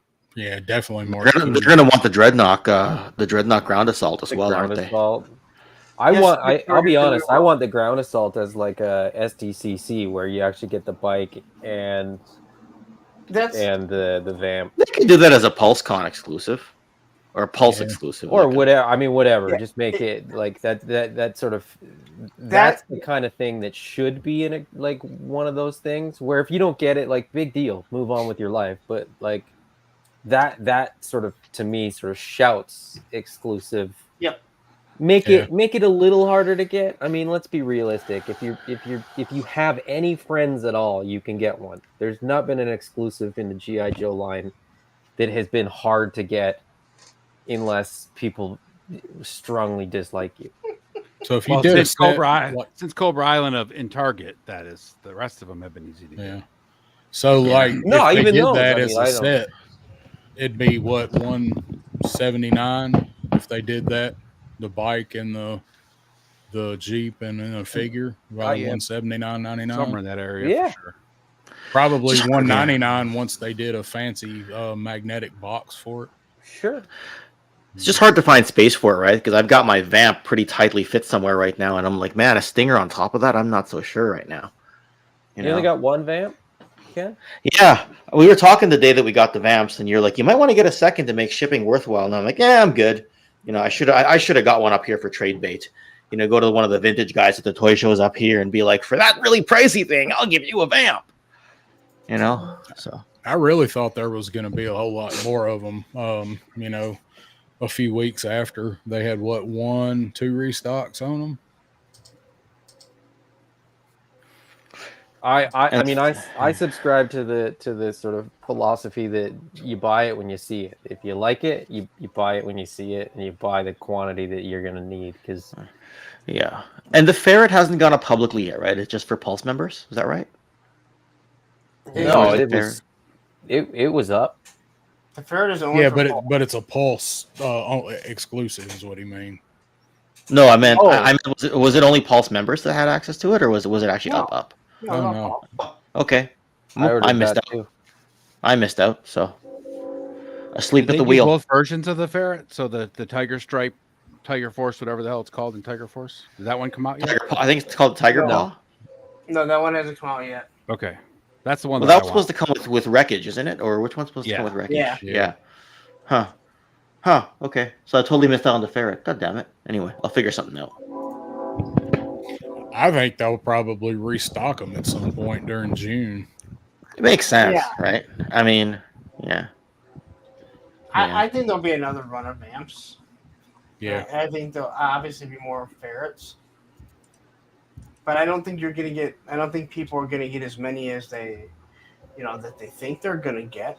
You know, everyone that's always, you know, bitching, saying, see, Hasbro doesn't know, don't they want to make money? No, they don't want to make too many where they have to put it on discount and lose money.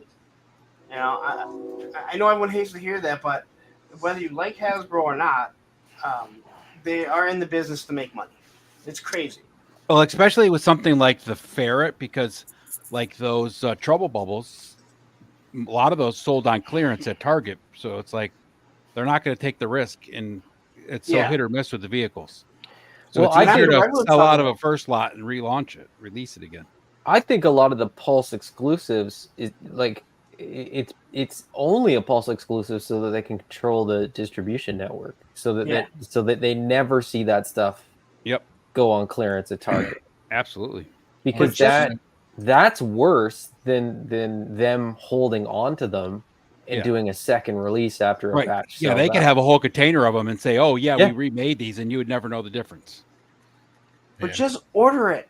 Pulse doesn't charge you. I'm so tired of seeing people in the community complaining, like, you order it and then cancel it if later on you don't want it. And if you're too, if you don't have the money and you are too worried that, well, what if it charges me and I don't have the money? Then you shouldn't be buying these, right? These are luxury items. So wait a second, Lawrence. People in the community complain? I thought we all just sat by the campfire, sang Kumbaya, and told everybody when orders went up. And I don't know. That's what we do I don't here. know why people still say community. And don't forget, you have to show everybody that you that you ordered. You have to post your orders and show that you ordered $600 worth of G.I. Joe shit, so everybody knows how much you got. It is comical when I see people that are Like, I just started collecting. Look at all the stuff I bought. I'm like, awesome. You just spent as much as I did this whole time collecting, and you got 30 figures. Good job. Like, is that something you're proud of? Like, do you want me to go, hey, here's my whole collection. I've only bought one figure that was overpriced, and that was Destro for like $35. I don't know. I mean, I can appreciate somebody's enthusiasm for the line, for getting into the line. And it's like, just got all these. I'm so excited. But when people post how much they just spent on oh, yes. That's what I'm saying. Yeah, I just got all the stuff for $600. Yeah, like, I don't give a shit. I don't give a fuck. Like, I wish I got all the shit I had to buy selling the secondary for $600. When I post something vintage, a lot of times the first question I get is how much? I'm like, why would I tell you? Well, I understand you asking, but don't expect an answer. Anyway, people like to ask. By the way, how much do you make per hour? Too much or just the right price? Not enough. Yeah. Not enough. It's like, though, it's the thing that goes back to it always, right? Something is only worth what somebody's willing to pay for it. So, yeah. And what you paid for it is exactly what the price you thought was a good price, and you bought it anyway. So it doesn't matter what you actually paid for it. In my local area, word went around that I splurged. Yeah, but Ken gets drunk and then he buys things. Well, yes. He also gets in the wrong car and goes the wrong way. So, I mean, that's, That was accidentally on purpose. All right, that was an epic night. Yeah. Pull this up again because I got bigger pictures here. Oh, nice. So I can see a little bit bigger. Oh, there you go. Damn, that looks good. That's just an officer repaint, isn't it? I don't think so. Nope. So that has the original Cobra Trooper head. It looks like. It's a trooper body too. It's the kind of textured chest. Yeah, it has the officer overlay, I believe. Yeah. That way the ab crunch can actually work. What does he come with though? A screwdriver? No, it's that small little dagger. Oh, okay. That came with the eel and not wetsuit. Well, torpedo. Clutch came with a wrench, so I wouldn't be surprised if he came with the screwdriver. I mean, I kind of like the wrench though. Clutch is a dope figure. I love Clutch. Dude. Clutch is great. I'm so glad they didn't. If you're trying to talk smack on Clutch. No, I like Clutch. I actually got mine all. I got Mutt's goggles on him for when he's driving the vamp. So. Oh, that's a good. That's cool. Good idea. That's cool. I got this wrench with my Plunderling. Big screwdriver on the end of it. So they put lights on the top of the because they can't put the same things that they did with the vamp. Yep. They put lights on the top of the roof there. Yeah, that looks. So it's got a light bar. Yeah. The grill guard is different where the winch is going to be. Yeah. And you can tell that there is a spot on the back for figures. Mm-hmm. And I wonder if it comes with blast effects because it's showing blast effects. Is that another vamp in the background too? That's a stinger. Or stinger in the background? That's what I mean. Yeah. But That's cool. Red around the edge of the wheel. That looks like it sits higher than the vamp does. Maybe it's just a picture. possibly. That's going to be just a picture. Yeah, it's just a picture. I'm going to go grab a vamp and fill up my drink. All right. And then that light bar. This looks really good, awesome. man. This looks so good. It does. It's tempting. They have the ferret here. I like the fact that the ferret driver is the same gray. Yeah. Well, that was one of the things everybody kind of speculated on when we saw that ferret driver was like, are they going to start making a driver theme in gray? Because that'd be pretty sweet. Have their own little squad of drivers. Yeah. That trooper looks awesome. That thing. I know. The blue really looks good. Yeah. Damn. And I'm glad they gave him the cartoon SMG with it because every Cobra Trooper needs that laser SMG. The retro card collection just looks so amazing. Yeah. All right, so that blue is definitely a really nice deep blue for sure. Mm-hmm.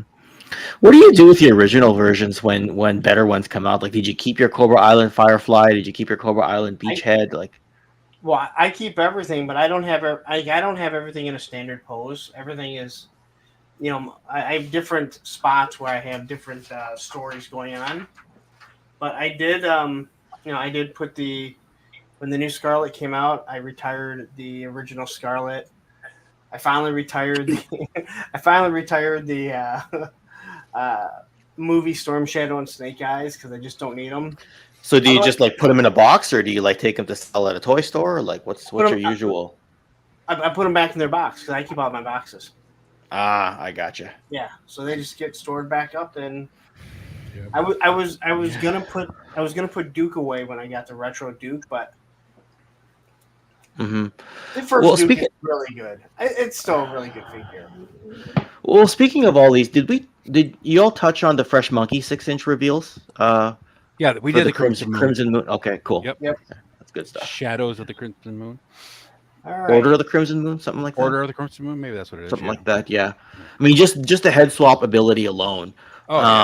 Because you can get your Baron Ironblood, and you can do head swap to get your Red Jackal, and merging all that in with the Skeletron cannon, it's just gonna look freaking amazing. Oh, for sure. Scale, right? So, and they'll go well with the Monster Force that Fresh Monkey's putting out too. So it's I mean, I like to look at Monster Force as its own thing, but you're right. There's some like Red Shadows-ish type stuff in that, so yeah. What's the latest on the Robo Skull guys that have it ordered? It's supposed to come in the summertime sometime. They are going to miss Joe Fest. I was just talking to Corey earlier today, and I talked to Ben about 3 weeks ago about it. They were really hoping to have it at Joe Fest. So it'll probably land, I think they're hoping July. Don't quote me on that. It might be August. That factory is just really busy, right? But they're one of the best. So it's like, it's hard to walk from that factory, right? They're just so good. I'm excited for that. So when I was talking to Corey, they figure at Joe Fest they're gonna have that Joe Fest exclusive, which is the Skeletron head on the O-ring. Figure they're gonna have their Skeledrones, they'll have their 4-inch Wolf Trooper and the Silver Gyre Wolf. So they'll have a fair bit of selection, but they really wanted to have the Robo Skull there, especially with Bob Regan coming in as their guest on that booth. I was really hoping to see it because I don't have one ordered, so I was really hoping to see that thing. Oh, they will have the what do you call the FEP sample? They should have that there because last year they had either a Paint Master or something there, so you'll get to see the scale, the size of it. They'll show how big the box is and everything, so you'll have all the information you need. They might not let you touch it though. That's the only thing. No touching. Ed will still ask and start picking it up. Hey, he told me I could. He said, "Go ahead."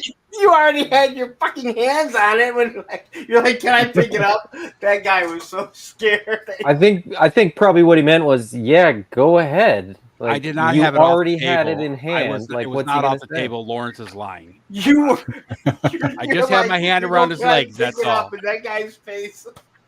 I was just trying to see how heavy it was. That was the dinosaurs. Cyberzoic. Ashmore. No, Ash. Armies. Armies of Ashmore. Okay, sorry. With Matt Rod. Did you pick them up? Which versions did you pick up? They were Paint Masters. Oh, he let you. No, they weren't. They weren't the Paint Masters yet. They didn't have Paint. Oh no, they Masters weren't the yet. Paint Masters. They were the They were the very early the early shots. prototypes. Yeah. No, but like the test shot would come from the factory, right? So like then the prototype is the put together. Let's put it that way. The what? Right. They were barely put together. Like they were held together. He would let you touch. Okay, yeah. A T1 sample should be nearly as durable as the final. The Paint Masters can sometimes be a bit flimsy because they're just there to pose and take a photo. That's it. Yeah. Right? But they could be resin printed. It's He was okay. It was all good. I said, and not necessarily the best resin. But Lawrence liked watching the guy's face because he was sweating bullets. Because he's like, I just work here. I don't want to be responsible for this. Oh, was it Matt at the table or was it somebody else? No, it was Matt's buddy that he had with him there. Oh, that's probably why. Matt wouldn't have because it wasn't Matt. Matt's really cool. Matt's awesome. That's what I'm saying. Yeah. The guy was definitely like, I don't want to be responsible for this if something happens. Yeah. I reassured him that you know how to handle your toys and stuff. That's right. I know how to handle big, heavy things. Do it on a daily basis. Those Armies of Ashmore figures should be in. Real soon. In the next few months. Yep.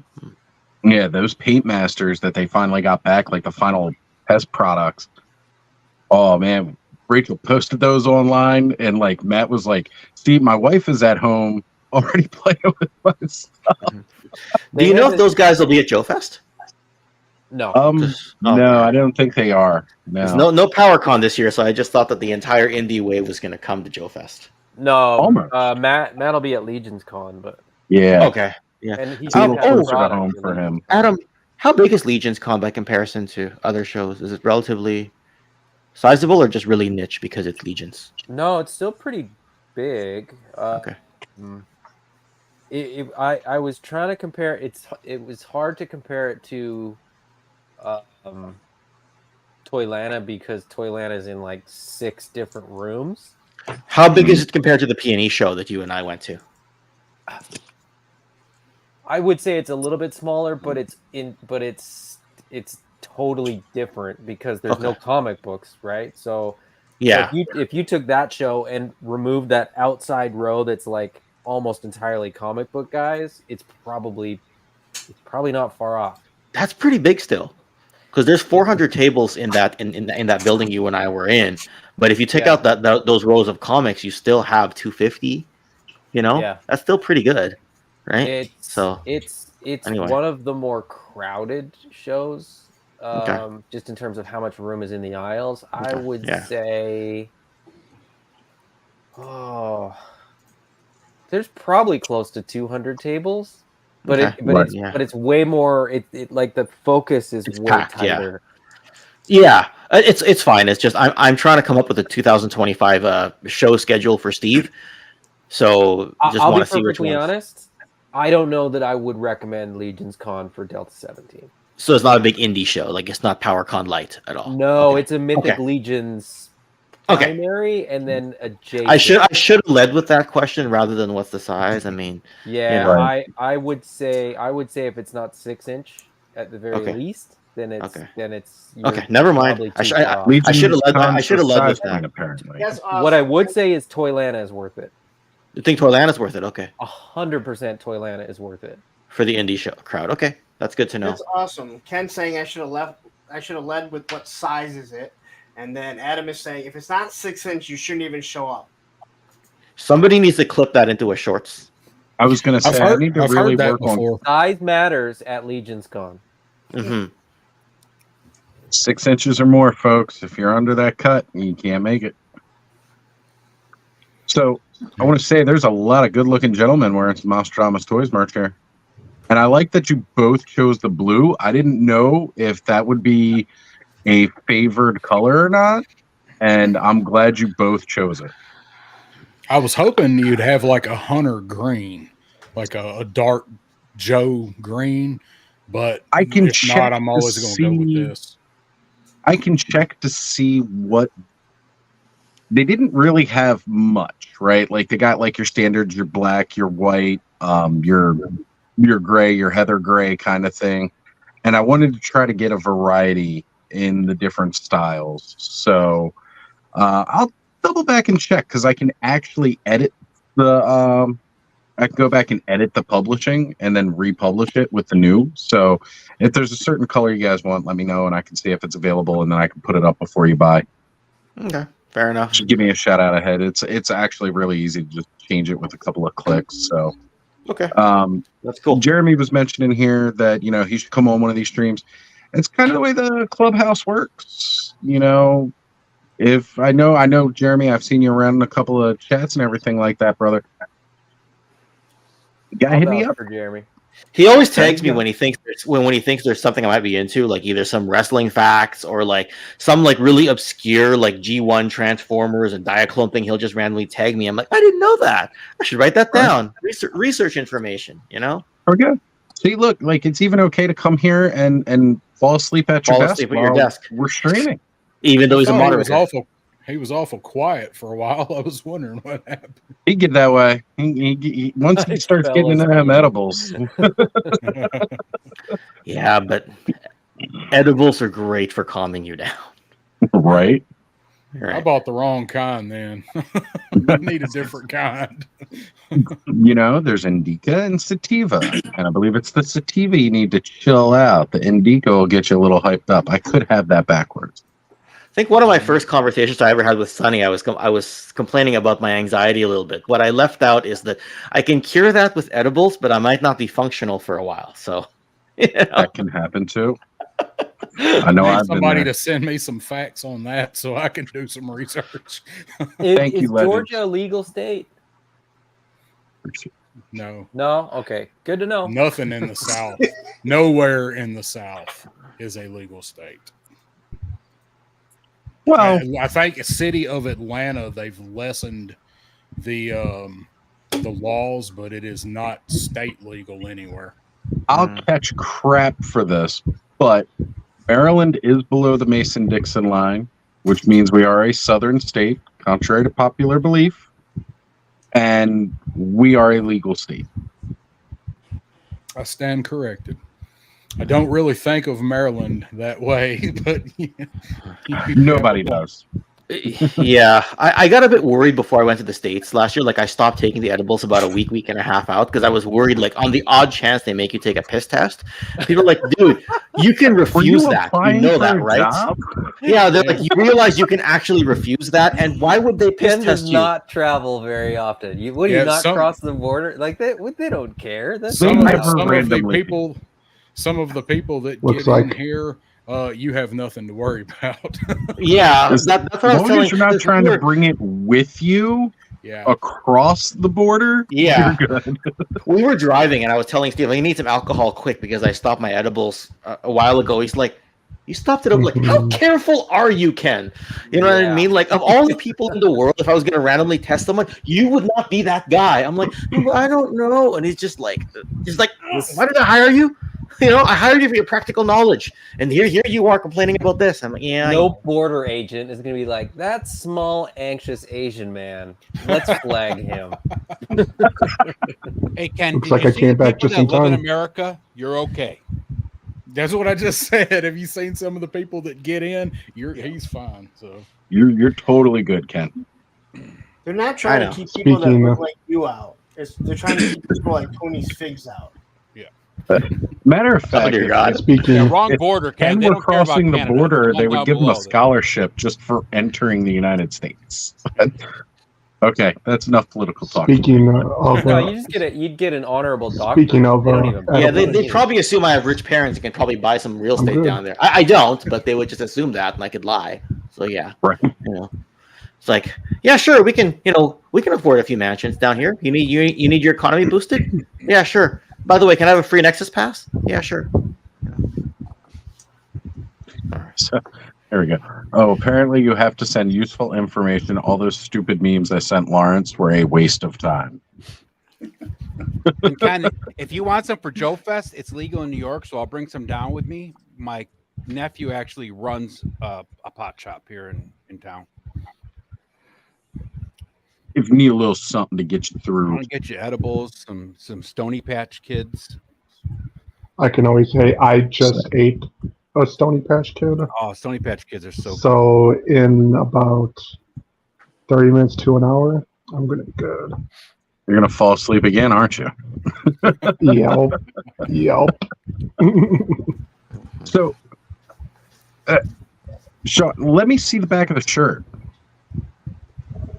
You want him to turn around or me to turn around? Him to turn around because he's got the logo on the front and back. He wants to I want to see how the Clubhouse portion of it turned out. Got to model it off for us, guys.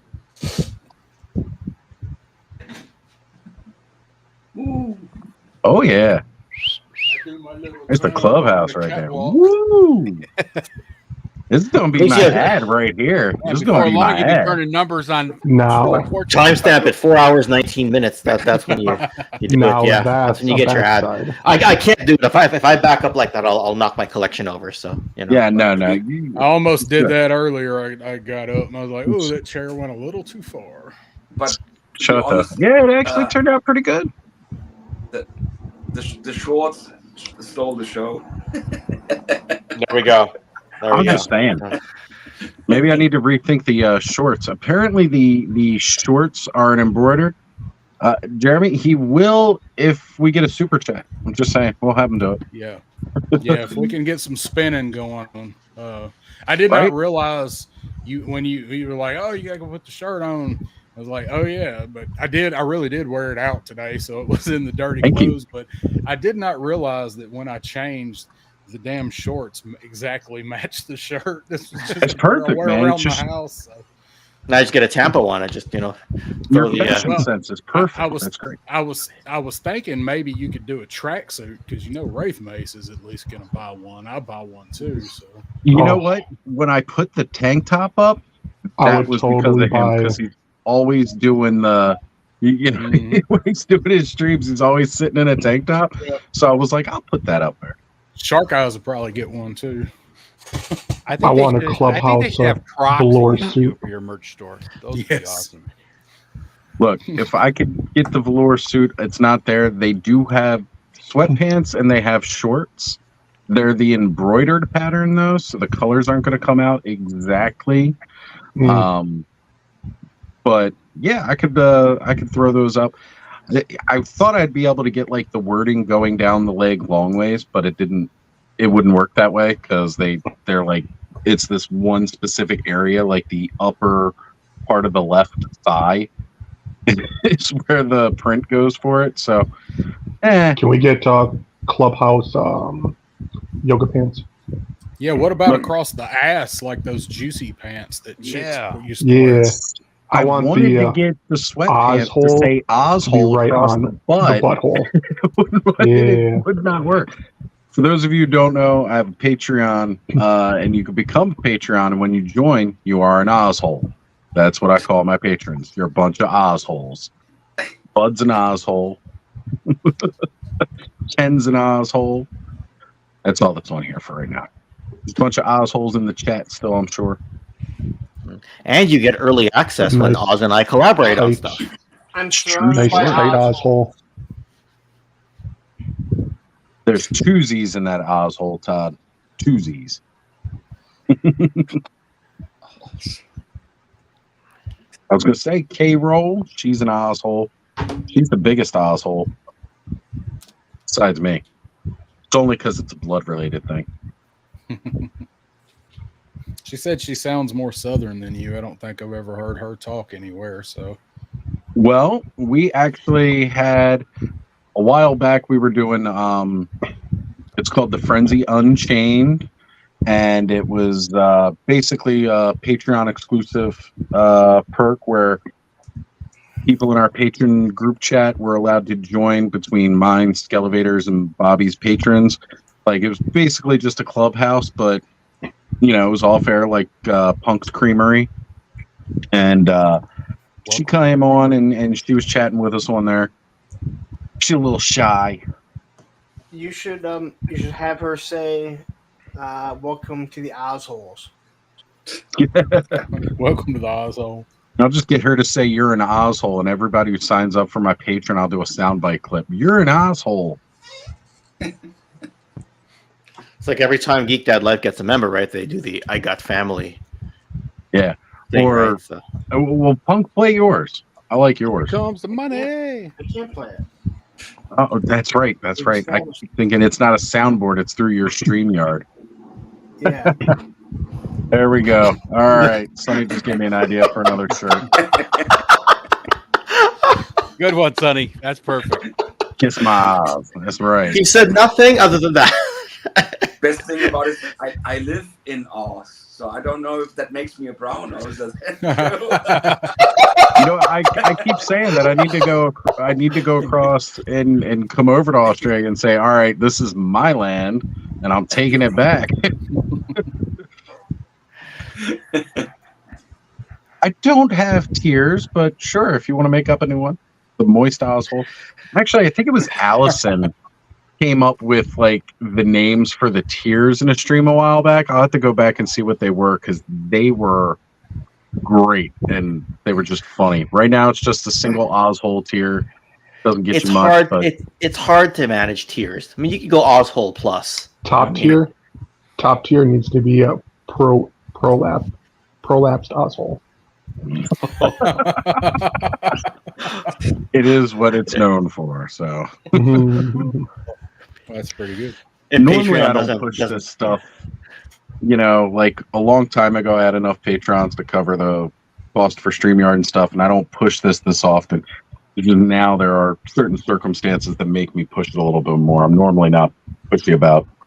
I like begging for money and crap. Like a lot of people I've talked to, though, they're losing patrons more than they're gaining them. I'm not sure if there's just more channels and then people kind of hop between them, or if financial situation or people are leaving the hobby or something like that. Yeah. I've got Oz hats. They're on the merch store. You got baseball caps and beanies. Ass hats is one of my favorite insults, so Oz hats would be awesome. Yeah, I'll definitely get that up there. I can make that up tomorrow, and I'll get it up there. Let me tell you something about merch. Everybody wants it. Everybody wants it. That needs to be your beanie Oz hats. And then you spend the time to do it, and it just sits there. You know what? I've done okay. Like I said, I give a big shout out to everybody who's bought some merch earlier. It doesn't tell me who. Like, I knew when Ken ordered his, because he was literally the first one I was on the phone with when he did. Which was great, because it was a good test to make sure everything was working right. And then I started to get worried when I hadn't heard anything about a shipping notice. And then it was like a week later, he was like, yeah, I got my notice. And then like 2 days after that, he got the shirt. So I was like, that's actually a pretty good turnaround, I'd say. Especially for Canada, right? Yeah. It's in Canada, and a made-to-order item. Mm-hmm. And then down south 77, he just ordered it. You know, he was like the second order. And he had just gotten his. So it's like, I really appreciate that. I get asked for merch sometimes, but then I'm like, if I wear that, how am I going to wear like my friends' merch? Right? Because that's why we need like enamel pins we can put on hats and stuff. Yeah. I use Stream Elements. They're pretty limited. There's not too much more that I can really add to it, unfortunately. And who knows, maybe I'll switch it over sometime in the future to something with more broad products. But Stream Elements was pretty easy to set up, but I was, just really trying to figure out how to do it. And I was laying in bed sick one day. And so I was like, okay. And by the end of that day, I had it up with design. So they also had the tip jar option too. So I was like, okay, so now technically I can get super chats. So that was kind of cool. Because it's time to get the new computer so I can stop with all these phone shenanigans. Because I don't like the phone format as much. This could just be me being resistant to technology and not liking to change up what I am comfortable with. I'm attributing a lot of it probably to that. Like, I probably learned to use StreamYard pretty effectively, but no, on a phone it's really hard to do unless you can like attach it to a keyboard. Right. Because, my friend from Gen X Toys Geek kept on saying, you and your phone, man, get an actual screen for... And what I finally did, because I got I got this on clearance, it's like, you see how much easier it is to manage with a mouse and everything? Because prior to that, I literally did everything on my phone. Yeah, I was using my laptop before I bought this desktop and trying to do everything on my laptop, and it was a small one. It's like a 14-inch screen or whatever, and I've got big hands, so the keyboard is really so much easier with a mouse and keyboard. Yeah. Well, because like even when I was using the laptop before, it's connected with a keyboard and mouse, and it makes a world of difference. It's so easy to control, and like, I do all right when I'm sitting outside in the chair and I can hold the phone, but you guys can't like really see me, so I don't care how the angle is necessarily, as long as I can see what's going on. Mm-hmm. And like, that's okay for like being able to control it and pull up chats and everything. But like here, like I gotta reach forward to do all that stuff, which is why Ed has been an absolute blessing. The last 2 weeks with being able to manage more of the chat for me. And as well as do share screens and everything like that. Ed, I can't thank you enough, brother, being the co-pilot. So, since some of you have come in later, and we did a lot of the talk about the reveals earlier tonight, what did you guys think of Ashes of Agbendor? May I ask something first? Because it reminds me of something. Since you got way more knowledge about Mythic Legions than I do, the All Stars, like when they do the reissues of certain figures, do they do some polls or something, asking the community what they want, or just do they pick some? There's always there's an email poll. Because I always wanted, that's a loaded question, Sonny. Okay, because it was one figure that actually brought me into Mythic Legions. That was from the Soul Spiller wave. That was Fallon Frostball, the Frost Elf Archer or Bowcaster. I think she's split. She's great. I think she's one of the best figures back in the day. But they never. I think that she never was into any of those reissues. So I have her. Luckily, I bought her just in time. But yeah, I wondered about that. So that's what got you in, not the Headless Horseman. So that's what got you in, not the Headless Horseman. No, she wasn't. The Headless Horseman came later, but that's. Oh, that's true. I have to collect those because I'm a Hessian, so I have to buy those. But that was your very first comment ever on my channel. Was it's a Hessian? I'm a Hessian. Yeah, I still owe you that video. I'm currently working on making not reviews. I wouldn't call this reviews, but talking about some action figures that I'm thinking about a format calling Know Your Toys. So basically, I have already a script about the Hessian Horseman and some background information about the whole thing. Oh, okay, awesome. So, yeah, because I remember you were somewhat in doubt, Ken, because you didn't read the novel from Washington Irving. Oh, I had not actually physically read the novel. Yeah, you don't need to. You don't need to, because that's actually basically, if you will, a children's ghost story. Yes. But the myth goes a bit further than that. So I see. Yeah. Well, you said you owe us a video. You don't owe us anything, but if you want to do the video, do the video. You owe us a damn video, Sonny. I'm sick of hearing about how you owe us this video and you never deliver. You never for a second, I thought he was saying. For a second, I thought he was saying he owed me a video. I'm like, you don't owe me anything. I didn't. You don't owe me anything at all. I got called out for owning a video last night. I finished the filming of the Playmobil video, despite always having stage fright when doing a recording. I don't know why. But I have to edit it yet. So I have to do the cuts and everything and putting in the pictures and all of that. And I couldn't because, it was a bit of a hold up. I had to, when I'm going to work, I'm always away from home. Makes things a bit more difficult, especially when you work like 13 hours per day. I see. Yeah. So you're just gonna put that on your channel, I guess, when it's ready. Yeah, definitely. Awesome. But thanks for pointing out. I don't know why they don't pick Fallon. I would definitely vote for Fallon Frostbow to have a reissue or something. Well, I think she deserves. Fallon was in the last, it's so like I said, it's a loaded question. She was in the last one, but she didn't make it to the final cut. Yeah, there was some others that just pushed her out a little bit. But that's one of those fun, exciting things. Never make it. Right.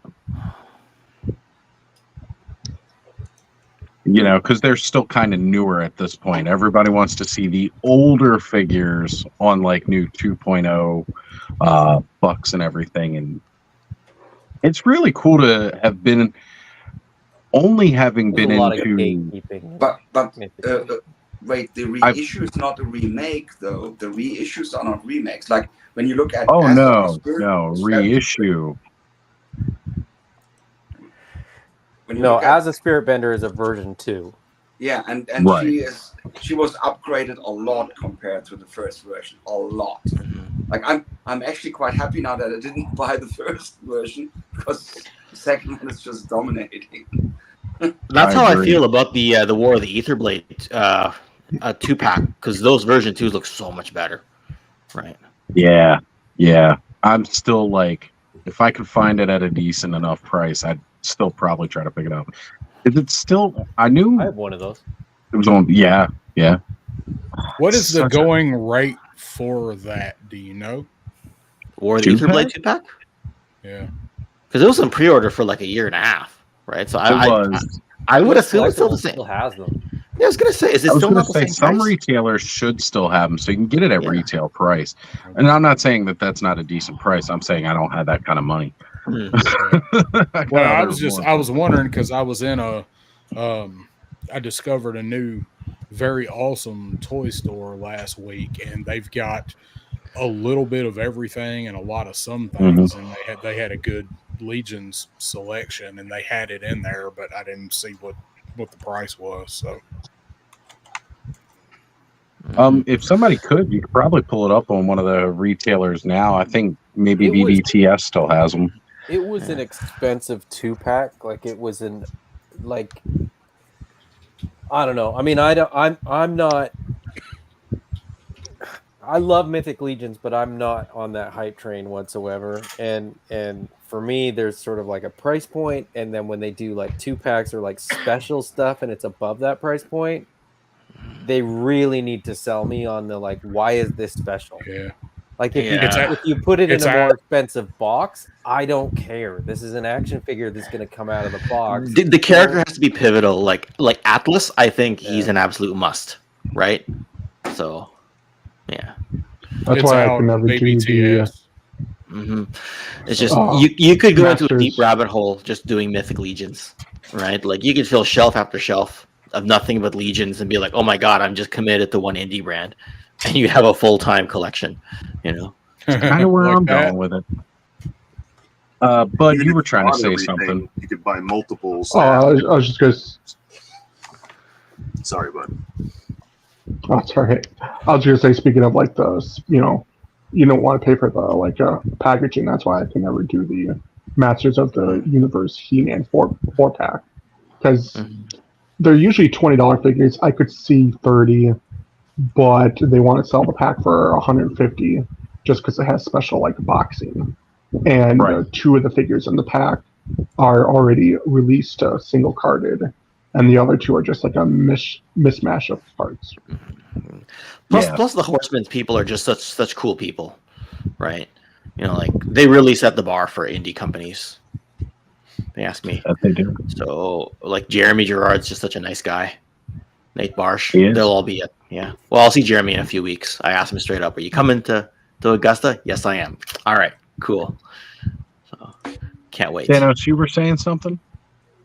Oh, I sorry, was just saying you could buy all the figures and then buy another set of all the figures, and you would have like different characters on the shelf. Yeah. Especially like this current wave, you could like literally buy like 3 to 4 versions of some of them. Like I said, I want the whole 3 of what's his face? I can't think of it. The Khajiit figure. I'm going to keep calling him a Khajiit because that's close to what his name is. Kai Pacha. Oh, yeah, that figure for me. Oh, yeah.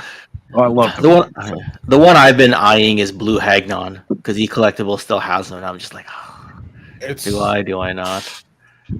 No. Eternity of Dreams still had them today. I know. I was sitting there thinking. See, there you go. See, is that the Blue Hagnon or is that the version 1? That's blue. Oh my! It looks so good. I didn't have the regular Hagnon, and I got it in the Mysteries of Mythos blind box. Lucky. So I got them up here beside each other. Yeah, that's the one thing I don't like about living up in Canada is we don't get these Legions cons and all that. It's harder for you guys to grab them. We're doing okay with our larger like generalized shows and e-collectibles, so we're doing okay because a lot of these businesses can just hop stuff across the border and kind of makeshift it, right? But after a while you just get sick of it and you're just like, I wish I could just drive 10 hours to go to freaking wherever, right? Why do I gotta hop on a plane, then another plane, and then show my passport and all that? I don't know. Yep. I get into a car and I go 45 minutes to an hour north and west of where I'm at, and I've got 2 different stores, and then 45 minutes from one store going to Uncle Buck's, like, who will be at Maryland Toy Expo. Awesome guy. Well, I got 3 different retailers I could drive to. I've got ages 3 and up and toy traders in the area here. That part's not the issue. It's just the more thematic type of events, right? Like PowerCon isn't just drivable for me, you know. Even anyway, it's just Tony. Yeah, Tony, come join us. Come jump on, have fun. Or are you working? Yeah, he might be doing a 24-hour. I'm not sure. Yeah, he might be. But they are. This wave I really like. Again, it's not a lot of new pieces, which is fine because we've gotten a lot of. The last year that I've been into collecting, it seems like almost everything is like new sculpting for the most part. Actually, so while I have nice. While I have those of you here, what's the difference between the 1.0 and the 2.0 Legion's bodies? I was gonna say Adam probably could answer that better than anybody else here. See it? Because I can grab both. Hold on. It's like a physical difference. I know. I think Andrew Davis is actually going to come after me at Joe Fest. Like he's always in kayfabe with me. Eventually, he's just going to break kayfabe. And anyway, so I know one of the big things is they are definitely like slimmer. I don't have a 2.0 head on this figure, but that's fine. I'm gonna say I don't think I have any. No, because most of the other ones are over there. The 1.0 is the original body. It's a little bit bigger. It's a little bit thicker. It's a little bit taller. Height-wise, they're not that different, but the Gold Knight is a 1.0.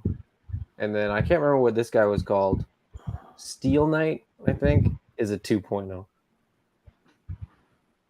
right. Huh. Interesting. Yeah. So it's the sort of the build, like this is a slimmer, sleeker build. This guy's just thicker and heavier. I gotcha. But they're effectively quite similar. A lot of the 2.0 parts will function on a lot of the 2.0 you can kind of like fudge them onto a 1.0 body, but 1.0 to 2.0 doesn't really work. Right. For kit bashing. Unless you have there's a couple pieces that help for adapter wise, like there's there's adapter pieces. But so all of the females up until this last wave that they released at Legion's Con last year, all the females were 2.0. They now have a couple 1.0, and Cosmic was the first to have a 1.0 sized female body. But like previous to that, all the female bodies have been on the 2.0 body. I want them to re-release that Queen Orc. Oh, the Coliseum? Yeah. Or the Queen. Queen. I thought you said Queen. Yeah, I'd like to see her come out too, especially after I started building up my horde. I was like, ooh, it'd be nice to get some female orcs. So jelly. Isn't that one of the ones that you picked up at like super good price? Or yes, but not at the last time that I picked figures up at a super good price. See, that's the one thing, right? Like at a toy store around here, you would not find a Mythic Legions at those kind of prices. You guys up there no, we never see them though. That's the thing, is like, and that's you know, that I mean a big part of Mythic Legions for me is that like people get really hung up on the price, but in reality, like if you're patient and if you're diligent and again, like this goes back to like what I was saying about classified, right? Be a nice person and make friends, and you'll end up finding deals because people will kind of be like, oh, you don't have that? Like, oh, I've got a spare. Like, I could totally help you out. Like, cover my cost, and it's yours for something that's like way more than that's going for way more on eBay or whatever. Like eBay is eBay is like a myth. Like it's made up. It's like it's fictional. People just put things on there and they're like, well, let's see. Yep. And then somebody buys it, and then somebody goes, well, it's selling on eBay for this price. And it's like, no, it sold once. And it's like, well, I'm going to sell mine too. And then it sold twice. And then it's like, eBay is dumb. If you go by eBay prices, you're a chump, because the price is what people will pay. And it's like, I never pay over retail for anything. Well, that's called market value. I mean, be it what it is, but that's how it gets set. But eBay has ruined all of it since. But for that you need connections, and it's not everyone has that. And then people who don't have these kind of networks, they end up on relying on those secondary market. It's a lot harder for where you're at, Sonny. I know. I live in the middle of nowhere. I mean, it's not as though I'm surrounded in. It's not too bad. I could buy a blue Hagnon or two. Right now, I'm looking at them.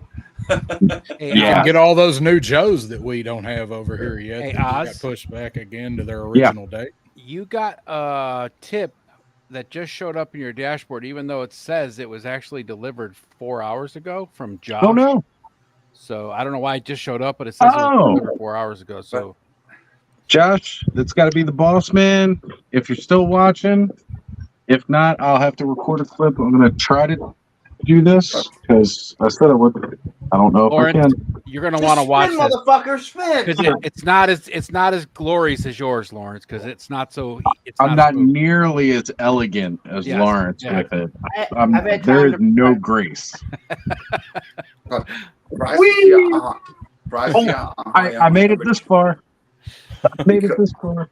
I got hung up on the shelf. There you go.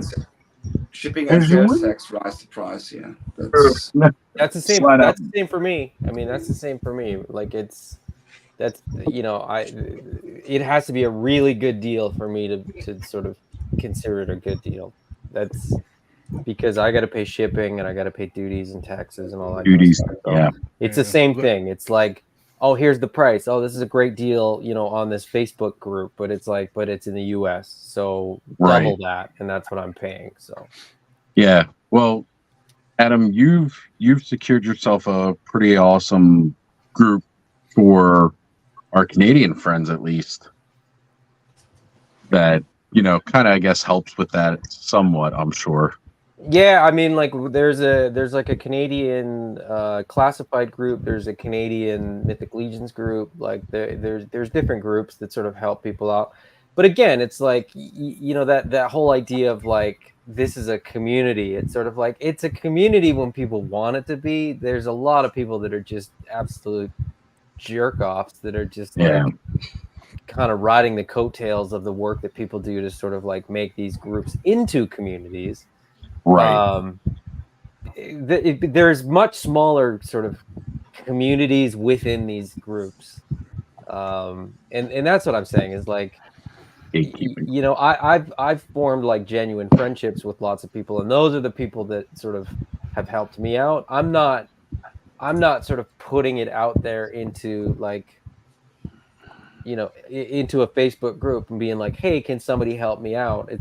It's more that like, I've developed friendships, and then people find something, and I'm like, oh, that's cool. I'm like, I haven't been able to find it, and they're like, I'll grab you one, no problem. Yeah, it's not like I'm not putting an in search of post out there, right? Like so that's maybe the difference is like, anyway. For sure. I mean, again, anytime, and again, mostly for us here in the U.S. because it is a lot easier. When you're trying to hunt stuff down or find something and you're looking get into the Cabal, and there's a lot of great people in there. Walter does an amazing job keeping that. Him and all the mods are terrific. They keep it a really amazing place. They allow criticisms too. So like if you don't think that the Four Horsemen are the greatest on the face of the planet. Like, it's open to that. Like, you could put out there if you have a disagreement and all like that. And a lot of times you'll get Jeremy himself will have you tried this or have you tried that? It's like, man, you're getting a response from the actual people. You won't find that from like, Mattel fan groups, He-Man fan groups. You're not going to get a Mattel person to be like, oh, hey, well, do this or do that. I did want to pull out this comment here for Lawrence.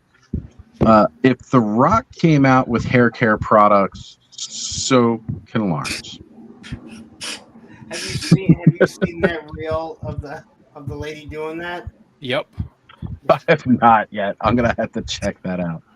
Yeah, there's a reel of it's like I think her daughter points it out that The Rock has his own hair care products, and she has a little. She says something about it. Is his hair care product called Manscaped? I should come out with my own hair care product. It'll just be a line of razors. For the head, though, not for the face. So, Speaking Moistly is asking, is there a Canadian Cabal? I have some Mythic figures to trade. Adam's already replied him. Yeah, I replied. Knights of the North is our Canadian face for it. This is actually the sigil for it. And this is actually a Nate Barch designed sigil, so it's canon. It's canon. That's about as canon as you can get, right? Like Nate did the one for the Cabal itself, and he did that one. Nate, again, he is a actual full contract employee. Again, that's the same flag that Four Horsemen are using. That's C. Jessam made the flags. Oh, that's cool. Right? So that's a great Facebook group. Suck it, Four Horsemen. Fly your flag. So I'm gonna quick jump in here a second. My crap headphones, I wanted to try them again. They died, so I can't really hear you guys without them on. So I'm just gonna hop out for the night. All right, bud. Well, thank you for joining us again. Thank you for doing a face show tonight. This is what I like about the really late nights, because Bud he loses his inhibitions. Instead of stripping, he just shows us the face. After that third Stony Patch Kid, man, he's like, yeah, I'm showing this sexy face off. This is when Tony really, really enjoys it, when Bud's on. All right, brother. Have a good night. Thanks for joining us. Later, buddy. Yep. I'm going to check out as well. All right, Adam. Later, Adam. Thanks for joining, brother. Always good to have you. I'm sorry I missed you for the big chunk of time I had to leave tonight. Oh, no. All good, man. All good. We'll catch up again next weekend, I'm sure. Yeah. See you. All right. So, did we ever confirm whether the Once a Man release is a Cobra Commander figure or a Liam figure? I don't think Liam was ever a man. Is that something in regarding to? Started as a snake. Yeah. I was going to say that. You know who Liam is, right, Oz? I was going to say, now I'm getting where that's coming from, and yeah. Trying to kill that crap. This is a great comment right here. Yeah. Isn't it, Lawrence? Their flag is no way as good as G.I. Joe's flag. I just saw a clip earlier. I forget who shared it, but Lawrence, I'm pretty sure I sent it to you. So it's that one dwarf comedian, and they're like talking about I don't even know what podcast this is. The first time I've ever seen it. I saw this. Yeah, he's talking to one. I sent it to Lawrence last week when I saw it. He's talking about running laps on the deck of the flag. I'm sorry. It made me smile too to think about that. And I thought, well, Larry's not too much far off from that himself. Do you know what really shocks me when I hear people talk about the flag that are in our age? Some of these people act like they don't even know what it is. Now, maybe you never had it.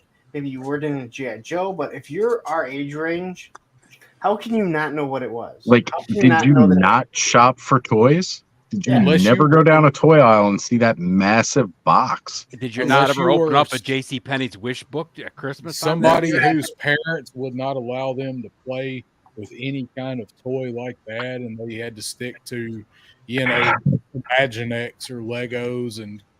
Well, you know what? That's what it is, right? Like, they were so traumatized that they couldn't get the flag, they blocked out that memory that it even existed.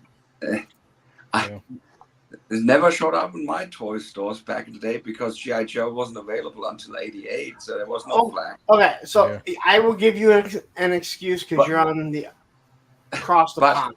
I mean, I knew. Later I saw it like on the internet.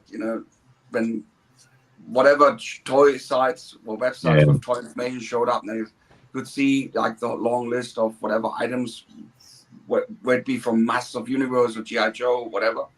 But I think early 2000s, I got notice of the flag. Not any earlier. What did you think when you first saw that, knowing that it was out back then, and you first saw it and was like, "Holy shit! I can't believe they made that." Was that what it was like? I mean, it had to have been. I mean, that would have taken quite a lot of your room, basically. Man, that's a rich kid's toy, I would assume. I mean, the thing is, even Star Wars at some point was rich kids' toys, especially when you want to have vehicles in Germany. Like, imagine you would have to pay about, back in the day, one X-Wing, regular X-Wing, 3.3 inch, about $25 to $30. Which is a lot back then, a whole lot. Yeah, that was my idea. Or Millennium Falcon was about 50 to 60, something like that. Well, see, and it's funny because that's comparable to the prices in the 90s with Power of the Force. Because I remember, like, the TIE Fighter and X-Wing were like $25, $30, and you're talking about 77. Yeah.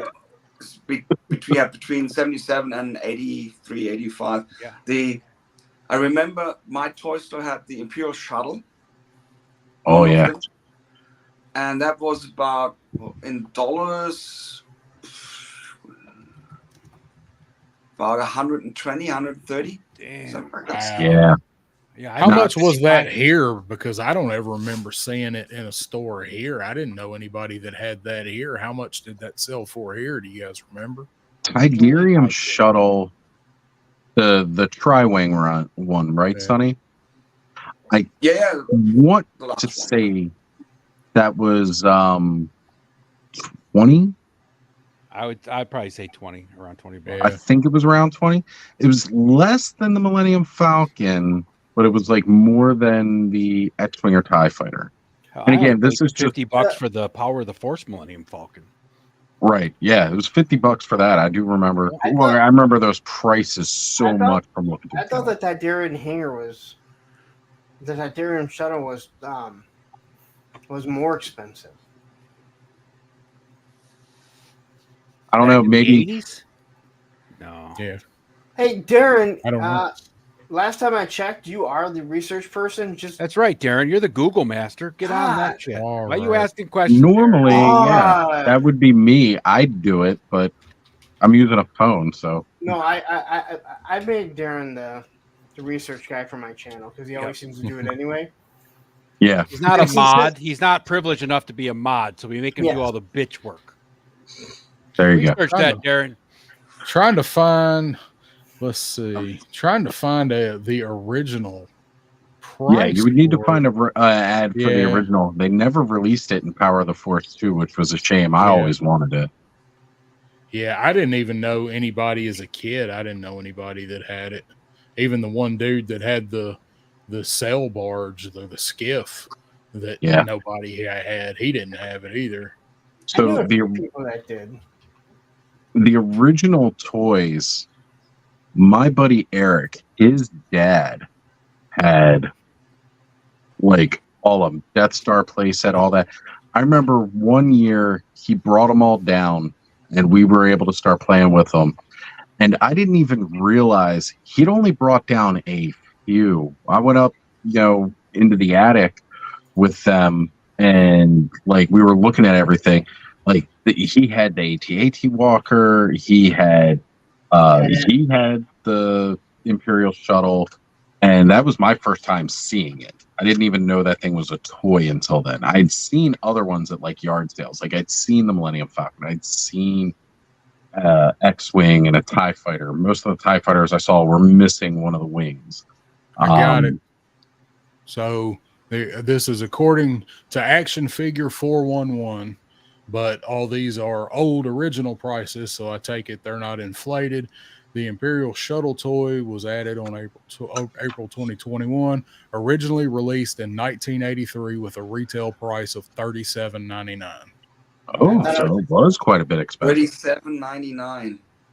I was thinking about that back in 1983, right? Because that would have been the time of Return of the Jedi, so that would have been when it launched. Yeah. That is pricey. And what was the Falcon? Yeah, what was the Falcon? Let's see if I can find the Falcon. But 38 is nothing compared to 120. So right. Basically 270, 280 Deutschmarks. That was a lot of money. So it's like 2 or 3 Christmas presents. Yeah, it's your whole Christmas right there, basically. So while Darren's trying to look this up, it's called the Millennium Falcon, right? Yes. Mm-hmm. So what's the name of this G.I. Joe figure? Falcon. Lieutenant. It's Falcon, right? Yeah, Falcon. Falcon. Yeah. Well, part of that comes from. You don't say the Millennium Falcon. You say the Millennium Falcon. But if you have a Southern accent, it becomes Falcon. Tony's fix doesn't. Falcon. So a lot of that. Viper Island. Toy Crustacean. Yeah. Pronunciation-wise, a lot of it comes from the fact that a lot of it was recorded originally in studios over in England, and hence why most of the Imperial troopers and extras all had accents. Which just kind of worked out too. I'm just talking. It's called the Falcon, just like the bird is called the Falcon. Yeah, but it's also called Star Wars figures, not figures. So I mean, so the original Kenner, the first one, the first time the Falcon was released, 78, it was $26.99. So Shuttle Titanium, 5 years later, was $11 more. There couldn't have been that much more inflation from 78 to 83. I'm sure there were some, but I'd imagine that in 83 the Millennium Falcon was probably right along that same price, because that was shortly after Reagan took over and Reaganomics kicked in. So yeah, that's what I was thinking. That too. $38 is probably right about where that's at. I could see that for sure. But yeah, impressive. Still dream prices. Now, the big kicker here is how many of us would go around and see those things at yard sales for like $5, $6, whatever. Parents just trying to get rid of their kids' old toys. Yeah. And we all passed on stuff. It's just like that right? video with that Brad, that the little person comedian there. The guy's like, do you know anybody that had the flag? And he's like, yeah, the same guy that had the Millennium Falcon. And he's like, oh, that asshole. We all had that one guy that lived on the street, or that friend that had it all. It's just the asshole. Yeah. I did not have that, so I can. No, I didn't have that. I just had 9 shippers. No, he was the asshole with it. And the Sky Striker to land on it, and the devilfish. And I had my whole. My parents loved me more than your parents loved you. They loved you so much they gave you a whole naval crew to command your flag, even though they all look the same. I had the Pacific Fleet. You didn't have a fleet. I had a lot of Star Wars toys and a lot of other toys. But I mean, wait a minute, no. If you include the whale, the devilfish, the shark, the battle platform, I had a fleet. Yep. Did you play with these in your tub or in your pool? They were all too big. Well, Lawrence had such a really amazing family, so he was like the fat kid in Pee Wee Herman that had all of his toys in the pool that was really a swimming pool. It was, even though it was his bathtub. That was Lauren. I grew up in a condo. So we had a big pool across the street. But you could only drink so much. You had a condo, but you had a flag. Mm-hmm. Wow. We didn't even own the condo. Actually, we lived in my grandmother's condo.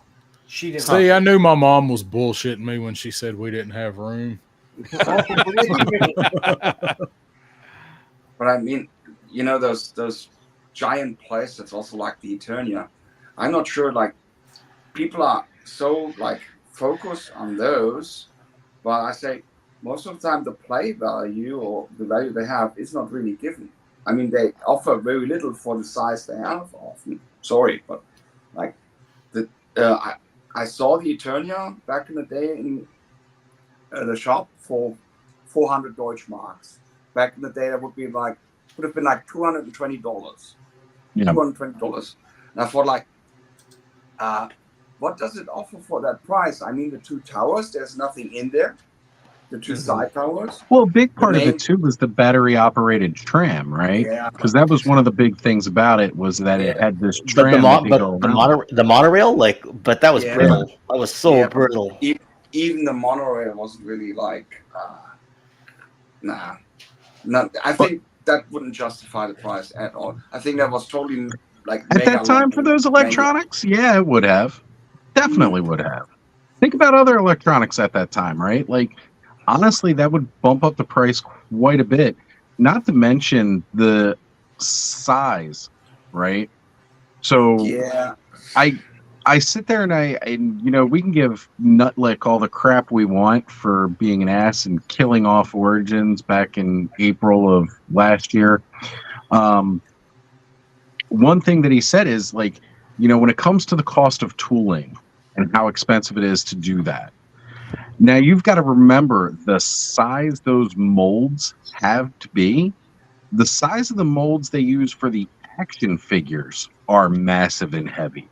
Now you're talking about a play set as big as Eternia, and how, you know, like, trying to do that is really, really expensive. So, like, that price, it definitely can be.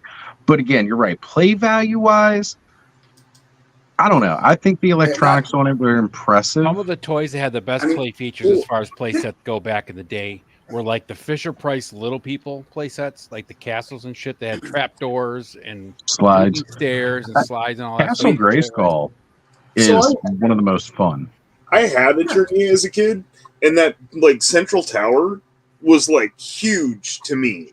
And, like, you had, like, the other levels. You had the arms, you had the jaw, you could fill the moat with water. Like, it was a fun toy to have as a kid. Yeah, but the thing is, Ken's gonna sing a lyric for us. Pretty, like, megalomaniac. I mean, what helps if you bring out such a giant toy as a whole, and then most kids can't afford it anyway, or their parents, you know, and then people might look at it and say, that's not enough play for the money. So instead, what I said in another video earlier, when the Origins Eternia came up for crowdfunding, I said, why do you do the same mistake again, Mattel? Split the thing up into different separate play sets. Bring out the Central Tower as a play set, the Grayskull Tower, the Snake Tower.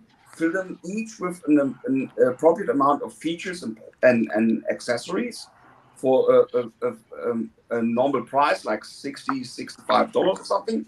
And then as a coronation, bring out publish the monorail, so you could connect all these. You know, that would have been more affordable for the customers, because they could buy each part separately in a certain period of time. It would have had more features and more value. But then Mattel wouldn't be able to do their Mattel crowdfunding, and then they wouldn't be able to compete with Hasbro. That's the problem. Yeah, well, how'd that crowdfunding go, right? Yep. You say they made a mistake, but it sold. I mean, it hit not all the tiers, but it came pretty close. Mm-hmm. So it did what it was supposed to. It made its money. Well, the fans wanted it regardless. That Cat Slayer that's coming out now is big enough for someone to live in. There's no play features in that, really. I mean, Thanos is going to set up blankets over top of his cat's lair and his Eternia, because that's where he's moving to. I actually heard the only reason why it funded is that's what they're going to use to build the wall across Mexico because it's so big. They bought a whole bunch of them. They're just going to line bunch them of cat up. slayers. Yeah. I heard all you Mexicans are short, Laurie. I mean, I'm pretty sure, it funded the Eternia, but I'm certain they could have sold way more items if they had done it in another way. Oh, I agree. How well were like the Gray Skulls selling at retail? Like, it was always on clearance. It feels like, but they went right to clearance. Like, it's kind of the same thing they're doing with the not Strider, but the other guy, Night Stalker. Night Stalker. Yeah. So like, that's going to be Mattel Creations because those were selling for like $3, like at stores. You know.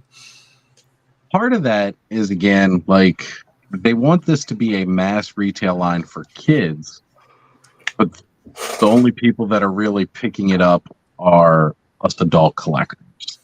I think part of that is just it not being available and present in the outlets. Yeah, that with everything happening with COVID and us going into lockdown and shipping, you know, back in 2020 when the line launched again, definitely did not do it any favors. I like your idea though, Sonny. Like, they honestly could have set a precedence of like little terrain pieces with each wave, like modular play sets. Yeah, and then build like the world out that way.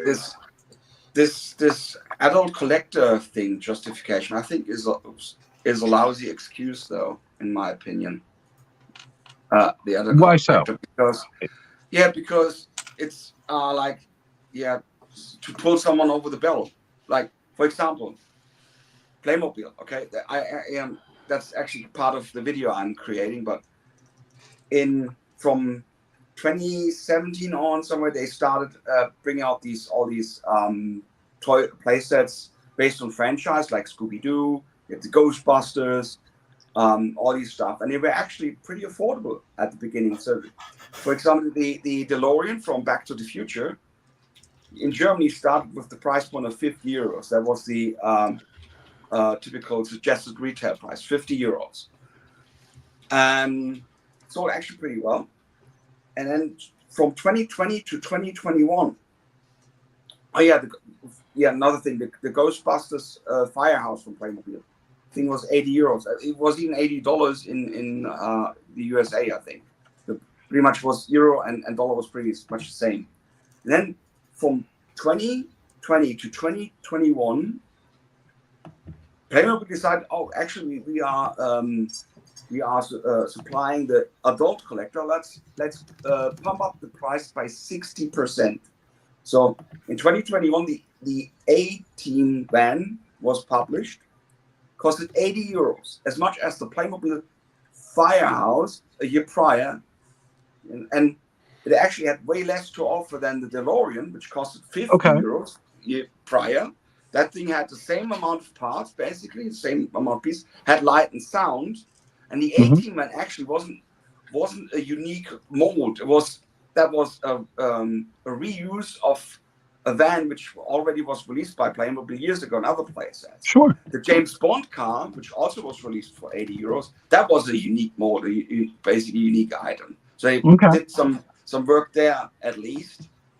Still, when you look at it, car, Firehouse, and most Germans expected the Enterprise to be in the range of about €250, €300 based on what they released prior, just 1 year prior, based on the size and everything. They all of a sudden came out with €500, and that did not go well for them because most retailers were sitting on these items. It didn't take half a year for causing huge price drops. I bought mine for $250, my Enterprise.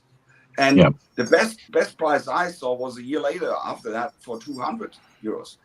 And what I think is by them like over increasing their prices, that also hurts the retailers, because if a retailer in Germany, for example, buys or offers an item for €100, so he has an item store, whatever, place it from Lego, for example, with 100 euros price point. He bought that thing for 70 euros. So basically his margin would be around 30%. He bought it for 70, sells it for 100.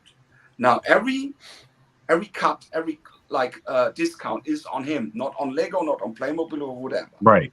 And if he sits on the item and even has to like put it on clearance, that's a loss on the retailer, basically. So all these adult collector prices are actually hurting the retailers as well, not only the customers.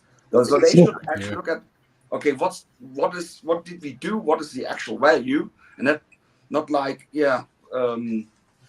based the nostalgia tax. Yeah, the nostalgia tax. Thank you. Well, a big part of that too, and coming from a retailer's side, as I've worked in retail for many of years, right? You're absolutely right. The retailer is the one that takes the hit on that. But even when they mark it down at the lowest amount of clearance, they are still making a profit off of it.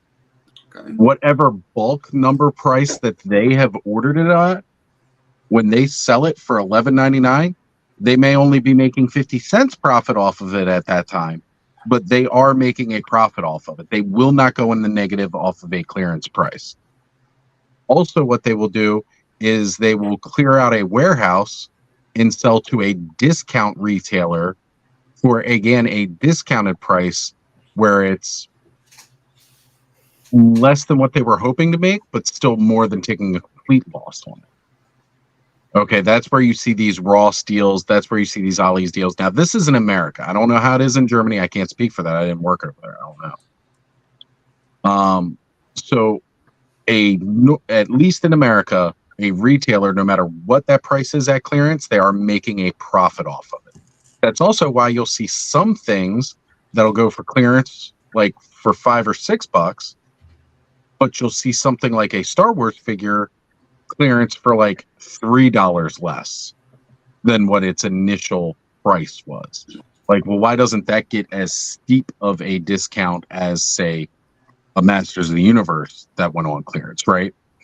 Because again, it's a different unit price. All right. Now, so they will always make a profit no matter what they are selling it at.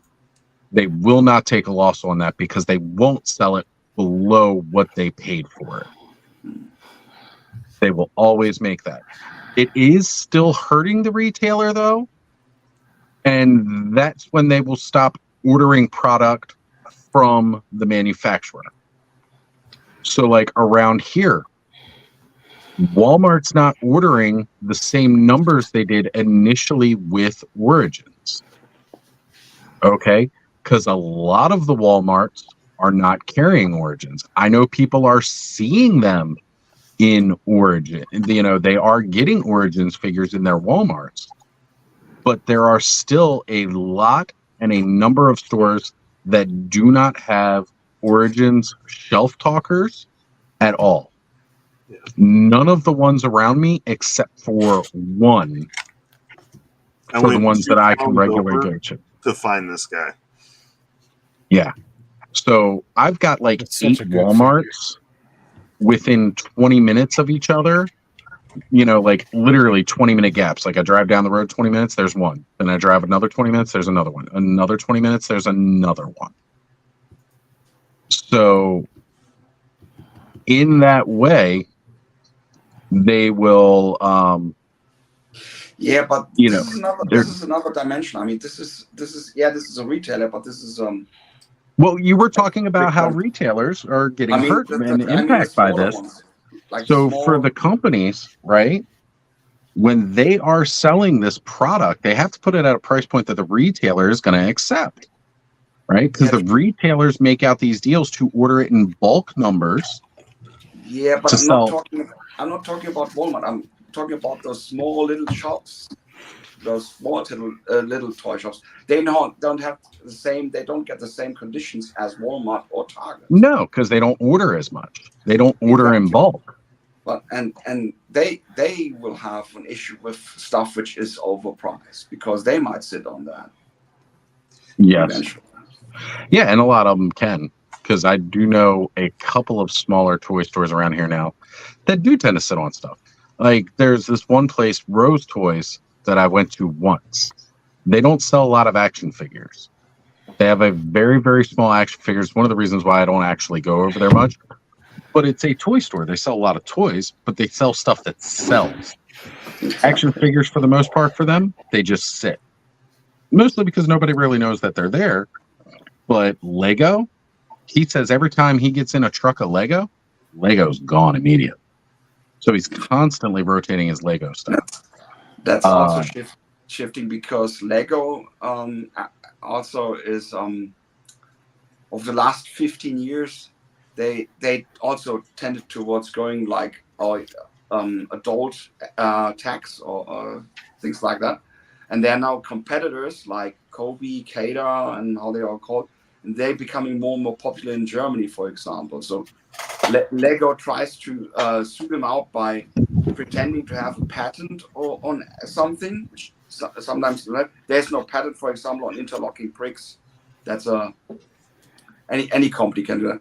But Lego has an issue. There's a German YouTuber called what in English would be the hero of bricks, and he often reviews sets of Lego, of Kobe, Kada, blue bricks, and all that. And he shows the value, if you will. He explains why a certain set is good for the money, and Lego still has some good sets with some value. Then they have sets which are actually good, but a little over the top regarding the pricing. So he recommends waiting for discount, or he says stay away. Those sets are not worth it all.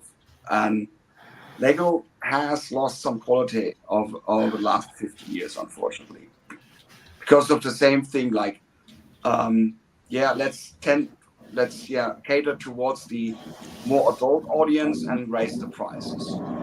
Honestly, if figures were like their value, like I understand like license, like people are going to pay a little more for it, but if they were like just like what their value is as opposed to having a nostalgia tax, like and being like up priced to everybody, the toy industry would be in a better place. Like they wouldn't be making as much money per unit, but it would be a lot more consistent, and you would probably see getting into I mean, they know more than we do as far as what those numbers look like, right? Like how much money they make. But I don't think they understand how to expand it.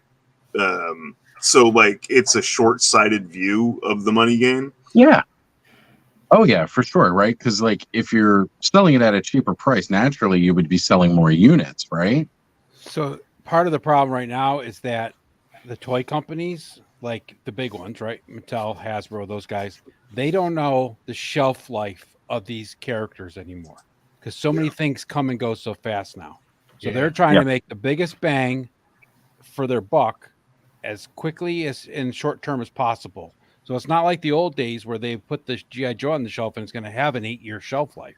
These guys are like, the kids' attention span is so short nowadays. And even adult collectors, we all bounce around from thing to thing to thing, and we put a lot of stock into this figure has to be this, it has to be that, it has to look this way, that way, whatever, right?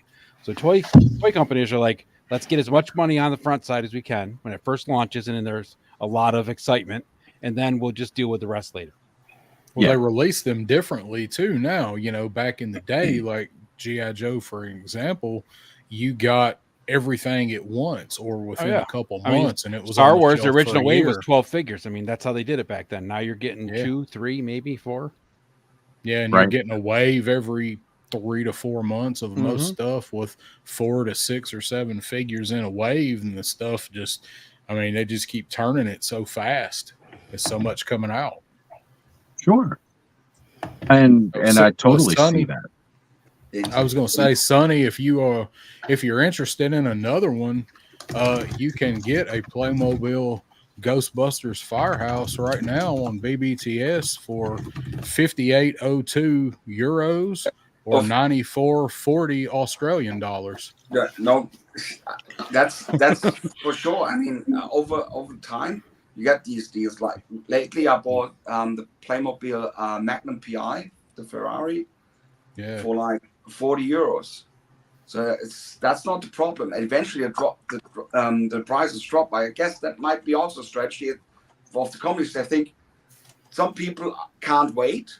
they will buy it straight away for that premium price. That's what a friend of mine did with the Enterprise. He paid those 500 euros, and I said, mate, you should just wait a couple of months. It will drop eventually. You'll see. You can buy it for below the 300 mark. And he actually made a bet. I told him within less than a year, it will drop below the or will be around 50%, like half, cost half price. And he didn't believe me, and it dropped towards that price. So I got 50 euros of him for the thing because I won the bet. Nice. But yeah, or the 18 man, when it was released for 80 euros, I said I will pay 80 euros for that. But right. I told him, just wait for it, mate. And then after, I think 6-7 months, we bought it for 38 euros, like a bit less than half of it. And that's what I'm always looking for too. But only like Amazon, Walmart, and Target can offer these huge discounts without, as Oz pointed out, going into the minus.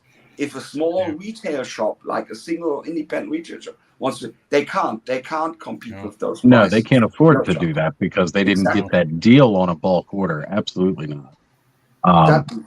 Another thing is too, look at, again, you got to look at that market, right? When those Playmobil Ghostbusters were coming out, they were aiming them originally at kids. And again, yes, they are an adult collector's thing because they start looking at the market. Who's the market that's actually buying this? Now, I don't know how they judge all of that and how they can test all that. Who's really receiving it after it walks out the door? Because I guarantee there is no kid walking in there and buying Playmobil's Ghostbusters. It's their parents going in and buying it, whether it's for the kid or for the parent. I can't say, but no kid has a 40-hour-a-week job that they're working and going and buying toys with their own money. That doesn't happen, right? All their money comes from gifts and everything else. So maybe they look at gift card sales because that might be a kid as opposed to an adult collector. But the reality of it is we are a small market, right? Like think back a couple years when they came out with that whole thing about the kidult market in the action figures. We are 12%. 12% of the action figures. That's a very skewed demographic because it was like, what, 13? Age 12 and up, age 12 and up was the kidult. So if that's only 12% of the market, that means most people or most action figure market is going to kids under the age of 12.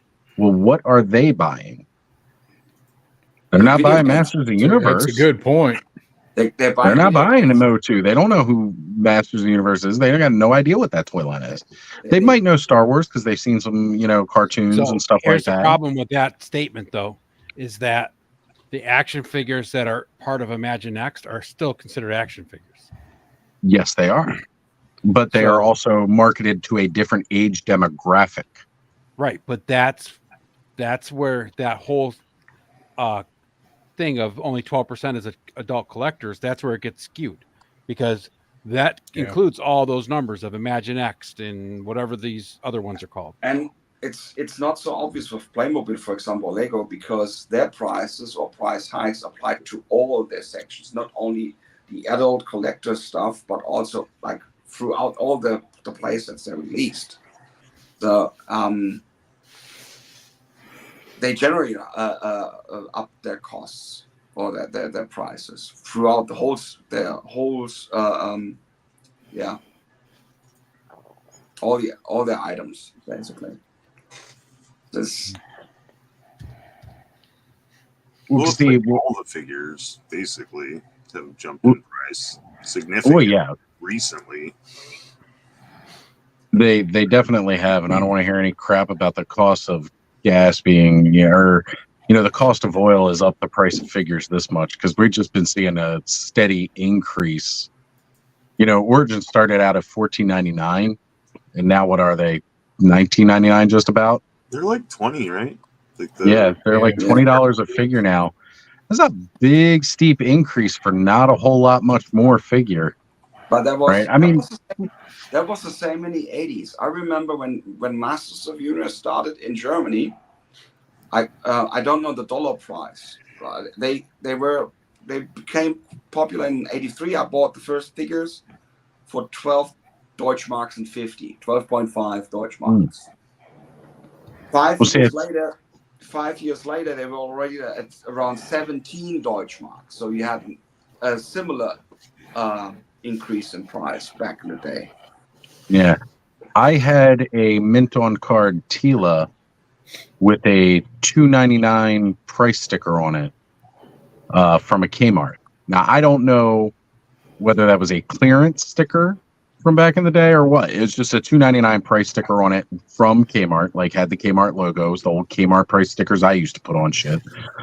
Could have been the price. Could have been the original price. $2.99, you know, I think that could have been like a straight up shelf value from the 80s. Like, you know, there's a very good chance that it might have been. I can't remember because cost was not a thing to me at that age. I didn't know what money was. It was to me because I remember.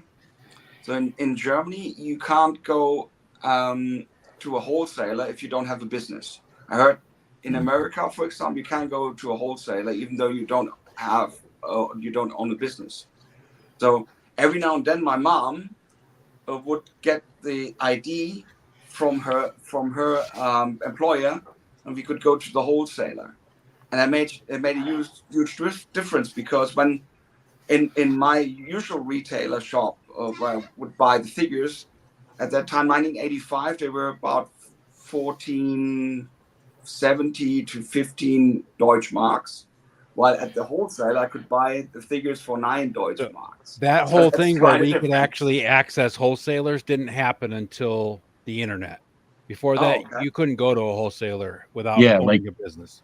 Kmart was essentially like a Walmart. You know, you would go in and it was just a regular like retail store that had a toy section. So I have no idea when that sold, but even then, and Allison probably knows more because I know she's got a lot of those price books from back in the day, or knows more of them.